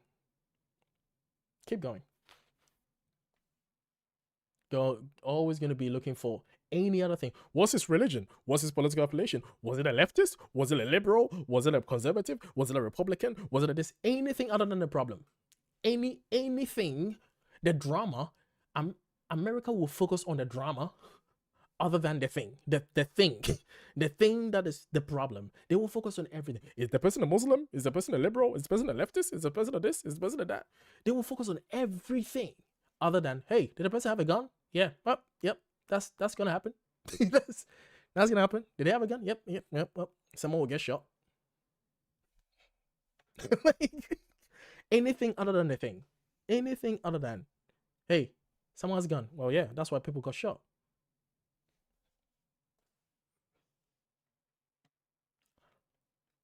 And also, actually, you know what? I'm gonna get myself even more dirty. People talk about mental health as though mental health is so easily to detect. The fact that mental health, someone like myself who has studied human psyche and has studied how people work a bit, I'm not an expert, realizing that people can even have mental health when they themselves don't know that they have mental health. Like, people think that mental health is so easily detectable.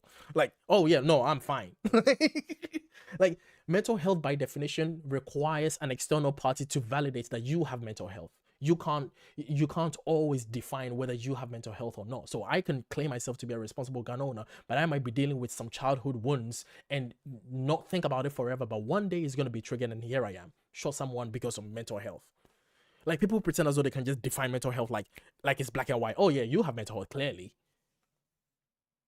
Like, again, you can't just excuse it like away, oh, because of mental health, as though mental health can just be pointed out. Oh yeah, that person has mental health. Go to a grocery store and point to me 2 people who have mental health. Go to a grocery store, or better still, go to the park and point to me 2 people who have mental health. Point. Like, people pretend as though it's so easily to detect. Oh, of course. Like, you're a gun owner, like you're a gun store owner, and someone comes to buy a gun, and you look at them. Can you tell whether the person has mental health or not? Can you tell? Can you tell whether that person has gun issues? Has anger issues? Can you tell? Can you tell whether that person has depression? Can you tell? Are you sure? Because we are the same people that will pretend as though we don't know. We don't know how mental health works. We think we can just point it out. We are the same people that will hang out with someone today, and then tomorrow that person has taken themselves out. That person have self-deleted. And they were like, well, I was hanging out with that person yesterday and they seemed fine. They seemed okay. I don't know what happened. Maybe I should have done something better. And now you feel guilty because you thought you could have helped. And that person was depressed this whole time. But that person was very good at hiding their depression. We pretend as though human beings are not good at hiding their own mental health. Like, we pretend as though human beings are just this black and white obvious things that we can just detect. You know what I'm saying is right. You know what I'm saying is right.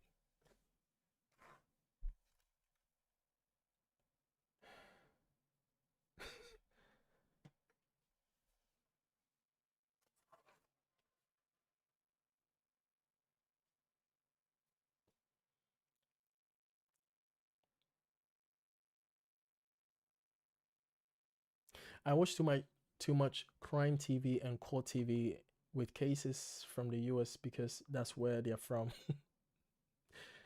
That's why I heard about many of these cases. Yeah. The UK has its problems. The UK has knife problem. Again, I literally mentioned it. Said last week or 2 weeks ago, we had someone who stabbed 2 people from the road to London, on the train to London. Luckily, nobody died. Hey, nobody died. Wow. I wonder why they didn't die. Could it be maybe it was a dagger and the person that was the culprit wasn't they themselves a skilled dagger user anyway? Because most people are not skilled with dagger users. And they actually don't know. They think they know, but they don't actually know the vital points by which to point. Nah, I'm not calling anybody's bluff or anything. I'm just saying, like, the likelihood of someone dying decreases drastically once you remove a gun from it. It's just logical. It's just logical.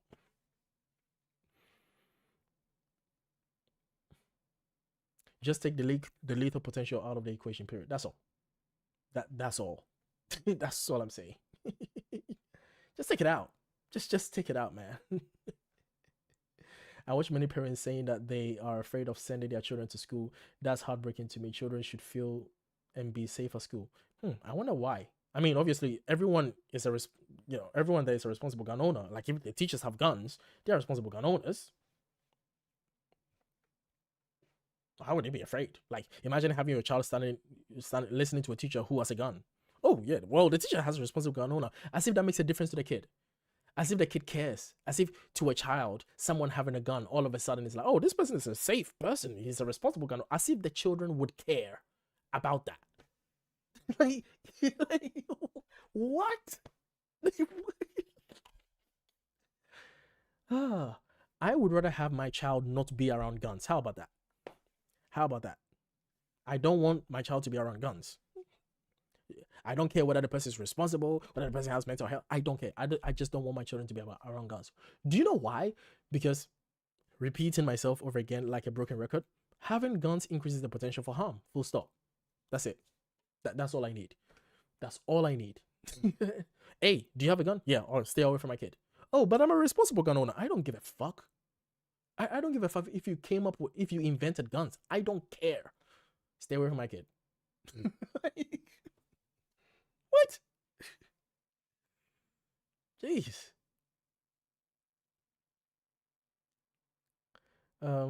Without turning it into a jail instead of school, yeah. I would never own a gun because A, I wouldn't want the trauma of shooting someone, and B, the potential of someone turning it to me. Yeah. Oh yeah, that's the world you want to live in, and that's what that's what you're doing. You don't want to live in a world where people have guns, so you don't have one. That's fine. That's fair. I mean, again, my issue is not with people that want to have guns and want to like to have gun collections. Like I said, I've already said I would love to have sword collections and all of that. But if we were saying that, hey, there is a sword issue here and people are killing people with swords on a mass scale for some reason, and I love swords and I'm doing sword collection, and we're like, hey, you know what? I think having swords is not a bad idea. I am perfectly happy to relinquish my sword collection luxury if that benefits society. I'm perfectly happy to do that. Again, it requires you to want people to be alive than dead. It requires you to want people to be safe, Oh, hey, you know what? Yeah, okay. It's just a luxury.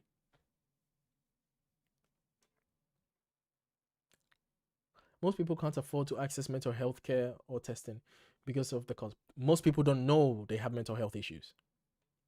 Trust me, I come from Africa. I come from Ghana. I know what the fuck I'm talking about. Most people don't know they have mental issues. Like, people pretend as though we can just pinpoint it. Oh, you have mental issues, you have mental issues, you have mental issues. No, most people don't. Most people don't know that they're codependent. Most people don't know that they're narcissistic. Most people don't know that they're psychopathic. Most people don't know. Like, look at all these serial killers that have been caught and listen to them. They're all just innocent victims of circumstances. Oh, well, I had a bad childhood. Oh, really? Wow, that's interesting. And you didn't realize that? You didn't know? You didn't know that I had a bad childhood? You're just victim of circumstance. You just happen to be bad. Like, come on, man. Yeah. Most people don't know that they have mental issues. You have to point it out to them. You have to point out to them that, hey, I think you have anger issues. A lot of people that have anger issues actually have to be told that they have anger issues, either by their wife, their children, someone that they work with, someone that is close to them. A lot of people that have anger issues actually have to be told by an observer that, hey, you have anger issues. Did you know that? No, holy shit, I actually do. Because it's very hard to be objective on yourself, because by definition, yourself is subjective, by definition. So it's very hard to be unbiased, objective about yourself. Very hard. You need an external observer. And if people don't point it out, you don't have mental issues as far as you're concerned, you're good. Again, based on yourself, you don't have mental issues. Yeah, okay. Again, you know what I'm saying is right. You know I'm right.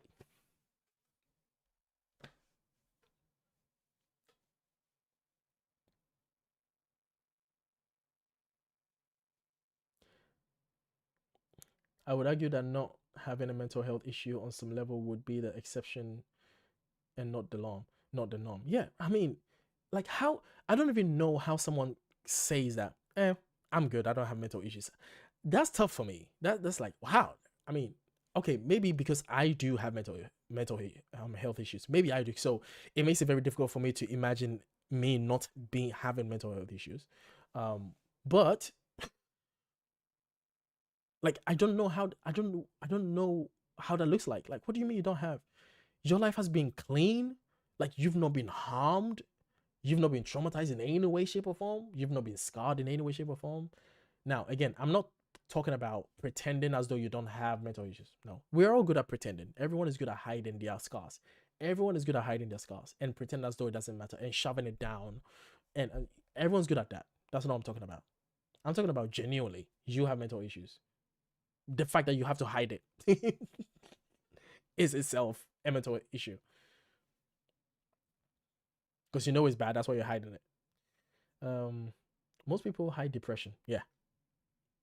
A friend of a friend self-deleted themselves and everyone was shocked and wished they could have been there for them. Yeah, exactly. Yeah, again, people pretend as though they know whether someone has mental health or not. We don't. We are not. We are so bad.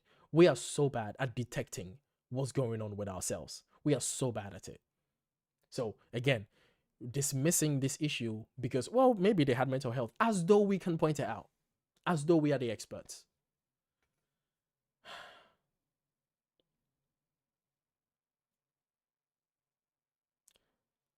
A 6-year-old shot by what? A 6-year-old shot his teacher.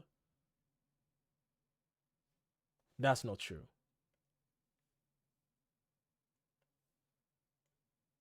That is not true. So, Abby, now tell the jury, what did you see right before you were shot that day on January 6, 2023?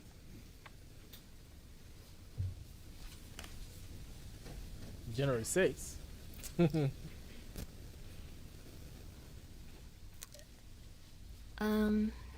The moment went by very fast. I remember Dr. Watson touched on it briefly earlier. The look on the student's face is a large memory that I have. I do remember it was like a very blank look, but it wasn't a blank look at all on his face.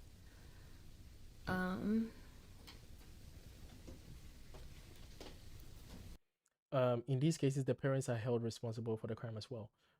Well, no, the only person responsible are the parents. It's a 6-year-old. It's a 6-year-old. I don't hold the child responsible at all. I don't hold the child accountable at all. I don't. Yeah, the only people accountable are the parents. Yeah, they own the guns. They left the gun in an accessible way for the kid to have access to it. It's a kid, 6-year-old. I'm not holding the kid accountable for anything. It's the parents are responsible for it. And is that why you lifted your hand? Did you know what was about to happen? Yes. Yep. And what is the last thing you remember that day at the school?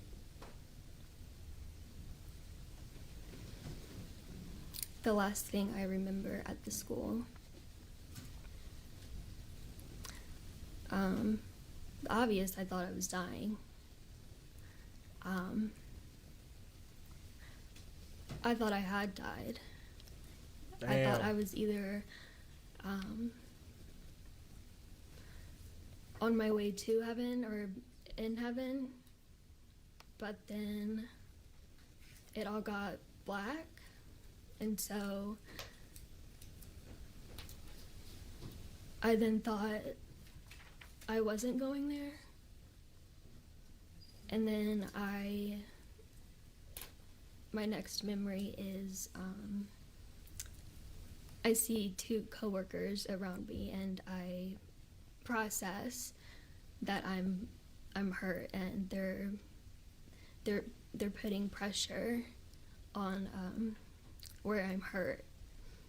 A first grade teacher who was shot in her classroom by a 6-year-old student is on the stand right now in Newport News. The teacher, Abby Werner, brought a $40 million lawsuit against the school's assistant principal, who she says failed to act after reports the student brought a gun to school in 2023. Let's go live now to CNN's Jean Casares, who has been... Well, this is a simple issue. It's a case of irresponsible gun ownership. That's all this is. That's all this is. Irresponsible gun ownership. But not on the case of the child. Because the child doesn't own the gun. The child had the gun that day. Who owns the gun? Their parents. Are they potentially responsible adults in the real world? Yeah, potentially. Did they maybe go to sleep They were too tired one day. They forgot to lock the safe, or they even forgot to lock the gun in the safe and then lock the safe. People are forgetful. People forget things all the time. These mistakes happen all the time. Could the kid, the 6-year-old, be smart enough to notice the pattern of where the gun goes during the day and where the gun goes during the night? Definitely, because kids are smart. Human beings are fucking complex. Don't give people guns. Like, don't give them guns, bro. Human beings are complex. We are creative. Children are complex. They are creative. We know this. We know this. Why do we pretend we don't? Why do we pretend we don't know this? Why do we pretend we don't know this? I will never understand it. Tracking the testimony, Jean. Well, they're on cross-examination right now, but on direct examination, when she took the stand, it was very difficult for the plaintiff's attorney to actually get her to verbalize what had happened to her. It was like her mind was reliving it.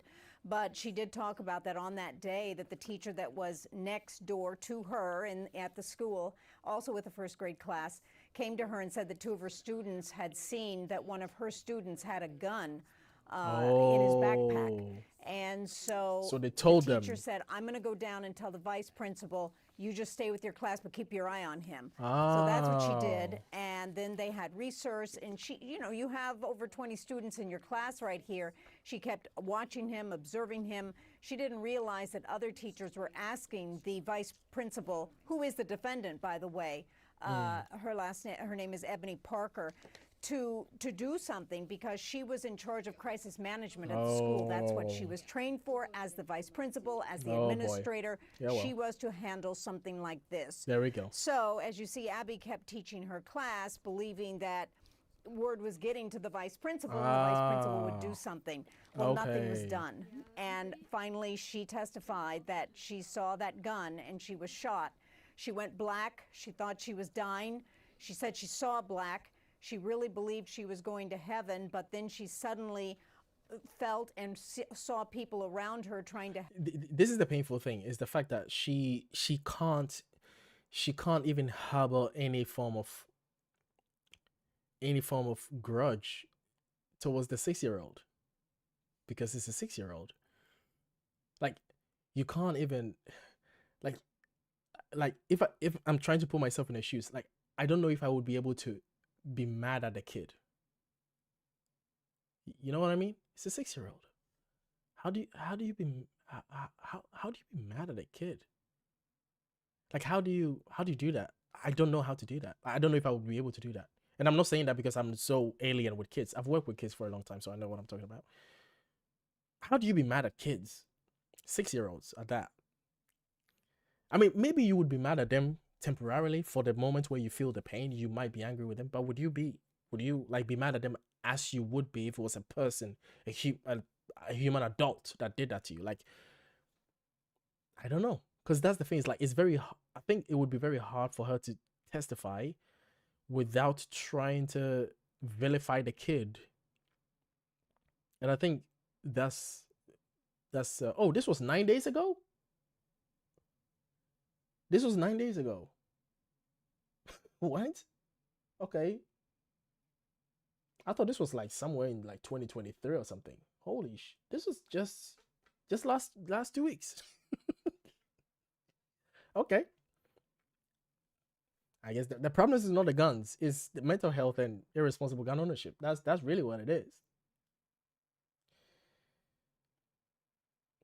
It's not a gun. It couldn't be the gun, right?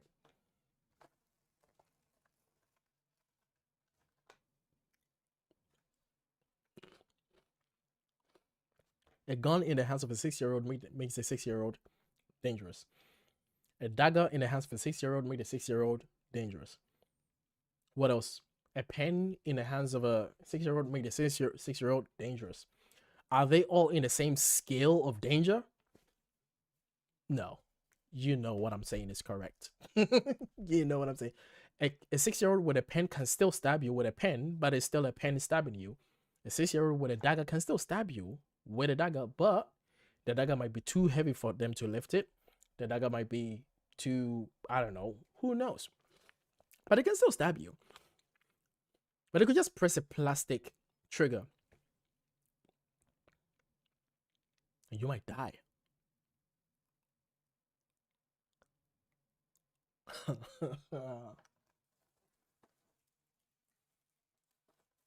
Even with the dagger, the kid has to be strong enough to apply pressure to the dagger to stab you enough for it to be fatal, right? It's a 6-year-old. 6-year-olds, most likely, unless they are Thor or they are demigods, probably will not be able to apply that much pressure to stab you fatally. They might be able to stab you, but not fatally, right? I'm talking about in the scales of harm, right? Now, let's say they have a very sharp pencil. Would they be able to stab you? Hell yes. Fatally? Probably not. If they had a sword, would they be able to dismember you? Probably, yeah, actually, because swords are sharp as fuck. So they might have to just swing it and then your head is gone. So yeah, with that one is, yeah, they might actually be able to do that. So don't give 6-year-olds swords. See, I wouldn't want to have swords as a thing if that could happen. I wouldn't want to live in a society where they have swords. If kids can have swords and just chop off the head of their teacher, like, I would be like, you know what? Yeah, I wouldn't live in a society where we have swords. I love swords. If that would happen, I'd be like, no, I'm good. Why? Because I prefer people to be alive.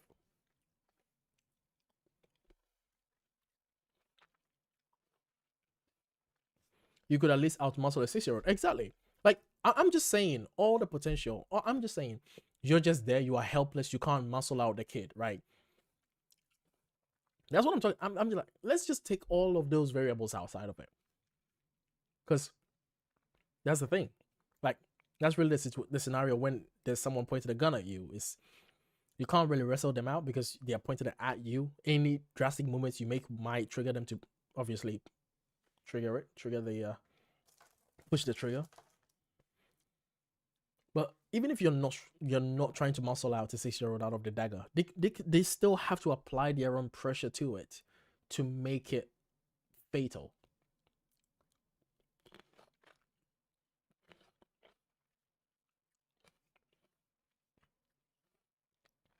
The school had to pay also because principal didn't search the child, although I know that kid, yeah, that's what they said. The principal said his pockets are too small or something like that. Yeah. Responsible gun ownership, pockets too small. Nobody called the authorities. I guess they all had mental health. Everybody involved in this had mental health. The teacher, the principal, everybody in the school had mental health. That's why this happened. This couldn't have happened if anybody was a responsible gun owner. There was no way this would have happened. Everybody was irresponsible. Everybody had mental health. That's what we're supposed to believe in this scenario.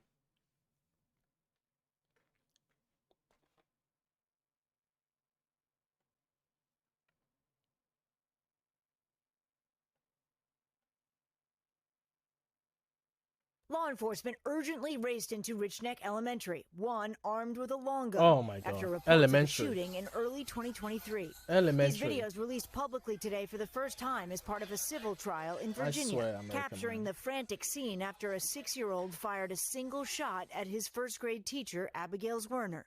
The 9mm handgun left on the floor of the schoolroom, just feet from the children's desks. First responders treated Werner's injuries in the school's front office before racing her to the hospital.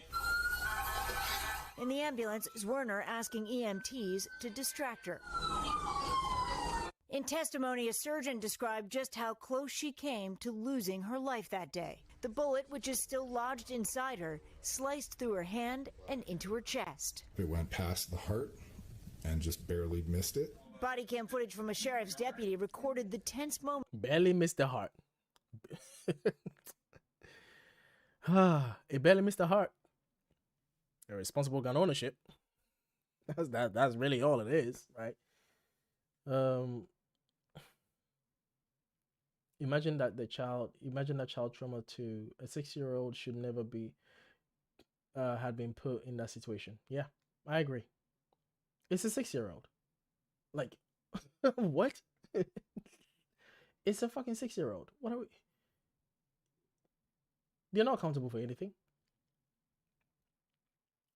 How do you even if you give it the from the Christian perspective, the what's the age of accountability depending on who you speak to? If you speak to the Lutherans, the age of accountability is 12. If you speak to the Catholics, the age of accountability is 7. If you speak to the Mormons, the age of accountability is 8. If you speak to Seventh-day Adventists, the age of accountability is 7. Depending on everybody has the age of accountability, you know. Even that none of them say that the age of accountability is 6. Nobody comes as low as 6.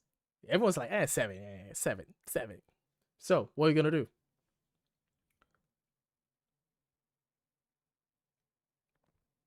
If you speak to the Satanists say the age of accountability is when the person is an adult. So, like 16 and shit, you know? That's what Satanists say.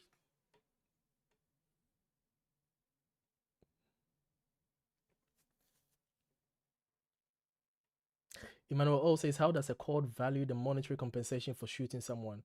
I feel like 40 million is crazy. It's crazy. She didn't even die. I don't know. I don't know how they value the money for someone being shot. I think it's not just I don't think it's just the scenario of someone being shot is what the monetary compensation is based on. Is they consider the person's life, they consider how the gunshot will affect them, their family, how it has affected their work life, how it's affected their mental health, how it's going to affect their children. Like, for example, let's say this woman was a single mother, they would consider how much her absence in their children's life, being healed from this gunshot, would actually, how much would that cost her children with her not being in their life at that time, right? And also, obviously, the school's responsibility in this. All of that is considered and then matched up to saying $40 million. Also, she's white, so, you know. Don't forget that bit. Don't forget that bit, yeah. She's also white, so yeah. There's that.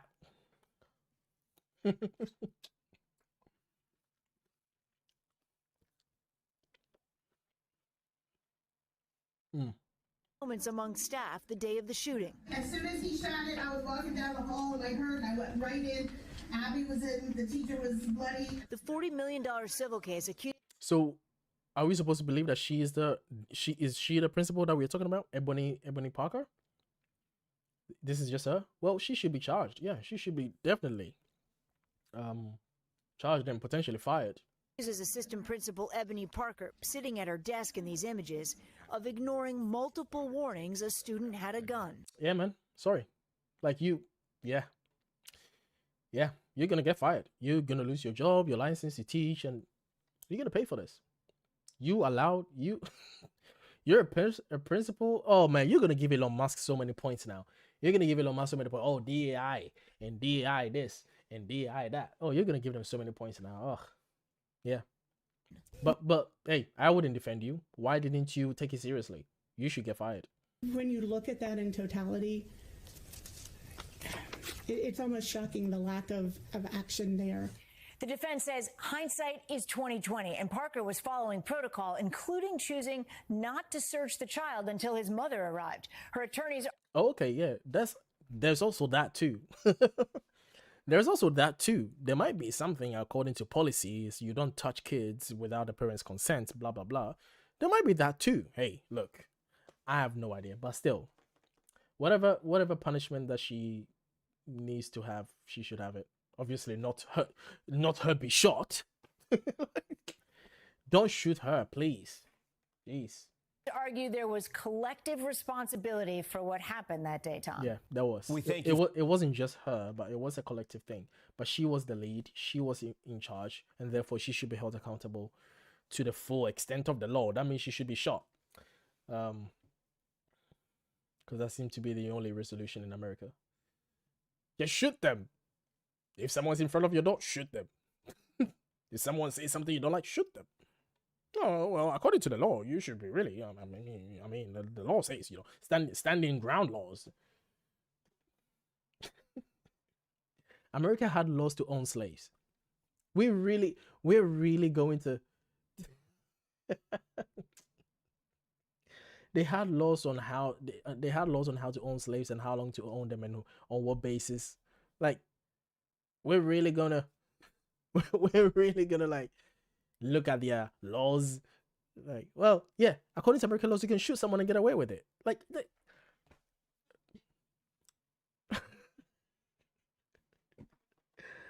oh man, oh boy, unbelievable. I am so unimpressed. I am so unimpressed that the amount of brainwashing that has been done to my people, to Africans about America the Great, and also UK too. UK, it doesn't live up to the hype. It is so disappointing. Like how crazy the systems are. It's incredible. Wow. This is what my people were brainwashed with? That. Unimpressed. Unimpressed. Ugh. Unbelievable. You outlawed my language, my native language in my schools, and forced all of us to speak English on the pain of corporal punishment in my school. For the first 18 years of my life in schools in Ghana, my own language was ruled as illegal. If I spoke my language, any teacher had the freedom to punish me corporally, forced to speak English so that I can communicate with international affairs. All to come to a world where you look at people and be like, I don't like you because your nose is big. Like, unimpressed, disappointing. Europe, US, disappointing. Unimpressed. It's not the hype that they made it to be. It's not the hype. It wasn't worth the brainwashing of a whole group of people. It wasn't worth it. It wasn't. It wasn't worth it. Ugh. Shameful. Unbelievable.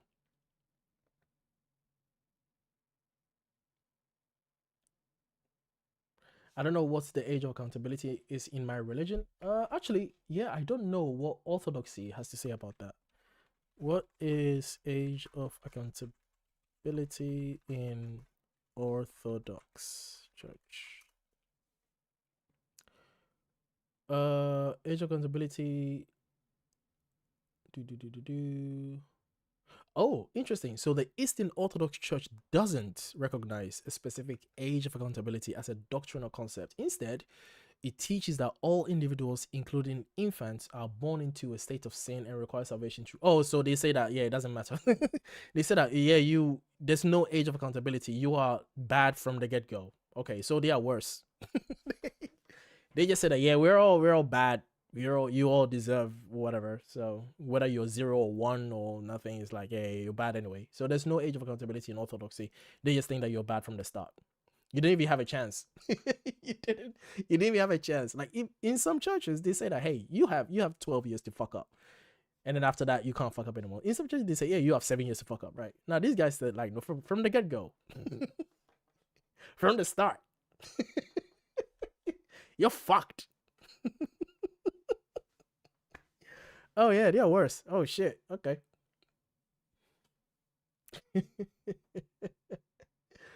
Oh, Christianity. Oh man. What would we ever do without Christianity, man? What would we ever do? I know, we wouldn't think that we're pieces of shit because we were born. Ugh. Children here can get confession since the age of 7, so maybe that. Well, I mean, theologically, they wouldn't be justified if they are on the Eastern Orthodoxy. They wouldn't be justified. Why would they put 7 as the age if you are born in sin from the start? If you're born in sin from the start, then you should be confessing from 2 months. Like, you should be confessing from like goo goo gaga. You should be confessing, like taking the baby to confession from the start. You're sinful from the start. Why are we waiting for 7 years? What theological basis do they have on that? They don't. They should have relaxed on that a bit, but they didn't. They bit the bullet. They were like, no, we're all fucked up from the start. Okay, well, what's the age of 7? What's that based on? It's just arbitrary. They just chose 7. Oh, we like 7. Or maybe they're just going around what other Christians are doing. They're like, oh yeah, this says 7, so we say 7. Or, oh, God created the world in 7 days, so it takes 7 days to. People are gonna come up with. There are so many apologetics that you can do to validate that. God created. Oh, there are 7 spirits of God, and therefore 7 days. They can come up with any explanation to justify that. So yeah. She might not be able to teach again due to trauma, so at least she earned what would cover her. Yeah, but what Emmanuel is asking is 40 million. You know, that's 40 million. You know, that's a lot. That's like, okay, I mean, I know you can't work for the rest of your life, but you were not gonna make $40 million. you were not gonna make $40 million, man. Not teaching, no. So yeah. so yeah, it's like, okay, 40? Ish, damn. That's a lot. That's a lot. That's a lot, man. I'm just saying. I'm like, 20. Even that. It's a lot of million. It's a lot of million. So. Well, I mean, I know life is priceless. I know. There's no amount of price that's worth your life. I know, but it's still 40 million. It's still 40 million. It's still a lot. It's a lot of million. Okay. 40 of them. Jeez.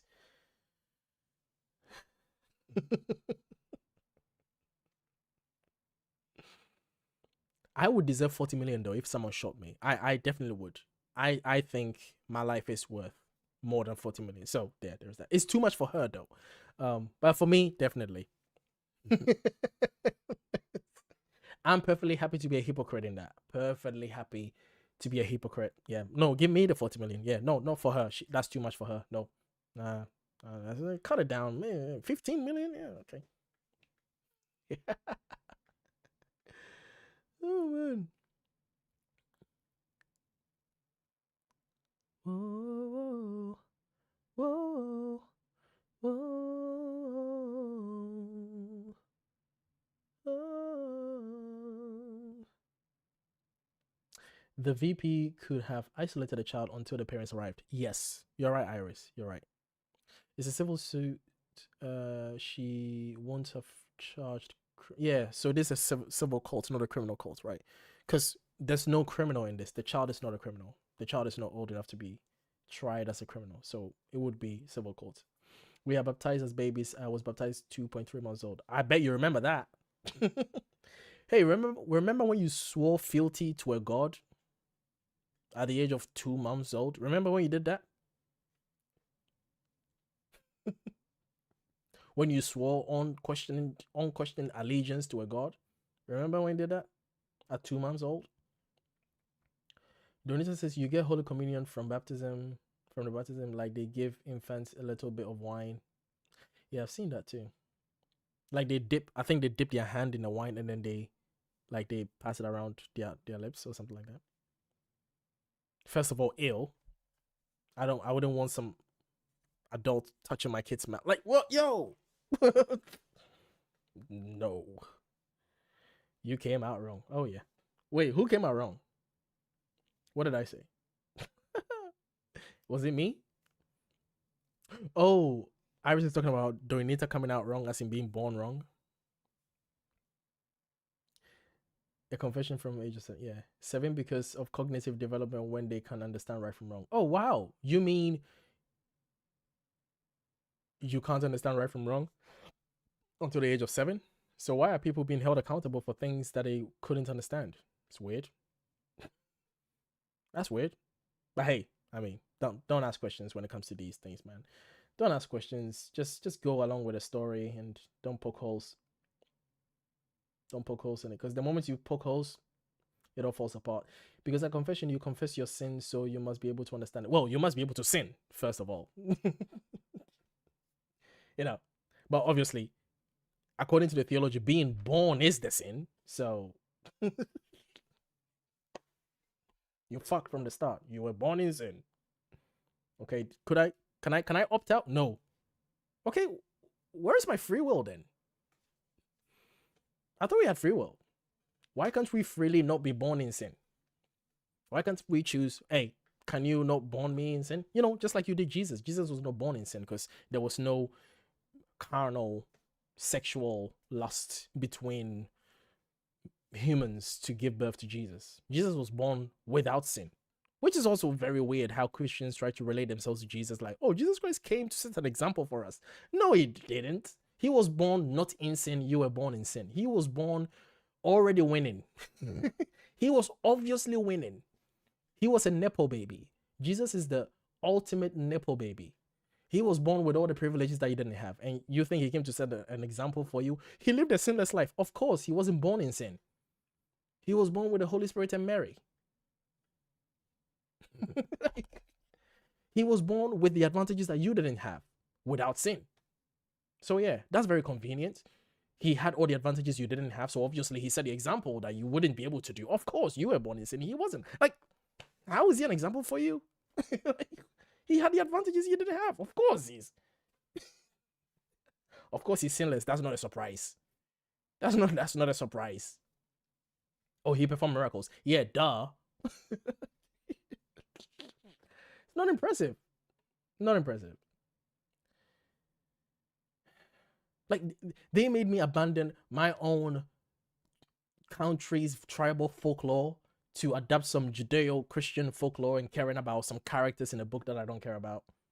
And my own backstories about Yaa Santua and Konfanochi and all these characters are deemed as demons and they are bad people and they serve devils and only Jesus and Jesus.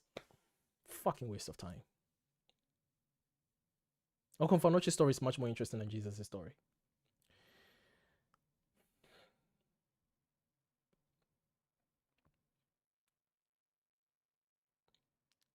Immanuel O says, it's just the sadness of human nature, even though all the trauma, they will rise up and exploit the system. We are self-interested beings. Well, yeah, self-interested beings it's not good or bad. Self-interested beings is just by having sentience and wanting to survive is by nature self-interested. Self-interest is not bad or good. It's just a state of being. You are self-interest. If you want to live in a society where you want to survive, that's self-interest. That's not bad or good. It's a thing. It's just self-interest can do good things. Like, I don't want to live in a world where people are punching each other, so I don't punch other people. That's self-interest. You see? Self-interest is not a bad or good thing. It's just a thing. It's just a state of being. Dogs are self-interested. Everything that is conscious and wants to survive is by definition self-interested. It's not a bad thing, you know. I know Christianity likes to paint, oh, you're very self-interested, it's so bad, it's so sinful. Yeah, well, I don't think Christianity has the right to give its opinion about humanity. Christianity is by definition anti-human, and this is an opinion that I will die on a hill on. Christianity is anti-human. It hates anything that is human. It demonizes anything that is human. Oh, you think you did something good? That is pride. Oh, you know, I think I actually did well. I did well, and I'm really proud of the work. Oh, how dare you feel good about yourself? You should give all praise to God. You should never think that you're a good person. Christianity is anti-human. Like, you ask a person, hey, if your God told you to kill your child, would you do it? Well, you know, God would never ask me to do that. That's not the question I asked you. That's not the question I asked you. I didn't ask you whether God would ask you that. I'm asking you, if God did ask you that, would you do it? Well, I don't think I have enough faith to do the thing that God asked me to do, because the correct thing to do would be to follow through with what he's asked me. But because I don't have enough faith, I don't think I'll be able to do it, because obviously the right thing would be to go through with it. Oh. If I heard a voice telling me to kill my child, I would tell that voice, fuck off. You know? That's simple. There we go. That would have been the whole story of Abraham. Abraham hears a voice of God telling him to go kill a child. He'd be like, man, fuck off. That's it. End of story. Close. The end. The end. That's it. Oh, man. But yeah, I do agree that through trauma, human beings do rise up. Yep. That's something that's very human. Human beings are stronger and resilient, and we are also weak too. We are all of it. Christianity likes to focus on the negativity of it and just hones it and projects it big. Oh, we are so broken, and we are also great. We are also creative. We're also amazing in helping things that are helpless. We also take care of things that would otherwise seek its own destruction, like animals going extinct. We are empathetic enough to take care of animals that are going extinct. We are all of these things. We are weak. We are troublesome. We are hateful. We are also helpful. We are also thoughtful. We are also loving. We are all of it. We are all of it in one. Enjoy your life. Enjoy your life, man. Life is not that, it's already difficult. Nature wants to kill you just by you existing. Stop trying to make your life so difficult. Stop trying to make your life so difficult. Human beings we are awesome, and at the same time we are awful. We are all of it. We are all of it. Try to be awesome. Try your best to be awesome. Live a good life, man. Enjoy yourself. Like, jeez. Try to cause less harm than you possibly could. You know, like, oh, you can't possibly be a good person without this book and without religion. Relax. Yes, you can. I'm living proof of it. Yes, you can. Sure, you can. People have been doing it for thousands of years. The hell? Oh, I know what you did. Do you know what Christians did to people that didn't believe in their God? Oh, they killed them. That's what they did. That's why they can just say, well, I've never seen anyone that doesn't believe in God that's a good person. Yeah, because you killed all of them. You remember? Remember when you were killing people that were not in your belief system? Yeah. Yeah. You killed all of them. That's what you did. Yeah. Again, they need you not to read. They are banking on you not reading history. They want you to be dumb so that they can push this narrative. Yeah, people have found reasons to be good for so long. Even selfishness. Selfishness itself, you can use selfishness to motivate someone to do good things. Human nature is complex and it's awesome. It's all, like, we're all of it. We are great. We are awful. We are all of it. Embrace it. Try to do less harm. Live your life. I don't see what is complex about this, man. I don't see the complexity. And we need the Jonah and we need the Moses and come on. The Three Little Pigs has much better story. The Three Little Pigs, Goldilocks and the Three Bears, they all have better stories. Anansi and the Pot of Wisdom has a much better story. Like, there's so many stories. African folklore, German folklore, European folklore, American folklore, Native American folklore. There are so many much better stories than a god killed his child because you were so bad. Get the fuck out of here. The god had to kill his child because without blood, the god can't forgive you. But because he loves you so much, he has to kill you so that he...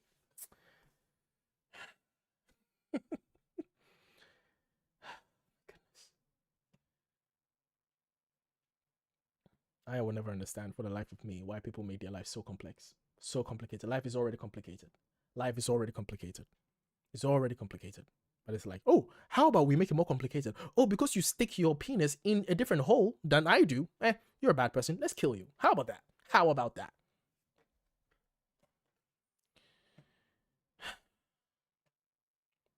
Oh, you're a different skin color to me. Oh, how about I own you as property? Thank you, Christianity. Thank you. Now,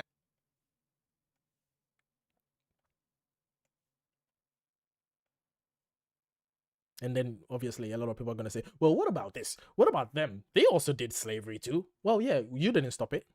You didn't stop until way later. Way later. You don't get a credit. You don't get a credit when you have been a happy proponent of it and also have built your civilization on the back of that very ideology for 1,500 years. 1,500 years of slavery. And then finally, 1,500 years of Christian power. Finally, they're like, hey, you know what? Let's stop it. Which also, the abolition of slavery they weren't the first to do it. there was a dynasty in China that had already banned slavery way before Christianity was even in the picture. Like, people knew that slavery was wrong before Christianity came in the picture, okay? Like, come on. Again, they are banking on you not to read. They bank on you not to read. They bank on you not to know history. They bank on you not to do research. They bank on you to just take their word for it. Oh, we were the first to ban slavery. No, you weren't. No, you weren't. No. Now, and also, you didn't ban slavery like, oh, this is so bad. No, you banned it because there were so many multivaried factors that went into banning slavery. It wasn't just we banned slavery because we read the Bible and the Bible says slavery is bad. No, that's not what happened. That is not what happened. History is much more complex than that. Oh man, it has been such a long time since I ranted. But yeah, I needed to rant today because now a lot of things have been kind of like, this is how I was baptized and I survived. Wait, how were you baptized?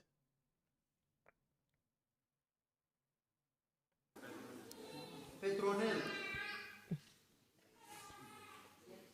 în numele Tatălui, amin, și al Fiului, amin, și al Sfântului Duh, amin, acum și pururea și Yo.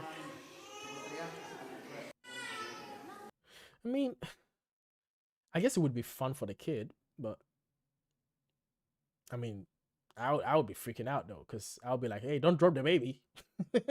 That would be the most thing that I would be concerned, because, you know, I mean, I wouldn't mind, like, if anyone like wanted to do this for their kid, I'm like, yeah, go for it,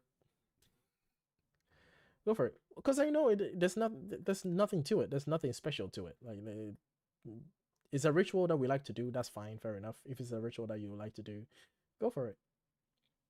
I just wish that there was a much better ritual than that though, because yeah, but I know it doesn't do anything. Like, it doesn't do anything. Like, dumping the baby in water, it doesn't, oh, all of a sudden there's like, oh, you're not gonna get cancer anymore, I guess. Like, no, doesn't do anything. It just be like, oh, you did the thing that made your God happy. Okay, oh, God is happy now because I did my baby in water.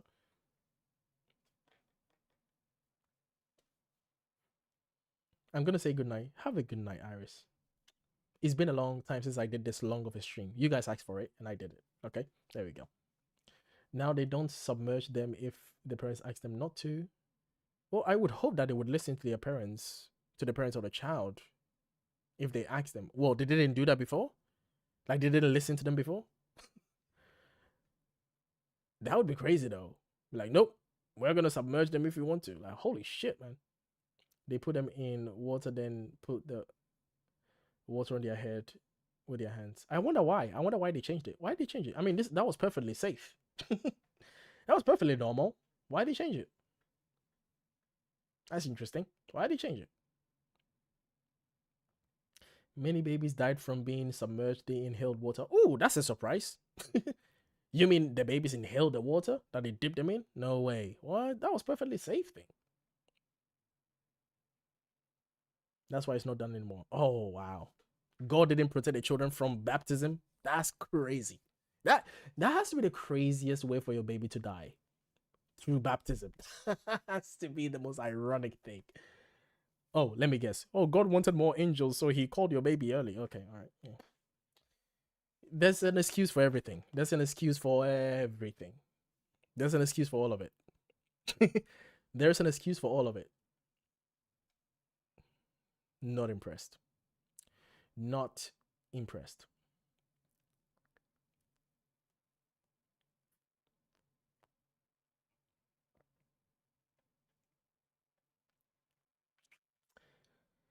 Oh man, all right, let me edit some videos. I'm gonna end this stream, guys, and yeah, I mean, look, this is my stance. You already know my stance. Is I would prefer a world without guns. I live in a world without guns, and I'm very happy with it. And at no point in my life have I ever thought, oh, you know what I can do because we don't have guns? I'm just gonna go to a random person and just punch them in the face because we don't have guns. Like, that thought has never. Come on, give humanity more credit than you think they deserve. Come on, man. Humanity knows how to manage themselves. We are corrupt. Yes, that's why we need rules and regulations. But yeah, sometimes we come up with pretty good rules and regulations. Sometimes we come up with absolutely awful rules and regulations. We are all of it. Give ourselves more credit and grace too to make mistakes and build a better society. But if you're going to cause more division and make everyone afraid of everyone, and we need guns and we need okay, well, we in the words of CK, it's worth it according to America. Obviously not everyone in America, but according to the people that agree with this, it is worth the death of people to have the guns. I mean, that is the most backwards thing I've ever heard anyone say. But hey, that's what people they agreed with him and they clapped for him. That has to be the most backwards thing I've ever heard. That is crazy to me. Like, it's worth it to have people die so that you can keep your rights to have guns. That has to be the craziest thing I've ever heard anyone say. But hey, this is America. Everybody can do whatever they want, say whatever they want. Go for it, man. Go for it, man. Like, jeez, bro. Holy shit, man. Damn. I would rather think my luxury of enjoying the benefits is less important than the lives of people that are alive. Come on, man. How is this a controversial thing? How is me saying, I think people's lives are more important than my luxury of experiencing? Like, how is that even controversial? That is crazy to me. But again, I have a different set of core values than people. I don't want people to be me. I don't want people to turn to me. But I want people to address my points and not disrupt them. So if you disrupt my points, I would just say, and if your point is irrelevant, I would just say, that point is irrelevant. I want you to actually make a point and address what I'm saying. If you don't address what I'm saying, I'm going to call it out. That didn't address anything that I said. It's absolutely irrelevant to the conversation. Have a good night, guys.